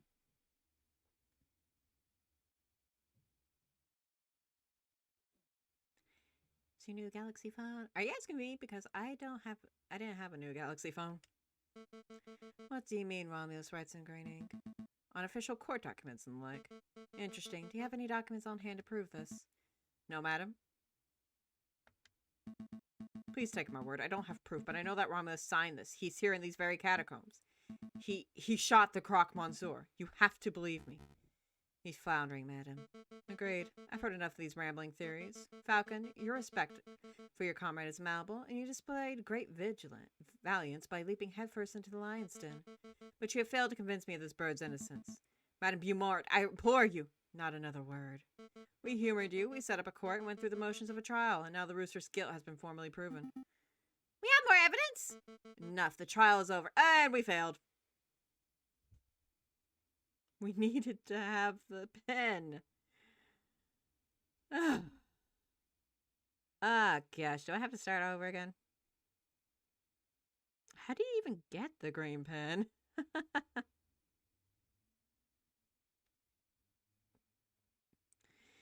Oh, boy. Oh, okay. Okay, I think I know how. Okay, so we messed up.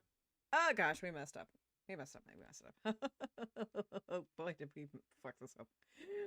Oh, boy, did we mess this up. Okay, so... 1 second.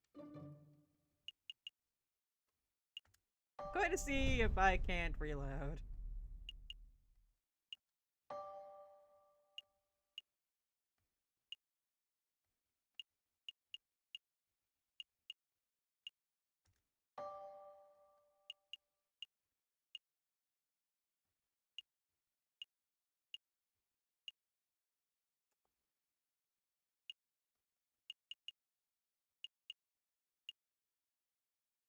Okay, I'm just wondering what day to reload on. Okay. Let's try February 7th. We could always go back if we need to. Because, bye. That was, okay, so what evidence do we have?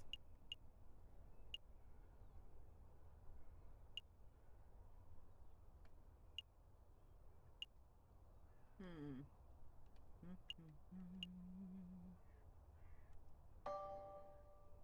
Ah, boy.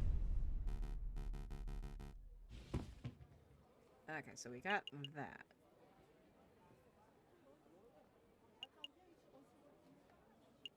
Okay, so maybe not from here.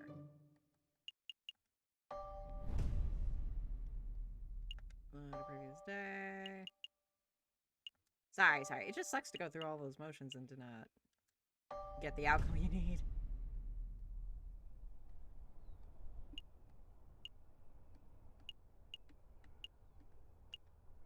Okay, let's go here.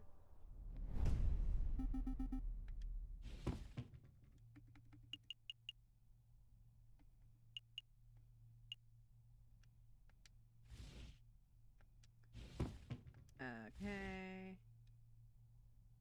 And likes riddles, of course. The librarians like riddles. Hold on. Gotta fast forward in order to collect the evidence that we need.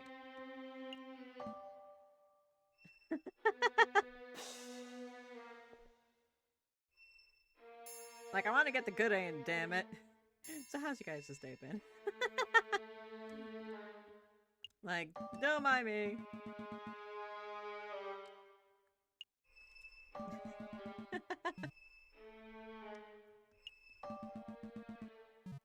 Okay, how do we get in? That's all. Okay. So we got the information about the catacombs. That's good.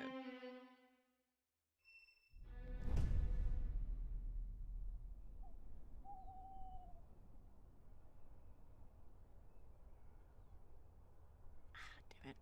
Nope, that's not how we do it.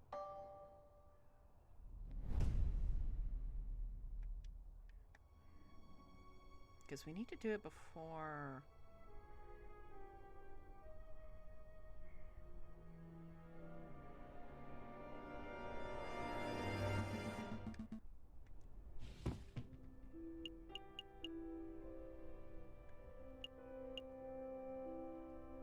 Okay, so we need to do this before 12 outside.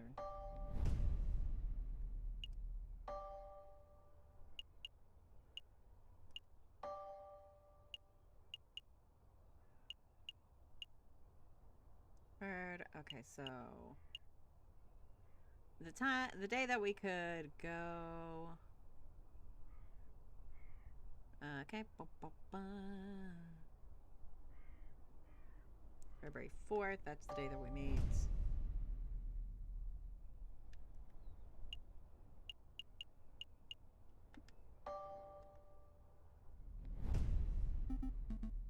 Yep. Okay, so at yada yada yada, going through the motions. Going through the motions just where I can get the just so I can get the fountain pen. Just so I can get the damn fountain pen. DJ checks. Yep, scare him. Hey buddy, we're trying to save your life here. Yes.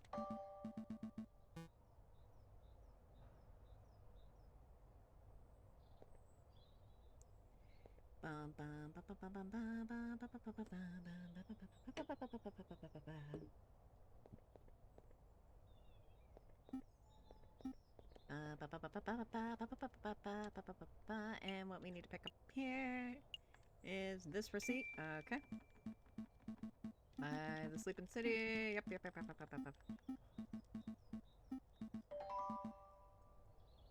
And then we need to pick up this.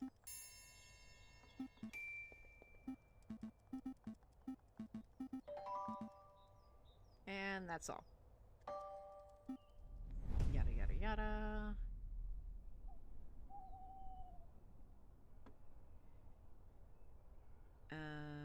Okay. Go to Louvier.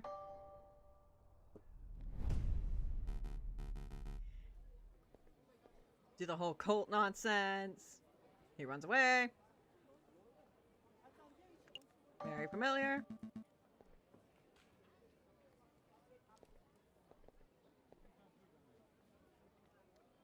Grand gallery. Talk to him, get that. Know about the uprising. What's the deal with the cultists? Get that piece of evidence. That's all. Okay, and then we leave.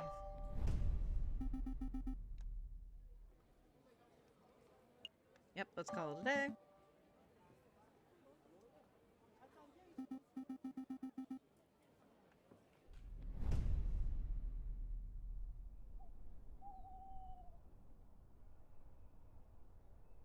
I can see that.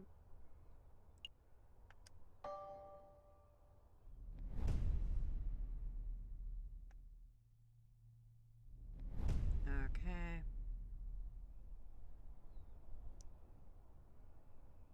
Friar, let me see.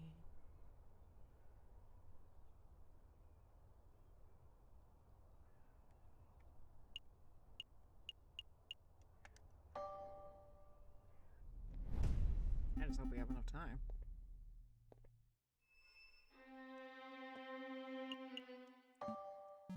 Okay. Ask about the sleeping city.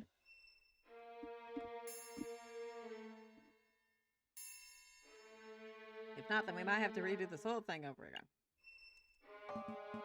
I don't want to do that. Tell us about the catacombs. Yada yada yada. How do we get in? And that's all. All just to get the singular piece of evidence.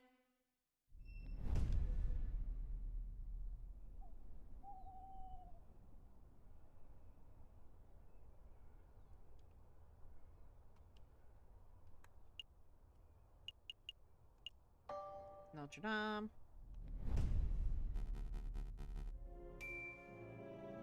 Oh, wait. Why did I skip this?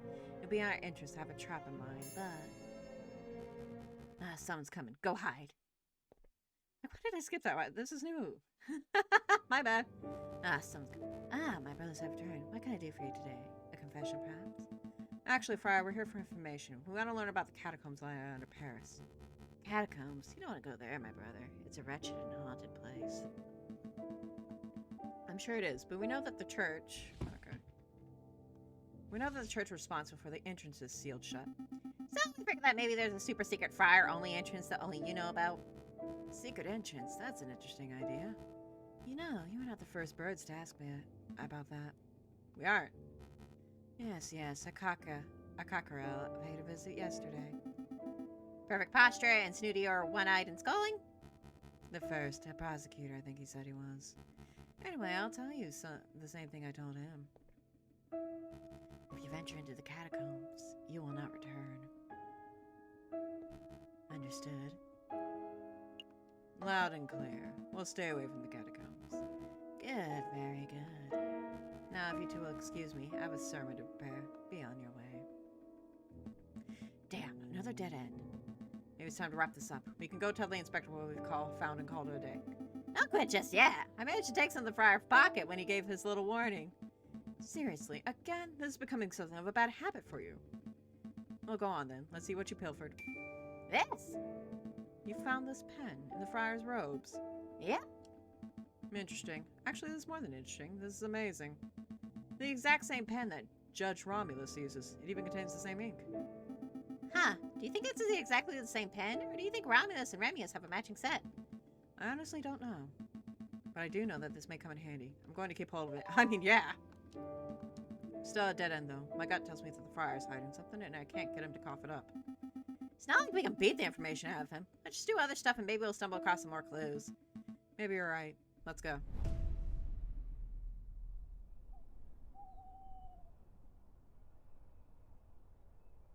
Okay, good. Okay, I think we can do this.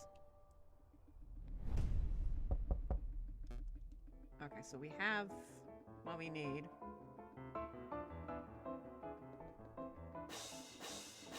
Boom, boom, boom.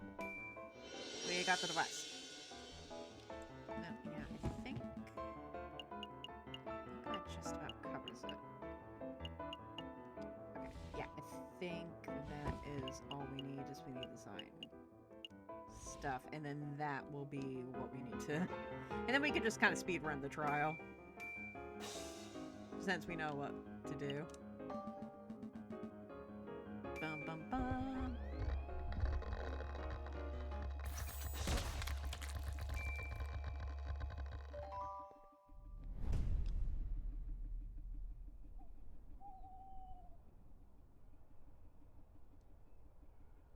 Okay. Hopefully we're good. We shall see, though. We shall definitely see.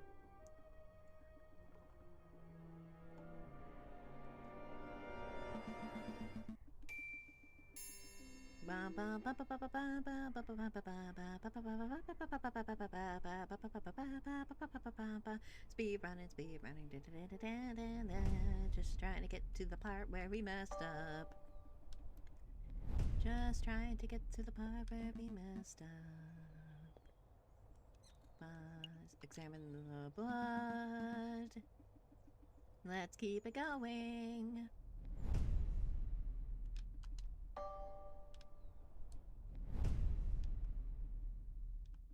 Let's keep it going. It was almost a perfect run, too. It was almost perfect. And then we just missed the damn fountain pen. Like, it's both frustrating, but I also get it. It does help to it helps to keep this, like, different from Ace Attorney. Since Ace Attorney, you cannot, like, get through something without all the evidence. In this one, you could flub stuff, and it would actually impact things. And that's actually interesting. That is actually interesting. I did hear some people say that they would have liked that if Ace Attorney did it. But with Ace Attorney, it's like they had a linear story they really wanted to tell. With this one, your actions have a little bit more consequence.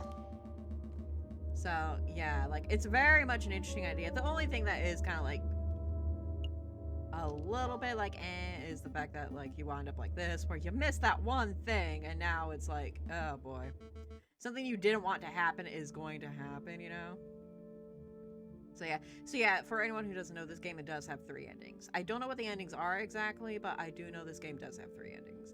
I think I'm trying to get the good one. I think I'm on the path to get the good one, but I don't know. Do you have Yu-Gi-Oh powers in it? Huh? In this game? No, I don't. I do have reverse powers. Speak up. Or in Ace Attorney, we don't. We don't have Yu-Gi-Oh powers in Ace Attorney either.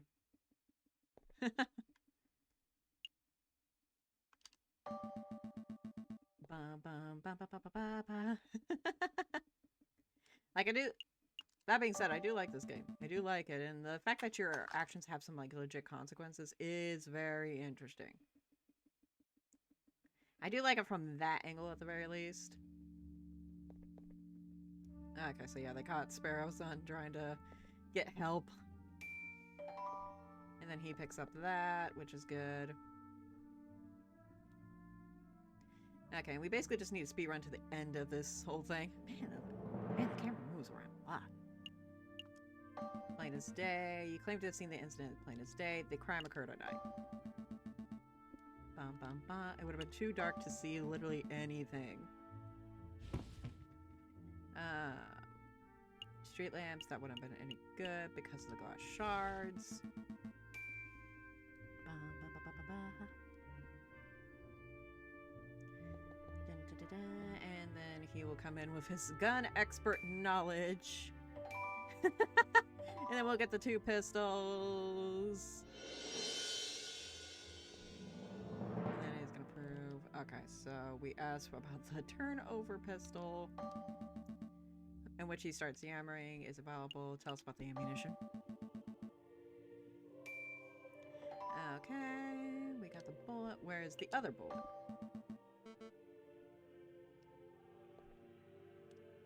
It hit the murderer.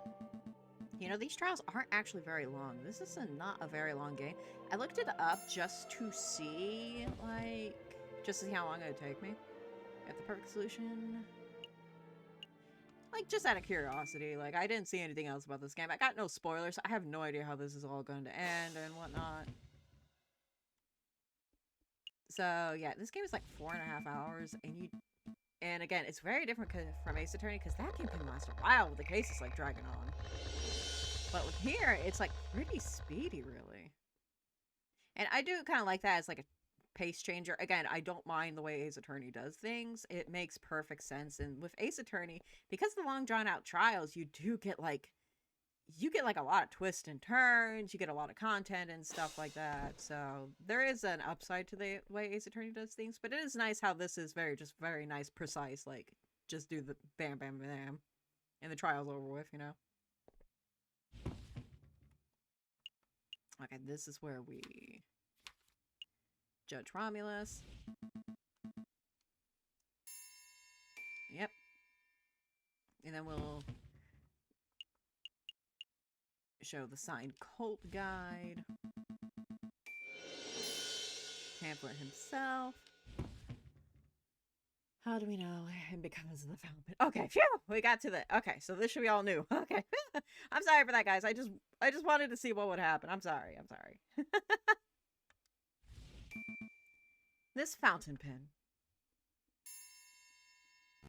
Hey, where did you get that?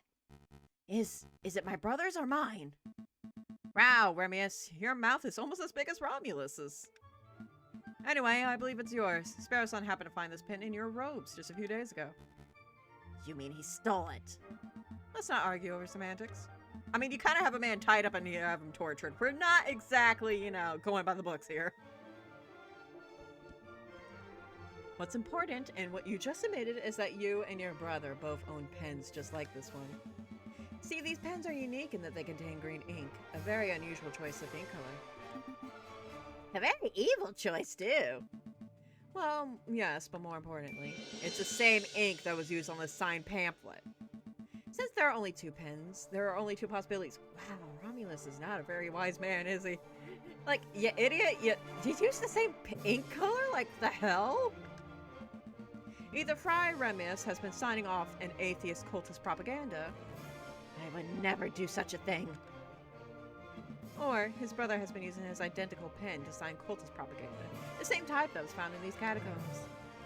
Impossible. My clumsy oaf of a brother lost his pen a week ago. Oh, so then the only explanation is that you lent him your own. No, you see. It doesn't matter how you cut it, Friar. One way or another, you and your brother are tied to the cultist pamphlet. Admit it. Confess. Falcon, enough. You've made your point. You are asserting that the friar's pen ties him to the cultist pamphlet. I get it. This is all tenuous, wouldn't you say, madam? No question. Falcon has suggested a theory that hinges upon a theory that hinges yet upon yet another theory. It's not hard proof by any measure. He may very well be wrong, but at least he's logical. His theory is self-consistent. Well, what do you say, madam? Your goose is cooked. Falcon, where did you say that you found this leaflet? The unsigned one, that is. Oh, down the catacombs tunnel, through the fork on the left side, hand side. Fontani, Piero, go see if you can find anyone dawdling where they shouldn't be. Yes, madam. Yes, madam. And now we play the waiting game. So, Corcio, how you doing? Had a good lunch before all this? In a moment, one of 2 things will happen. Either Piero and Fontani will return empty-handed, in which case I'll have no choice but to execute Corcio. And then I would have to execute you, Falcon, and you, Sparrowson. Please don't. Us? Not because of what you've seen tonight, although that's admittedly a problem, but because your lies would be treasonous to our new republic. You're running a real nice country, lady. I didn't sign up for this! Or Piero and Fontani will return with a prisoner in tow, in which case... Will we be free to cut Corcio down and skedaddle? Surely not, madam. You're not going to let these 3 just walk free after everything that's happened here. Remember what this rooster did to your father.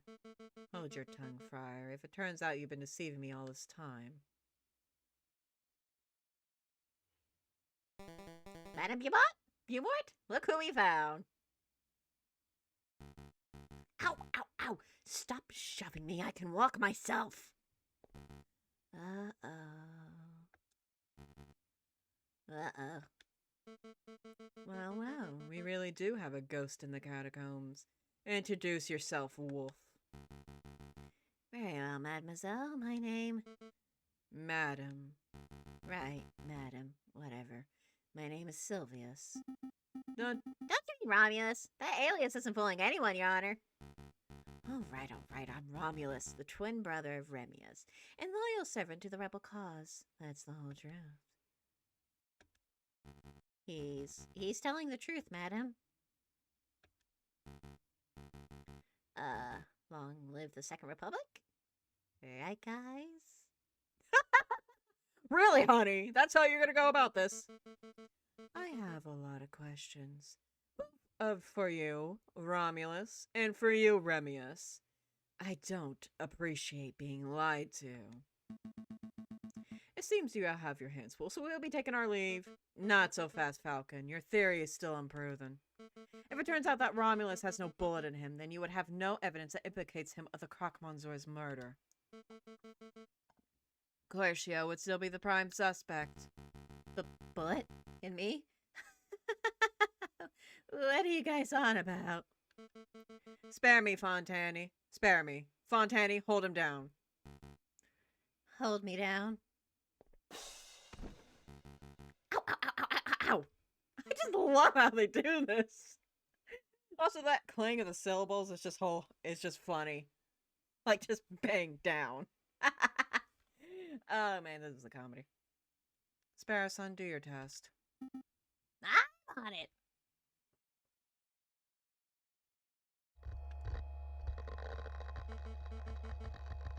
It's buzzing. It's really buzzing around his shoulders. I see blood. There's definitely a bullet wound there. That's an old bullet wound. An old war wound. I got it fighting in Algeria in 36. Obviously a desperate lie.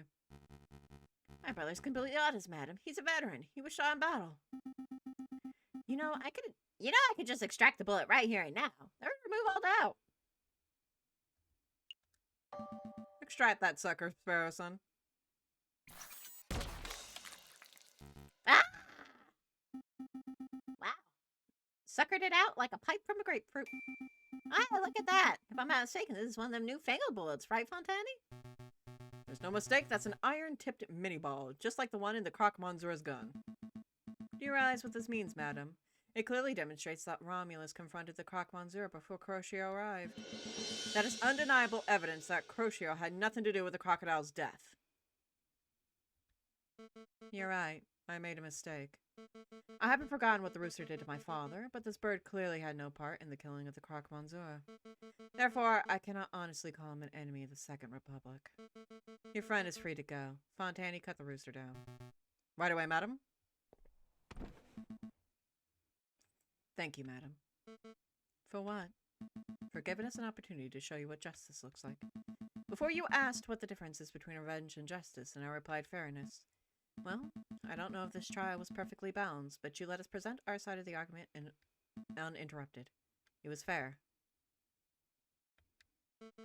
Pierre and Fontani will help carry your friend to the tunnel entrance. We're on it, madam? Will you be okay by yourself with the two wolves? These toothless old dogs. I think I'll manage. Plus, we just kind of blew up one of them. Not completely, but yeah, he's gonna be in pain for a while. Of course.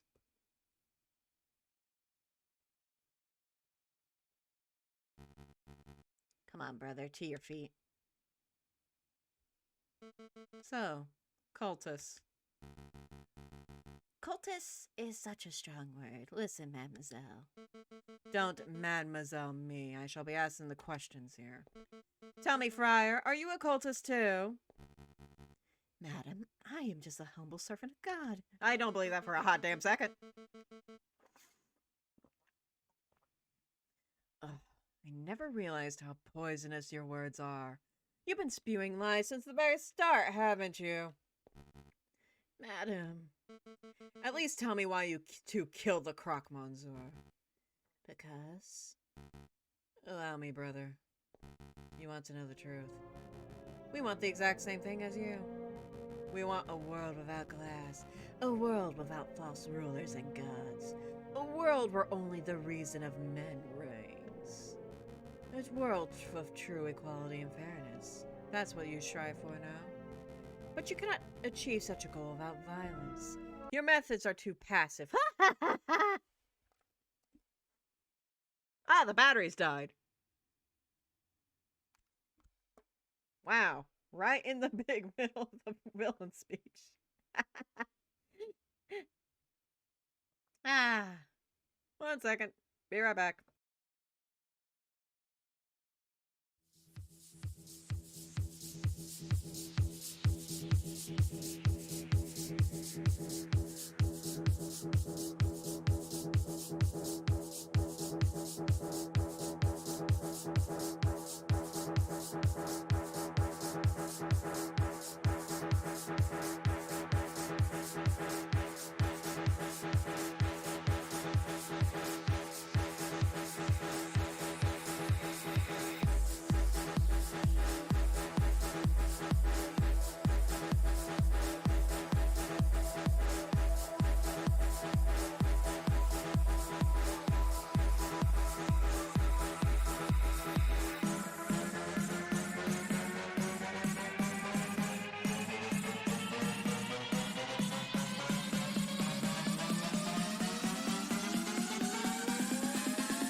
Welcome back. Thank you.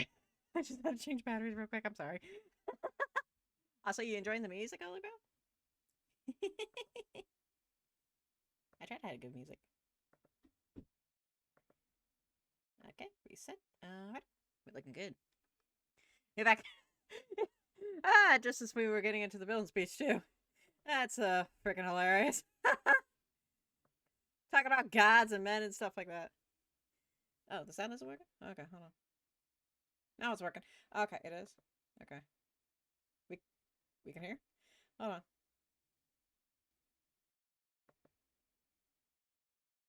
Oh. We good? We good? Okay. You guys can hear me? Okay, because I have it unmuted. Like, this is muted. Your audio sounds fine. Okay, okay, good. Okay.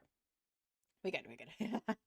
Yeah. I didn't start talking at first because I have to find, like, where my audio is and unmuted, you know? Like, scroll down a little bit and find it. That's why it takes me, like, a hot second.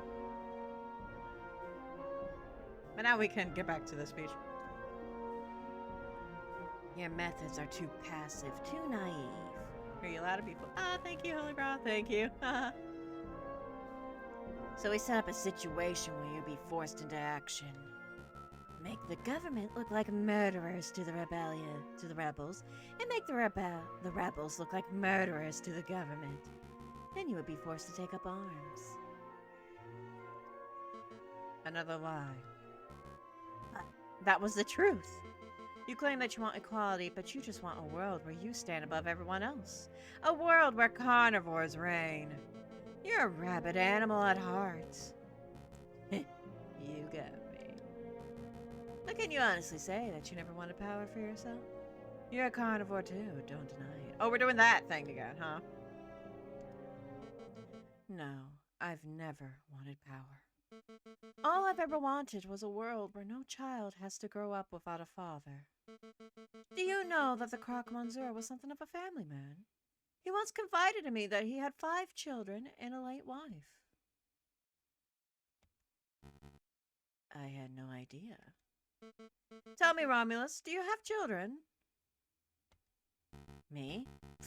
No, mademoiselle, I... Mistake. I figured.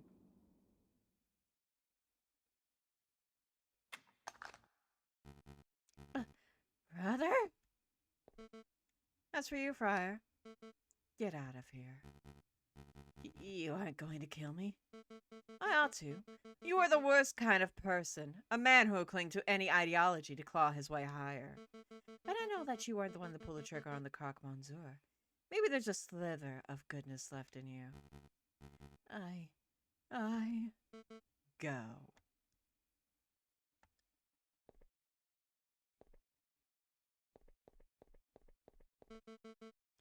Is this what justice looks like? It's so uncaring. Ooh. So I think Act 4 is the last one. So we're going to try to get through this game and reach an ending tonight. We're going to try our best at the very least. So yeah. If I reach an ending, I don't know if I'll go back and do the other endings because that'd take a while. Ooh, yeah. Like, it'd take a while to go through the other endings. Maybe I'll just look them up on YouTube or something else. So yeah. Like, I'm going to try. I think I'm on the path to, like, the good ending. Like, the ending that is quote-unquote canon or the one they want you to reach. So if that's true, then I might not go for the under endings, but we'll see. We'll see how we feel.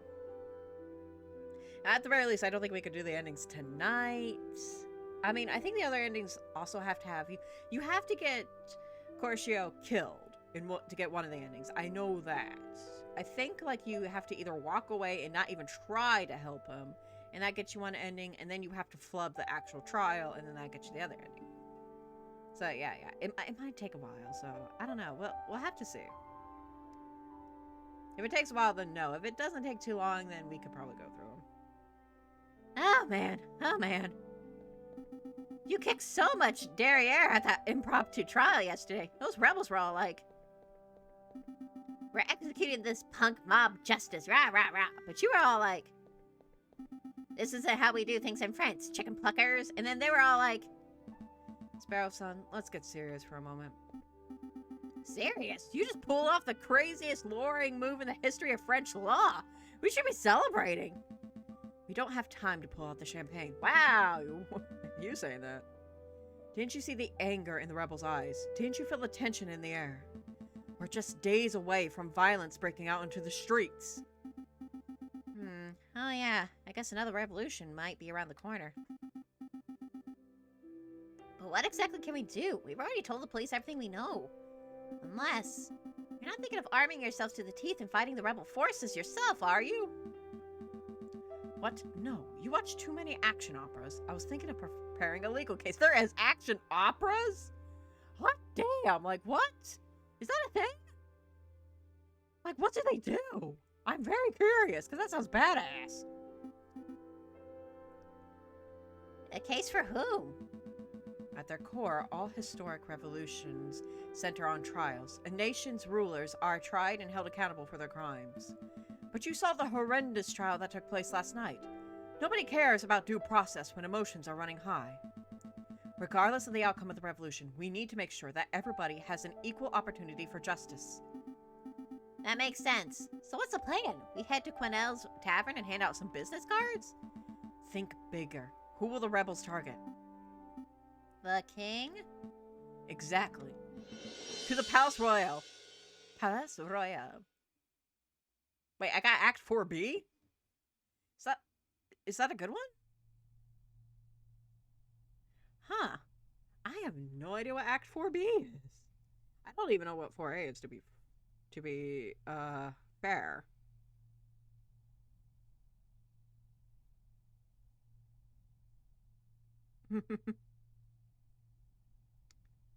Ah, boy. Okay, so... Well, we're in 4B. Let's see what happens. Falcon and Sparrowson rushed to the Palace Royale to arrange a private audience with the king. After filling in a pile of forms, the two are led into a waiting room. Are you here to see the king? That's right. Okay, take a number and wait to be called. Take a number. Yep, just wait your turn. More fools who have come to see the king. Let me guess. Lawyers. That's right. How did... Oh, I'm sorry. That's right. How did you... Hey, you're the Prime Minister, Monsieur Guzat. Oh, wow. You're right, Sparrowson. It's an honor to meet you, Prime Minister. Spare the formalities. You two are here to offer the king legal aid, aren't you? Yep, we're going to offer him assistance for the upcoming rebellion. Let me give you a word of advice. Don't bother. Excuse me? The king doesn't take kindly to any form of criticism. He buries his head so far in the sand that one could swear he is an ostrich. One would think that 7 assassination attempts would be enough for a man to learn that he is detested. With all due respect, Prime Minister, I think the King of France is mature enough to not let his ego get in the way of his senses. Ha ha ha! Oh, Falcon, you dear sweet honey. Like, what? So one would think. 24? That's us. It was a pleasure meeting you, Monsieur. Good luck. You'll need it. 24, calling number 24. Good day, Your Majesty. Good day, messieurs. Can I help you with something? Oh, I probably should have prepared a speech beforehand. That would have been smart, huh? Just wing it. Right, let's see. How to start? Lesson up, chumps!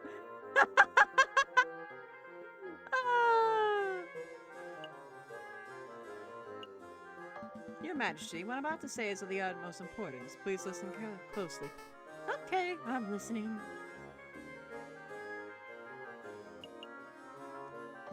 There is a storm coming. Rebels are plotting your downfall, and many believe a serious uprising is imminent.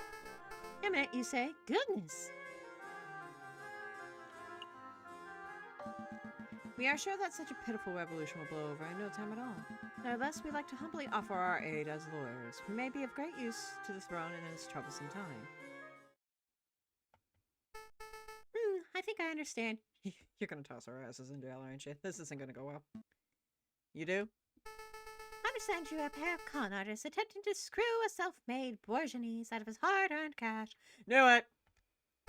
You have some nerve to even apply that my people hate me. I am the citizen king. I am beloved by all. You had 7 assassinations attempts on your heads, man. Beloved kings tend to experience fewer assassination attempts. Beck, have these 2 crooks thrown in jail. Maybe that will teach them a thing or two about respect. Right away, Your Majesty. You can't be serious. Oh, he was serious. Well, it's another fine mess you got me into. There's no need for the attitude, Sparrow-san. We won't be in here for long. Once we receive a court hearing, the judges will no doubt dismiss our charges instantly. And how long will it take for us to get a court hearing? Tell me that, Monsieur Smarty Pants. A week or so, I'm guessing? I can see why that might be a problem. The revolution could be in full swing by then. Yeah. What to do? Break it. Break out. We can try escaping. Yep, Sparrow-san knows what's up. Don't be ridiculous. Nobody has ever escaped from the concierge before. Ah, but nobody has ever locked the genius Sparrow-son and his witty lackey Falcon in the same jail cell before. Oh, we're never getting out of here. It's an absurd suggestion. Got any better ideas? Okay, let's break out of prison. Fantastic. I love this dialogue. Look, Falcon, a loose brick. We can wait for a guard to transfer us to some place, sneak up behind him, and then bam. And then we get a death sentence for murder. I think not. Let's search a little harder.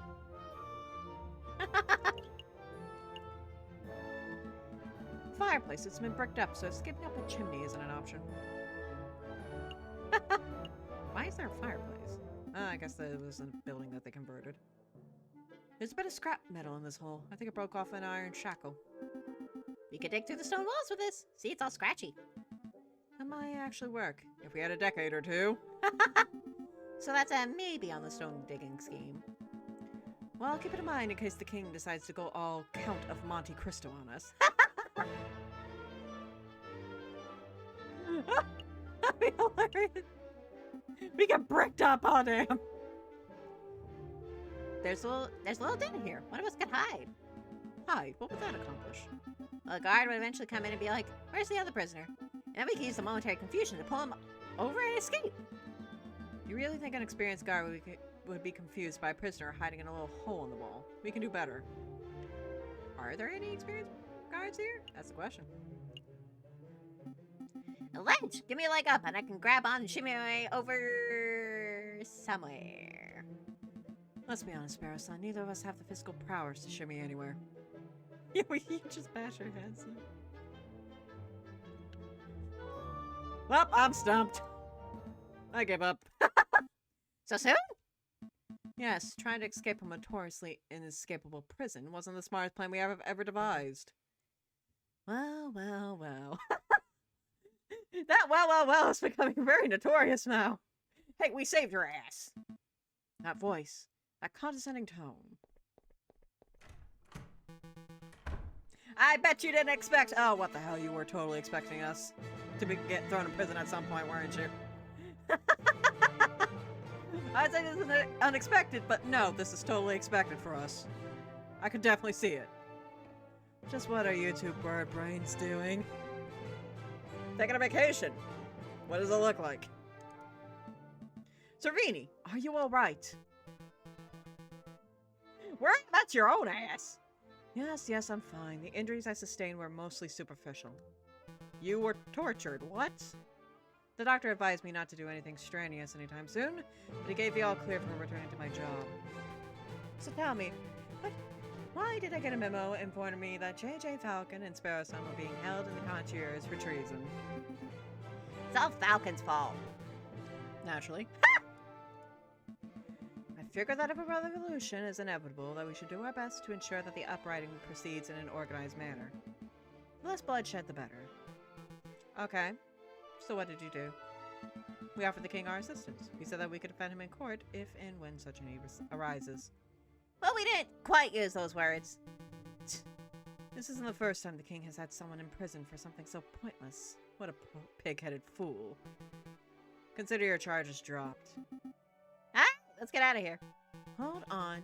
You've caught my interest with this idea of yours. A bloodless revolution. You're absolutely right in that if the king is captured, the citizens will devolve into an unruly mob of animals. We should prepare for a formal trial. No, we should preempt it. You're going to help us? Of course, this is a task that can be handled by 2 birds alone. Makes sense too, we did save your ass. What do you mean by preempt, Servini? We go on the offensive. We charge the king with crimes against the French people before the rebels can even act. We can do that? We can certainly try. We'll start building a case against the king. Oh, okay. Well, here we go. Have you ever played How to Put Boyfriend? No, but I've heard the legends. I've heard the legends. That's on the list, honey. I don't know when we will get to it, but boy, is that on the list, because that sounds wild. Plus, it's a visual novel, and usually visual novels are my forte, as it were. Visual novels are becoming my forte. I didn't intend for this. I will play other games, of course. Like, I got an entire list filled with it. It's just visual novels are really easy to get to. Plus, they provide obvious content since I can voice act them, you know? My argument will be focused on the king's gluttonous and irrelevant fiscal policies. His lack of commitment to his social political promises. His overall inept and irresponsibility on all facets of his duties as a monarchical king ruler. And obviously his denial of universal suffrage. Obviously. How am I supposed to defend the king from all that? You can't. If you try to argue with logics and facts, this hypothetical trial will inevitably result in a landslide guilty verdict. So I suggest that you take a different approach. Appeal to the king's character. Try to win the people's hearts with tales of the beloved Citizen King. He hasn't been called the Citizen King for like 10 years. It was just a suggestion. But consider this. You don't need to win the case. You just need to make a strong enough argument that the trial is fair. All that remains is ensuring that the king can be peacefully brought to the courthouse when the protests start to turn violent. Yeah, that would make sense. That's a job for the police and royal guard. Inform Inspector Voltaire of our plans so that he can prepare accordingly. At least I would if I could find him. Inspector Voltaire is missing. Apparently, he's taken an informal leave of absence since Wednesday. Wonder why? Hold on, Falcon. One thing eludes me. As you probably figured, Inspector Voletti had me perform an investigation into your past. He thought you were the Viridian killer. Crazy as it sounds. What? Fuck? What? No. Well, no. Okay, we're not, right? We're not, right?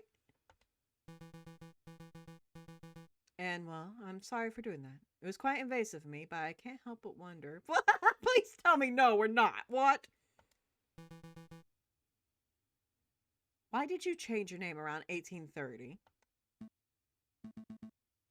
Because I was ashamed, I suppose. I had a family name to live up to. My grandfather was something of a successful lawyer. So when I turned up to my classes at law school, people would gawp at me. They would say, "Wow, you have big shoes to fill, and your grandfather would be proud." But I was a terrible law student, mediocre at best. I knew that deep down. I would never be half the man my grandfather was. Fascinating. I had no idea. Who was your grandfather, if you don't mind me asking, Falcon? It doesn't matter. At the end of the day, he was just another overly opinionated rebel who died in the old revolution. I see. Well, let's not dilly-dally any longer. We have duties to carry out. Right, we're going to find antidotes and we're going to defend the king whether he likes it or not. And he won't like it.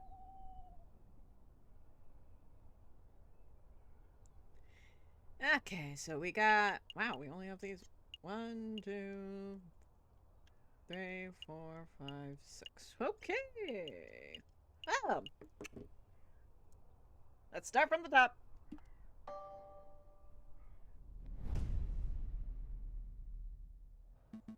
Monsieur Kingsley, we need your help. Finally, it's about time someone around here appreciated my skills.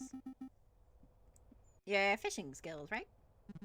The term is angling, wise guy. It has nothing to do with fishing. Let me cut the preamble. We're looking for people who have positive stories about the king. Would you happen to have any? Stories, huh? You came to the right guy. I have a whale of a story for you. So the other day, I was fishing, and I caught this monster of a catfish. It was 2 meters long, easily.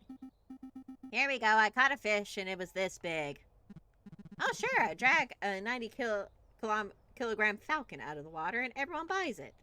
But I claim to catch one big fish, and suddenly everyone's a skeptic.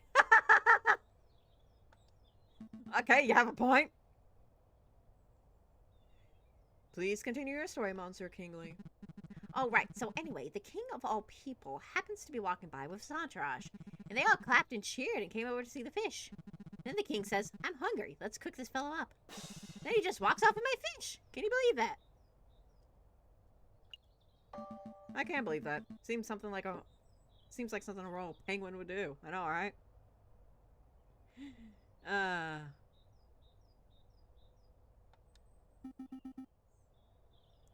Your jellies get paid for your fish? Oh, yes. One of the royal guys was nice enough to flip one France my way. One France? Might as well just flip the bird. No offense. Aha! Aha! So the king supports the local fishing industry. I'm writing this down.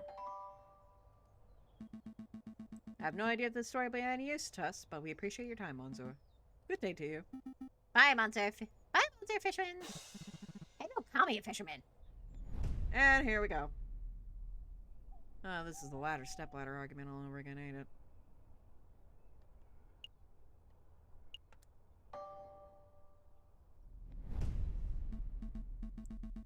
Okay, here we go. Nathan? Never lets us down for useful information. Nathan? What? I'm sure he's got something interesting and pleasant to say about the king. Is there a pleasant bone in his body? Oh, it's you, Messieurs. Perhaps you will surprise me today and actually ask to take out a book. No, just the usual today. An endless stream of questions. You two need an encyclopedia. Well, go on then. Ask whatever drivel you want to ask. From your well-educated standpoint, is King Louis Philip a good leader as far as leaders go? Well, I can't fault the king's pro-business spirit. The big industry leaders love him. Oh, this sounds promising. Of course, this comes at the expense of everyone who isn't a bourgeois. The wealth divide is stronger than ever. Maybe not. Nope. You can forget about socio-progressive policies. The king signs off on all of Gustav's backward-thinking policies. And of course, in terms of leadership and charisma, the king is about as personable as a rotten pear. That'll do, Monsieur. A simple no would have sufficed. No, the man has opinions. Let him keep talking. Have you ever met King Louis Philip? I have, as a matter of fact. He occasionally drops by this library to check out books. Unlike some people. What sort of books do you check out, Monsieur? Thick books. I believe the last one he checked out was an expansive history of the Macedonian Empire. I had no idea that His Majesty was interested in academic history. I'll make a note. King Louis Philip is a well-read and intelligent man. It must be said that the books are usually returned with footprints on the covers. This leads me to believe that the king may just use them to stand on during speeches. We will not be including that. Well, I'll just leave that part out. Yep. Nathan. I can't get over his name. Like, what? I went this entire game and I didn't even take a note of his name. Was there anything else? That's all. That'll be all. Thank you for your time and patience, Monsieur. Look forward to your next round of idiotic questions. Oh, you like us. I really do. Hot. Like, come on. You actually like us. Come on. You like having someone to talk to.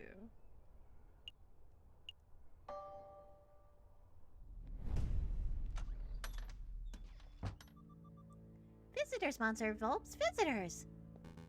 Ah, visited Monsieur Falcon and Monsieur Sparrowson. How may I help you today? We're doing very well, Monsieur, but we don't have much time, so let me cut to the chase. We're collecting positive anecdotes about the king. Did you happen to have any? Positive anecdotes, huh? How curious. As it happens, I have met the king twice. Once, as you know, I was in my Juan Corrido persona. Oh, right, of course. I don't think that story will be any use to us. What was the other incident? I can tell you, but there is a price. Are you serious? You're such a money grabber. Fox Assi, Monsieur. Fine, fine. How much do you want? 40 francs sound good? 10,000. I don't have that kind of money, Monsieur. Ah, no matter. I'm sure you'll think of some way of repaying the debt. Between that and my medical bills, we should be ready to afford basic things like food by the year. 4,000? Let's not worry about the debt for now, Monsieurs. Let me just tell you the story. It was several years ago, 1841, I believe. I was lingering around the Le de la City. I was in the pursuit of investigative lead, so I had adopted the persona and outfit of a sickly beggar. That's when I was approached by a kind-faced man. He was the king himself. He took a 20 francs coin out of his pocket. The king gave money to a sick beggar, or at least someone who looked like a sick beggar. That's great. We can use that. I'm not done, Monsieur. The king took the coin out and said, I know what it's like to be poor. When I was your age, I had only 1,000 of these to my name. Then he pocketed the coin and left. Oh. I'll make a note. Gave financial advice to the poor and needy. Yep. I hope that antidote was of some use to you, Monsieur. Might be, but I don't feel like we got 10,000 francs worth of material. I see, no matter. Just keep me in mind if you ever see a potential client. We will. Have a pleasant day, Monsieur. Later! I like Phobes. He's cool. And funny. That's all. Time for some shopping, Falcon? Maybe later. For now, we need to find people who've spoken to the king. He's been known to pass through Les Halls on occasion, so if we're lucky. Hey, Mezza, it's us, remember? We remember. Are you keeping well, madam? Absolutely. Never been better. So what can I sell you today? Information. We're looking for positive stories about the king. I don't suppose that you have any. The king? No, I haven't got nothing to say about the king. The king's smelly egg thief. Quiet, child. You know what they say about the king having spies everywhere. So spies? Calm down, Sparrowson. The rumors of the king have an elaborate spy network are patently untrue. And how do you explain the shutdown banquets, huh? The government's been clamping down on anyone who dissents, you know? Let's get this conversation back on track. Joey, can you tell us why the king's a smelly egg thief? My name's not Joey. It's nothing you need to concern yourselves with, Mrs. Please go on, madam. Don't worry, we aren't spies. At least I don't think we are. I know, I trust you guys. See, a couple of years ago, we were running a shop, antiques at odds and ends shop. And we had an egg. It was a scolding egg. Super precious. We must have bought that thing for 200 francs. But it was easily worth 10 times that. We were pining on making a nice, tidy sum from it. I see, an investment egg. So what happened? Well, one day we were visited by the king, no less. And old King Lou Phil shows an interest in our egg. So we were thinking this would be our chance to make bank, right? But then the geezer just goes and walls off with it. Without paying you. Oh yeah, he paid us all right. What's this? The coin one of the king's guards flipped away. It isn't even French. I think that's British. One of those crazy imperial unit coins from a crazy imperial country. I had no idea what the British-French exchange rate is, but can we buy this off you, madam? Put your wallet away and keep it. It's worthless to me. Susanna's coin has been added to court. Losing that egg bankrupt us. It put us out on the streets. But now we've bounced back. Susanna and Gambide better than ever. That's excellent to hear. Anyway, we must take our leave. You've been a huge help, madam. You're going to go kick that king's butt and get your egg back. Hold on, we're supposed to be the defense. But we could mention it.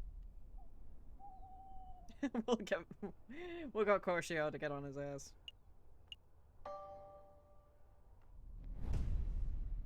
This is taking one hell of a turn, I gotta say. Ah, just the dodo I wanted to see. Madame Cornell, quick question. Have you ever served the King of France? Good one, hon. That's hilarious. Me serving the king. Meh. Would you like some wine, Your Majesty? I can't wait to serve the king of Denmark. I think that was a no. And I think you might be right.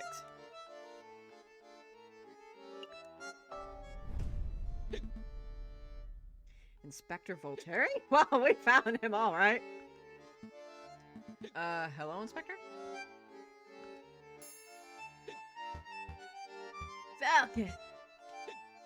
Falcon! JJ Falcon! Yes? I think I made a mistake. I'll say, do I see 2 empty bottles of Russian vodka? It's mystery how you're still standing. No, listen, this is important. Inspector, we should have this conversation with a little more sober. No, Falcon. No, Falcon, listen. Falcon, I thought you were the worst girl. The what? The Verdict Killer. The man who injured me in the Hiroshima. You thought I was the Viridian Killer. How did you ever come to that conclusion? I saw that. I thought you changed your name around 1830 and you made an assumption. Wait, is that why you gave Servini a tip-off? Were you trying to lure the animal out of me or something? I'm sorry, Falcon. It was a mistake. Do you forgive me? Yeah, sure. I forgive you for assuming I'm a mass murderer and then for nearly killing me and Servini in order to prove it. Oh, thank you. Thank you, Falcon. Now listen closely, Inspector. I have a favor to ask of you. A favor for you, JJ? Anything. Maybe you should wait until the inspector is a little more coherent. No, I want your help. I must repay my debts. Excellent. So Servini and I are planning a case. A very big case against the King of France. We intend on trying him before the rebels can get their hands on him. When the rebellion starts, we would like you to bring the king to the courthouse. Do you think you can do that? Inspector. Treason! You are sympathizing to the rebel cause! This isn't treason, Inspector. We are ensuring the safest outcome to an inevitable revolution. You are treason. You are treason. You are scum. Told you. Incoherent. Yeah, I guess you were right, Sparrow. So. Well, Inspector, maybe you should contact us if you change your mind and once you sobered up.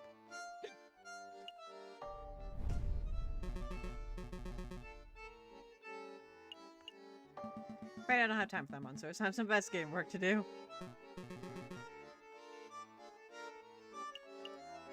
No, thank you. Maybe later. I understand. See you around, Monzo. Yep. Well, are we ready to hit the... Oh, man. Okay, so... Are we ready?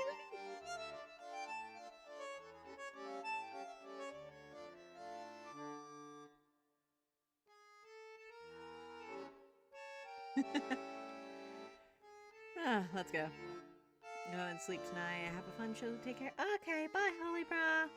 Thanks for joining me, my friend. I understand. You gotta go to bed. Head pats. Thank you. Head pats. We will probably be finishing this game tonight. Or at least, like, the ending that we got. So, yeah. I'll be seeing you. I love you. Love you too, Holy Bra.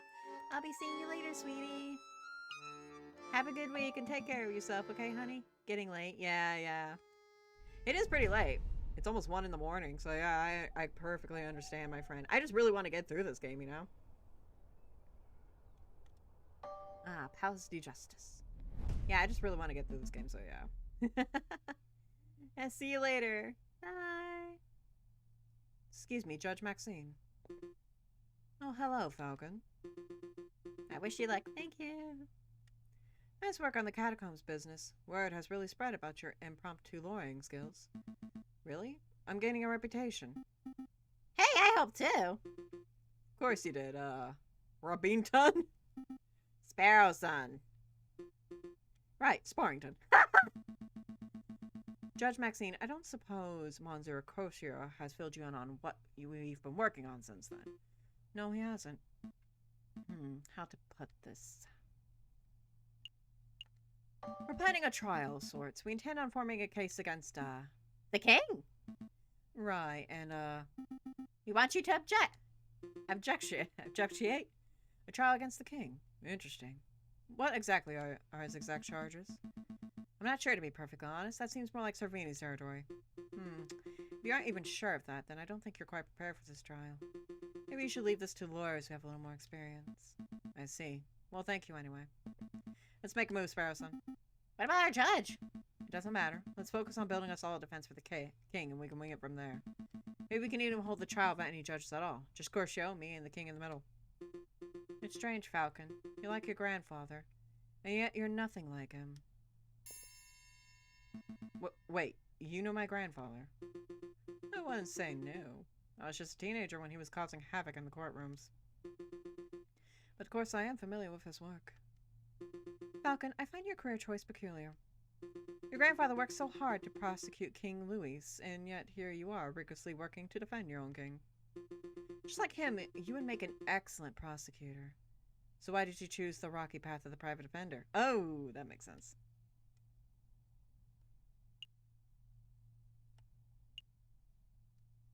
I'm not entirely sure, but I think it's about balance. My grandfather led the way with his prosecutorial techniques, but I always wondered where the equality was. Who speaks for the other side? That's an interesting approach. Oh, just look at the time. I'm due back in the courtroom. Before I go, let me just say that I would be happy to adjudiciate your trial, Falcon. Adjudiciate. Ah. Really? That's fantastic. Thank you, Your Honor. It's no trouble. Show me what the grandson of Maximilian Robespierre is capable of. Have we come across that name before? Robespierre? I don't know if we come across that name before.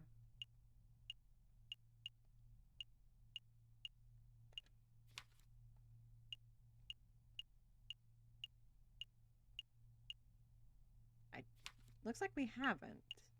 I just wanted to double check. But yeah.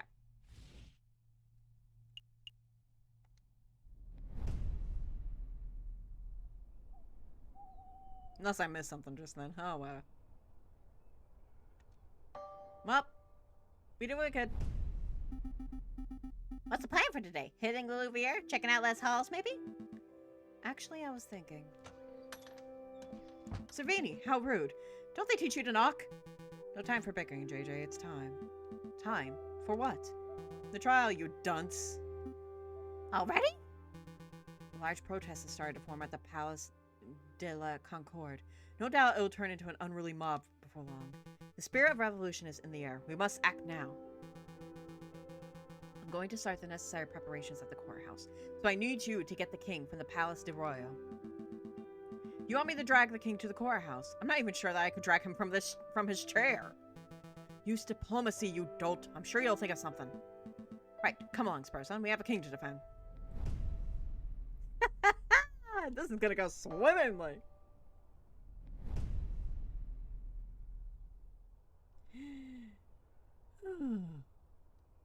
Falcon and Sparrowson rush across the city. Scores of angry eyes watch the pair's every move.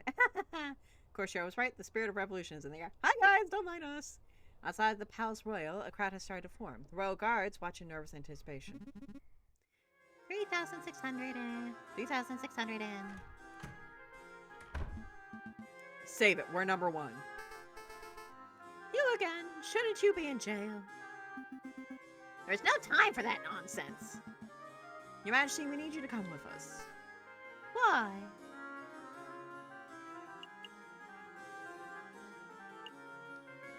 I hear there's a sale of fish at Les Malls. Trying to tempt the king with sales? That's bold tactic. Thank you, Monsieur, but I've had all the fish I could eat this week. Some nice kingfisher generously gifted me an enormous catfish. Needless to say, I'm stuffed. I suppose we'll try something else. There's a trial. Oh, why don't you say so? I love trials. Oh, am I needed to give a testimony? Please say it's so. As a matter of fact, Your Majesty, yes, I think you will need to give a testimony. Oh, goody, goody, goody, goody. Well, what are we waiting for? Let's go. This was surprisingly easy. God frickin' damn it, why hasn't anyone tried this before? This is the motherfucker that they couldn't get assassinated 7 times in a row. What, does he have the luck or something? What, was his grandfather a rabbit? All right, settle down, everyone, settle down. Oh, should I be standing here? Am I in the right place? Where you are is perfect, Your Majesty. Now is everyone here? J.J. Falcon present. The defense is ready, Your Honor. Servini Corcio present. The prosecution is ready, Your Honor. Oh, this would be good. I wonder who's on trial. Are the jury all here? All present accounted for, Your Honor? Everything seems to be in order. The court is now in session for the trial of King Louis Philip. Oh, that's me! You got it now. Wait, what? Calm down, Your Majesty. We're simply prosecuting you for a short list of 32 crimes against the French people. What is this madness? Did you set me up to this? Well, yes and no. We're your defense, Your Majesty. I'm so confused. The process is simple. I'll state a charge that's being leveled at you and present my evidence for the charge. You and your defense will then have the opportunity to present your own counter-evidence. I'm even more confused. Just let us do the talking, Your Majesty. We're doing this for your own good. We don't want you to end up like Louis the 16th now, would ya? Oh, wow. I can only imagine what happened to that motherfucker. Let's proceed. Prosecution, present the first charge. King Louis Philip, you're being charged with neglecting the lower classes of the nation. Your continued support of Gauzalt's outdated policies has resulted in an ever-growing wage gap. Poverty is rampant, animals are forced to turn to begging, thievery, and burglary just to survive. How do you justify this vile attitude? Goodness, you're going straight for the jugular, aren't you? I'm a good person. I don't hate poor people. I feel mild contempt for them, certainly, but don't we all? No, we don't. Please allow me to do the talking, Your Majesty. Servini, the king is far kinder to poor people than the general populace has been led to believe. Some way to describe him as a generous philanthropist. Who? Who would describe him as a generous philanthropist? Some would. You're going to have to do better than that. Show me an example. Just one example of the king being generous to a poor person. To the point, Edie? Yeah, that one. I'd like to present this story. It is the account of a person who's sick and starved, who was a sick and starving beggar. One day, this beggar was approached by the king. Did the king offer the beggar money? No, he offered something far better. He offered the beggar financial advice. Oh boy. It's true, I did do that. Where's the beggar now? He runs a successful business that can pull 40 francs from a single client transaction. Amazing. And the ex-beggar attributes the king for his radical transformation? Well, he didn't say so directly, but it was implied. Interesting. Would you mind telling us the name of this person? I would rather not.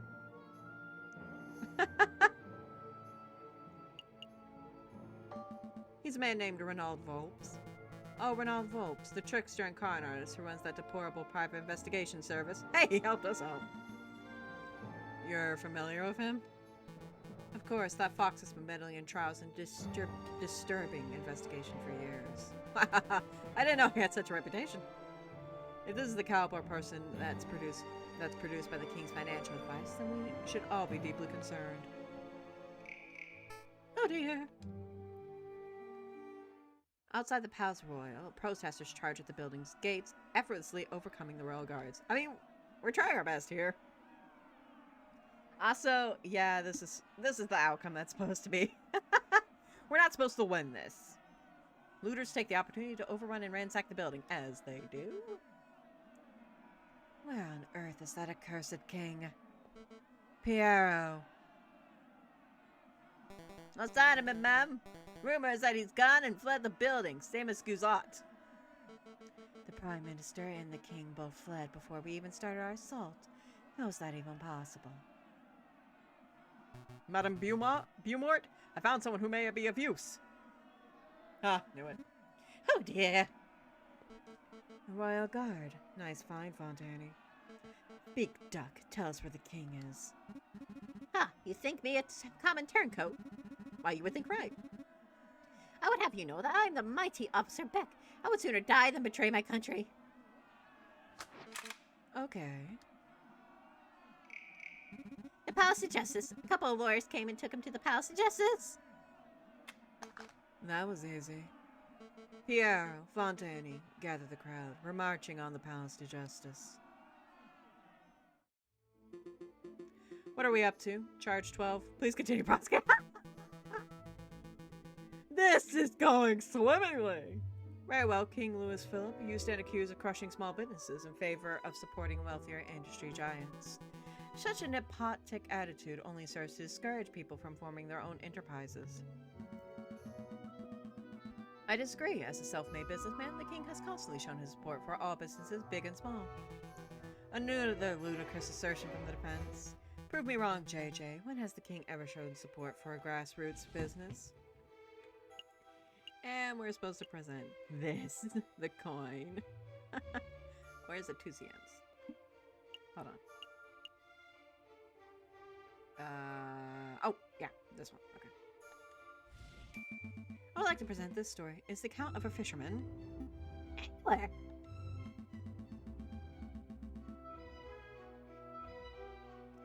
Sorry, angler, who recently caught an enormous catfish from the Siena. Some say the fish was as large as 2 meters. Upon catching the fish, the king congratulated the man and offered him compensation for his efforts. Compensation for his efforts? You mean he bought the fish? In so many words, yes. Well, putting aside how weak of an example that is of a man supporting local businesses, I see a much more pressing issue. There's no way that a fisherman caught a 2-meter catfish from the Siena. What if he had killed bait? Like, say, a box of high-end chocolates? Ludicrous. Nobody would ever be stupid enough to use chocolates as fishing bait.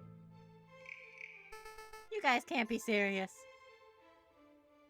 Outside the doors of the Tribune de Grand, Inspector Voltaire watches the ever-growing crowd of protesters.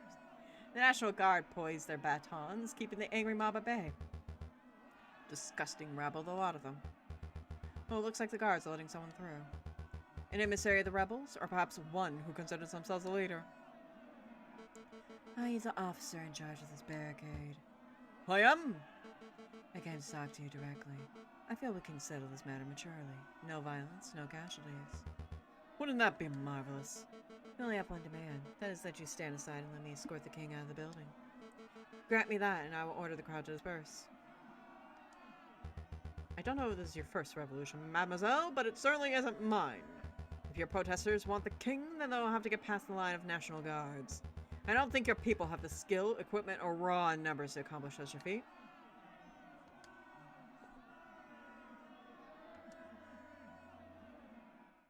Wow, that went swimmingly. Also, she's gonna break down the door, isn't she? Oh, she is. She's a badass. I believe we're up to the last charge, are we not? Correct. Charge 32.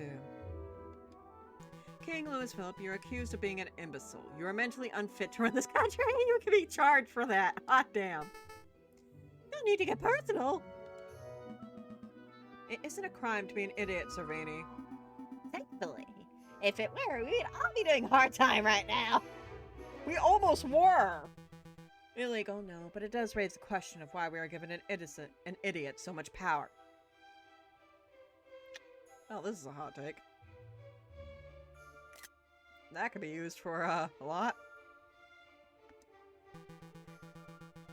Let's not follow the example of Great Britain, who let the mad King George III rule for decades past his prime. Okay. King Louis Philip is neither mad nor stupid. He's an intelligent and competent individual. I'll have you know that I'm only competent on prune days. Your Majesty, please. You've chosen an impossible battle, JJ. The king's idiocy is widely accepted. I urge you to prove me wrong. Show me one shred of evidence that the king's not a blithering idiot.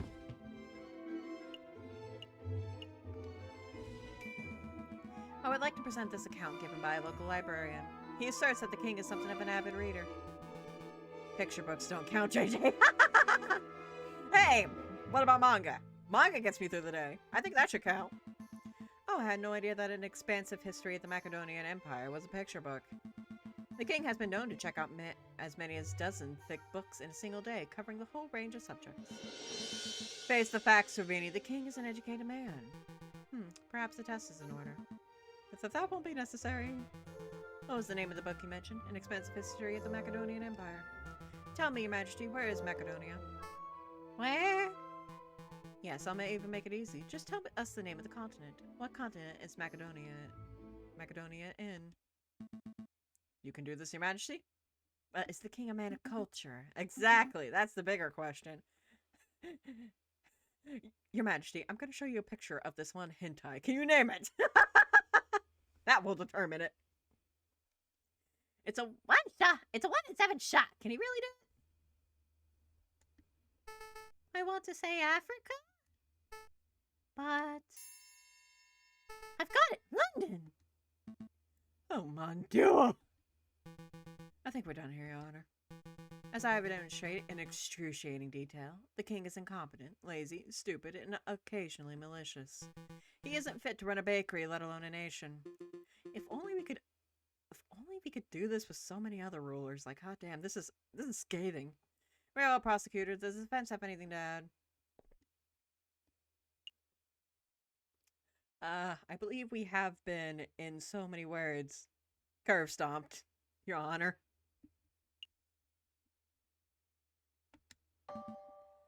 No, Your Honor. I've defended this man to the best of my abilities, and I have nothing more to say.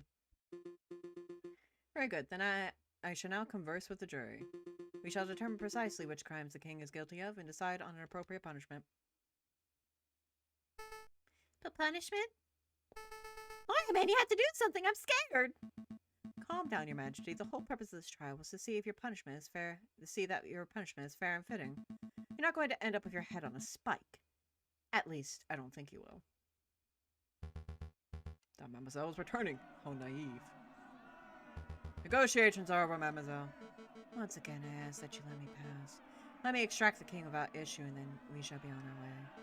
I warn you, the protesters are getting rowdy. Any moment now, they might charge on their own accord. Your commitment to pacifism is admirable, but you're brimming with naivety, mademoiselle. Be on your way. Tisk, tisk. I warned you that your methods are too passive, madame. That foul voice. Show yourself, wolf. You're the friar who gave me the tip-off about the croque monsieur. Was my information no good, Inspector? Did I not say how and when you could reach the croque monsieur? You omitted a few details. Your words almost killed a few acquaintances of mine. Well, Inspector, it seems that you and I agree on something. This wolf has a forked tongue. There's no need to direct your hatred at me, madame.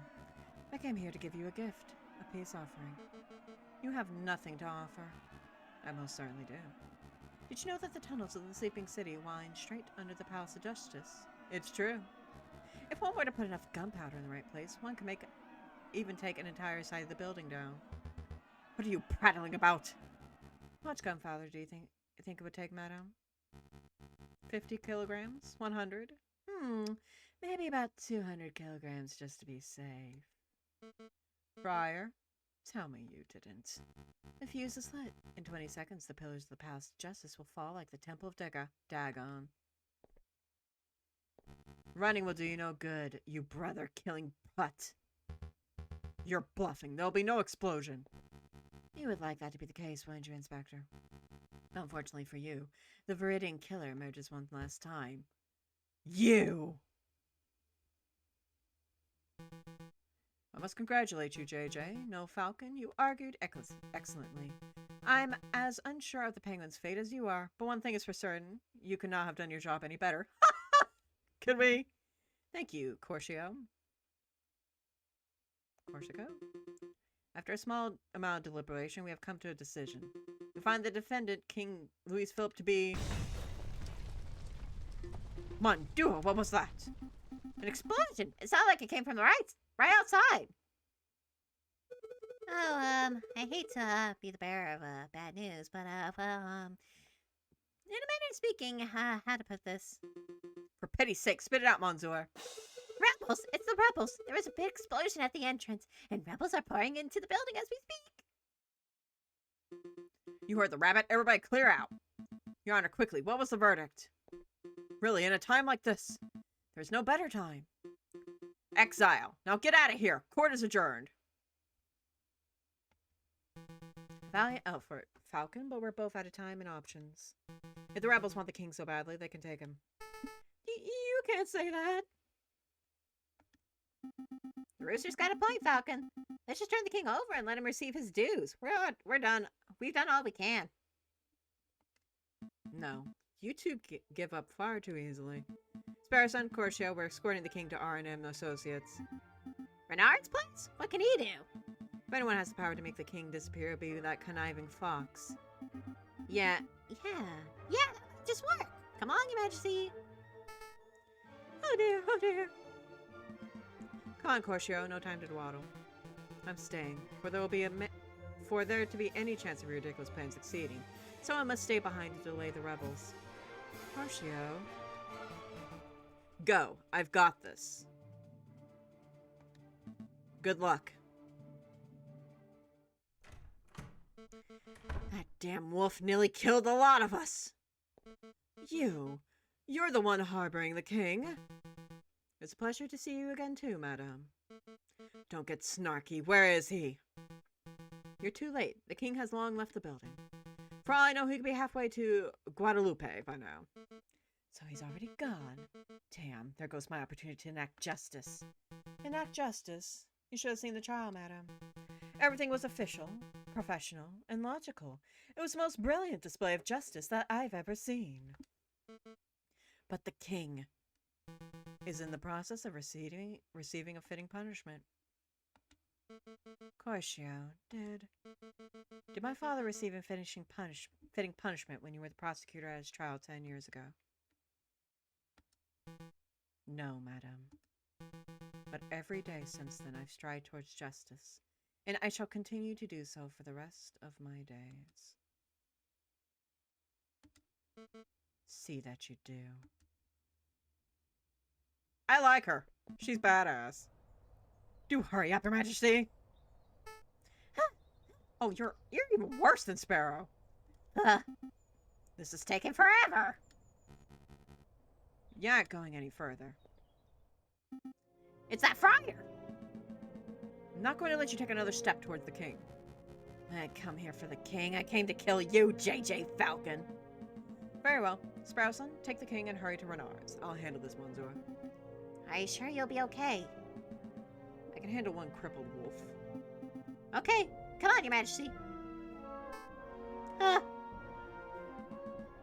That explosion at the courthouse. That wasn't just the rebels, was it? Of course not. That was to take out that murderous putt who killed my brother. Mademoiselle Beaumont. She was the madame who pulled the trigger, but it was your words that sentenced him. And I would do it again. You and your brother are heinous individuals. Call us what you like. It doesn't matter anymore. Your blood must pay for his. An eye for an eye. That is the way of the judges of old. You don't appear armed. I don't need a gun or sword to kill you. There are 100 kilograms of gunpowder beneath our very feet. One more step and this entire area will burn. Vile scum. Inspector, just in time. You look a little singed. Did you hear that explosion, Monsieur Volps? I did. It appears the rumors are true, Mousy. The revolution is in full swing. Go on, get in there. Visitor, Monsieur Volps, visitors. I wonder who... Oh my. King Louis Philip. Good afternoon, Your Majesty. Are you, Monsieur Volps? I am, and this is my companion, Mousy. It's a pleasure to make your acquaintance, Your Majesty. Mousy, you're a delight. I must admit, I rarely have a gentleman of your caliber in this office. Please have a seat, Mousy. Fetch His Majesty some tea. Right away. I hear you can make people disappear. Oh yes, a new identity. A new face indeed. I can make that happen, of course. There is a price. Extort his ass! How much? Normally such a service would cost 100 francs, but for you, Your Majesty, 10,000. 10,000 francs? I'll carry that sort of money on my person. Oh, I'm sure you can find a way. That crown on your head and egg in your hand would surely be enough to pay for this exquisite service. You are a crook, Monsieur Volps. Now, let's not call each other's names. We are both grown men. Now let's see. You'll need a disguise. Ah, here we go. Go put this on. How do I look? Mousy, could you come in here for a moment, please? What is it, Monsieur Volps? Oh, who's this cockatoo? Where did King Louis Philip go? You see, Your Majesty? It's not convincing. Of course, we'll have to give you a new name and identity to match your new look. We need a name that is original yet ordinary, subtle yet exquisite. John Smith? Brilliant, Mousy. Monsieur, your name is now John Smith. You are an upstanding English gentleman. I love this. This is so funny. J'ai mon appeal, John Smith? That's no good. We'll have to work on your English accent. Repeat after me. My name is John Smith. My name is John Smith. Wow. Did you grow up in London, Your Majesty? Your accent is impeccable. Really? Tell him, Mousy. I didn't understand any of it, so it must have been perfect English. Disguise, name, accent. I think we're all set. Are you ready, Mr. Smith? I don't think so. Of course you're ready. Flee, Monsieur, flee! Take a horse to Calais, and from there hire a boat to take you to the shores of England. Do you think he'll make it to England, Monsieur Volps? With that disguise, Mousy, I think our client will be lucky to make it down the street. Come on, let's return this egg to Sutani. Oh, that's good. That's good.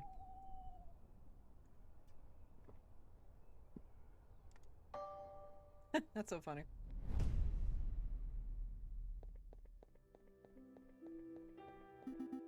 Come on, bird brain. Time's a-wasting. Well. Look who finally decided to get up. Give me a break. My legs are killing me from running all over Paris. Besides, we just had the case of a century. I think we're allowed one day to relax. Let's play some Jacques Noir. Nuh-uh. Look at the stack of mail we have to reply to. Mail? Inspector Voltaire has asked us to sign off some paperwork regarding the death of Friar Remius. Corcio wants us to arrange a lunch meeting to discuss potential future collaborative projects. Oh, Corcio, you make my heart beat. And Madame Beaumort has asked us to help establish a constitution for the Second Republic, if you can believe that. Plus, we have like a dozen requests for legal work from other citizens of Paris. I guess word has gone around of our involvement in the king's trial, huh? Mon Dieu. So much work to do. But all I want is to take a holiday. Hey, Falcon, do you think we're about to see some changes? Changes? The old king is gone. The prime minister's resigned. The Second Republic is kicking off. I'm just saying. Do you think this could be the start of a new era of peace for Paris? I think it just might be, Sparrow Son. Don't get me wrong, I'm certain that this isn't the last revolt Paris will ever see, not by a long shot. But maybe for now we can have a brief moment of harmony. A moment of harmony. That sounds nice. But enough talk about politics, Sparrow Son. Let's go pick up some breakfast. Sounds good. I feel like Pan's hot chocolate.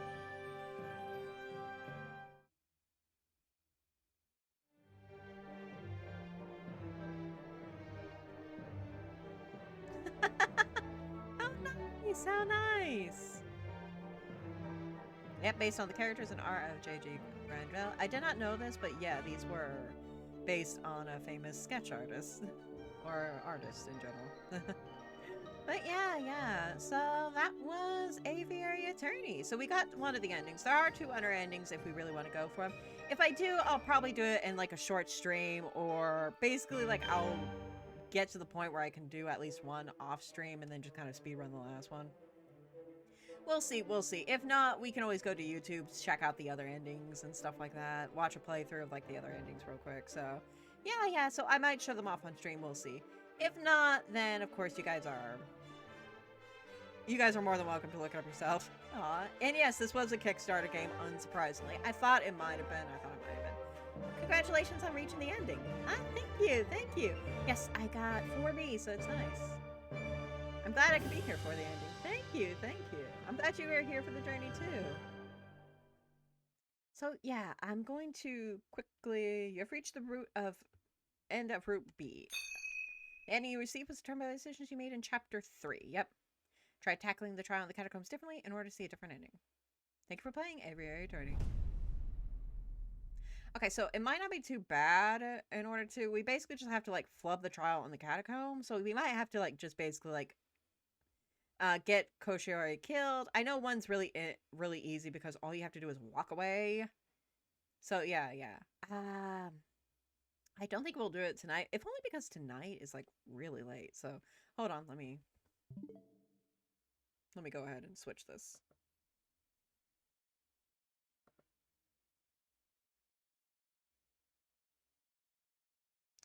Also, I need to bring in something here real quick.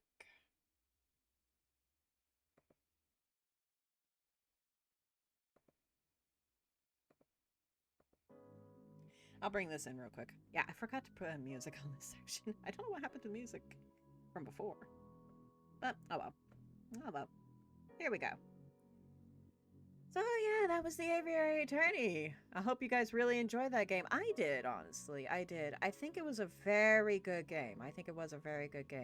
The trials and stuff like that were pretty short, honestly. Like, they set up the trials pretty well. But it was ultimately kind of, like, short. I like the art. Yeah. It had a very interesting style. And I think while the connections to Ace Attorney are very obvious, I think it does make a case for itself for standing out from Ace Attorney. I think it does do enough differently from Ace Attorney to not be like a complete clone or anything like that. It does a lot of things right. A lot of things are kind of short. Like, the trials themselves don't take that long. It feels very much more like a drama with trial sections just kind of put in there, you know? It doesn't quite... The trials don't have quite the bombastic attitude as Ace Attorney as well, but that's just coming down to style, really. So, yeah. Overall, though, I think it is a very good game. I think it does what it wants to do very well. It takes inspirations from Ace Attorney, but it doesn't completely... It's not a complete Ace Attorney clone. You can see it as its own thing, and I could definitely see more games coming from this, you know?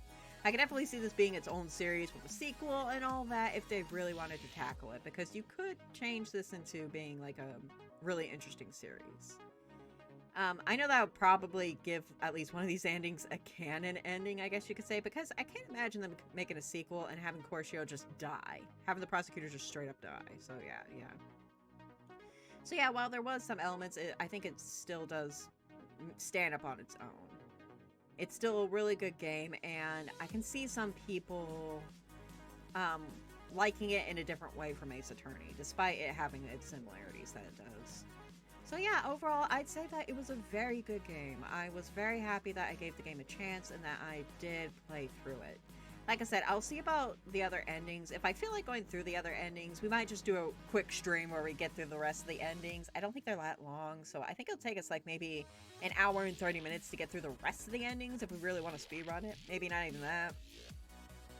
So yeah, the next stream, I might just like do a quick like speed run through the endings of the other Aviary Attorney endings, and then we will go to the next game. And what is the next game? Well, it's a game I've had on my radar for some time. It's a game that has made thousands of people cry for a very long time, and it has, I believe, 2 sequels too. It is To the Moon. A game that I have not played. I have barely heard anything about it, but I am very much interested in it. It is a game that I have heard is very sad, but very nice. So, it's a good game, but it will make you cry. So let's see if it makes me cry. I'm actually a tough nugget when it comes to these kind of things. I actually don't cry that much when it comes to, like, movies, video games, and stuff like that. It takes a lot to make me cry, so we'll see what happens. I can't wait for your next stream. Thank you. I can't wait for my next stream either. Next Saturday, I will try my best to see if I can stream. You know I cry. I know, right? Caesar, maybe you want to skip out on this next stream. Just so we don't cry. Oh. But yeah. So I'll definitely update my games. If you guys want to see the next game that I will play, I have it in my panels, actually. So if you just go over to like my about stuff, you can see what games I'm going to be doing next and a little plot synopsis of what that game is. So I'll probably update it here like either tomorrow or sometime to let you know what next game I decide. And if you guys want to suggest anything on Twitter to me, you can of course send me any DM, suggest me anything that you want to play next, and I'll definitely look into it. I have a list of games I want to get through, but I do not object to anybody coming in and saying, hey, this game's good, try it. I hope you have a good week. Same here, same here. Same to you, CCDK. I hope you have a good week too. So yeah. So I'll probably try my best to do another stream next Saturday. We will see. And yeah, thank you all for joining me. I hope you guys enjoyed Aviary Attorney, enjoyed all of our little adventures. So yeah, I'll be seeing you guys next time. And thank you for everyone who followed me on Twitter. I do appreciate it. I'll be seeing you sometime next week. Yep, good night. See you, Dragon. See you, Cizzicato. Bye.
For both of us, finally done pretending. The fragrance of love, just like the spring.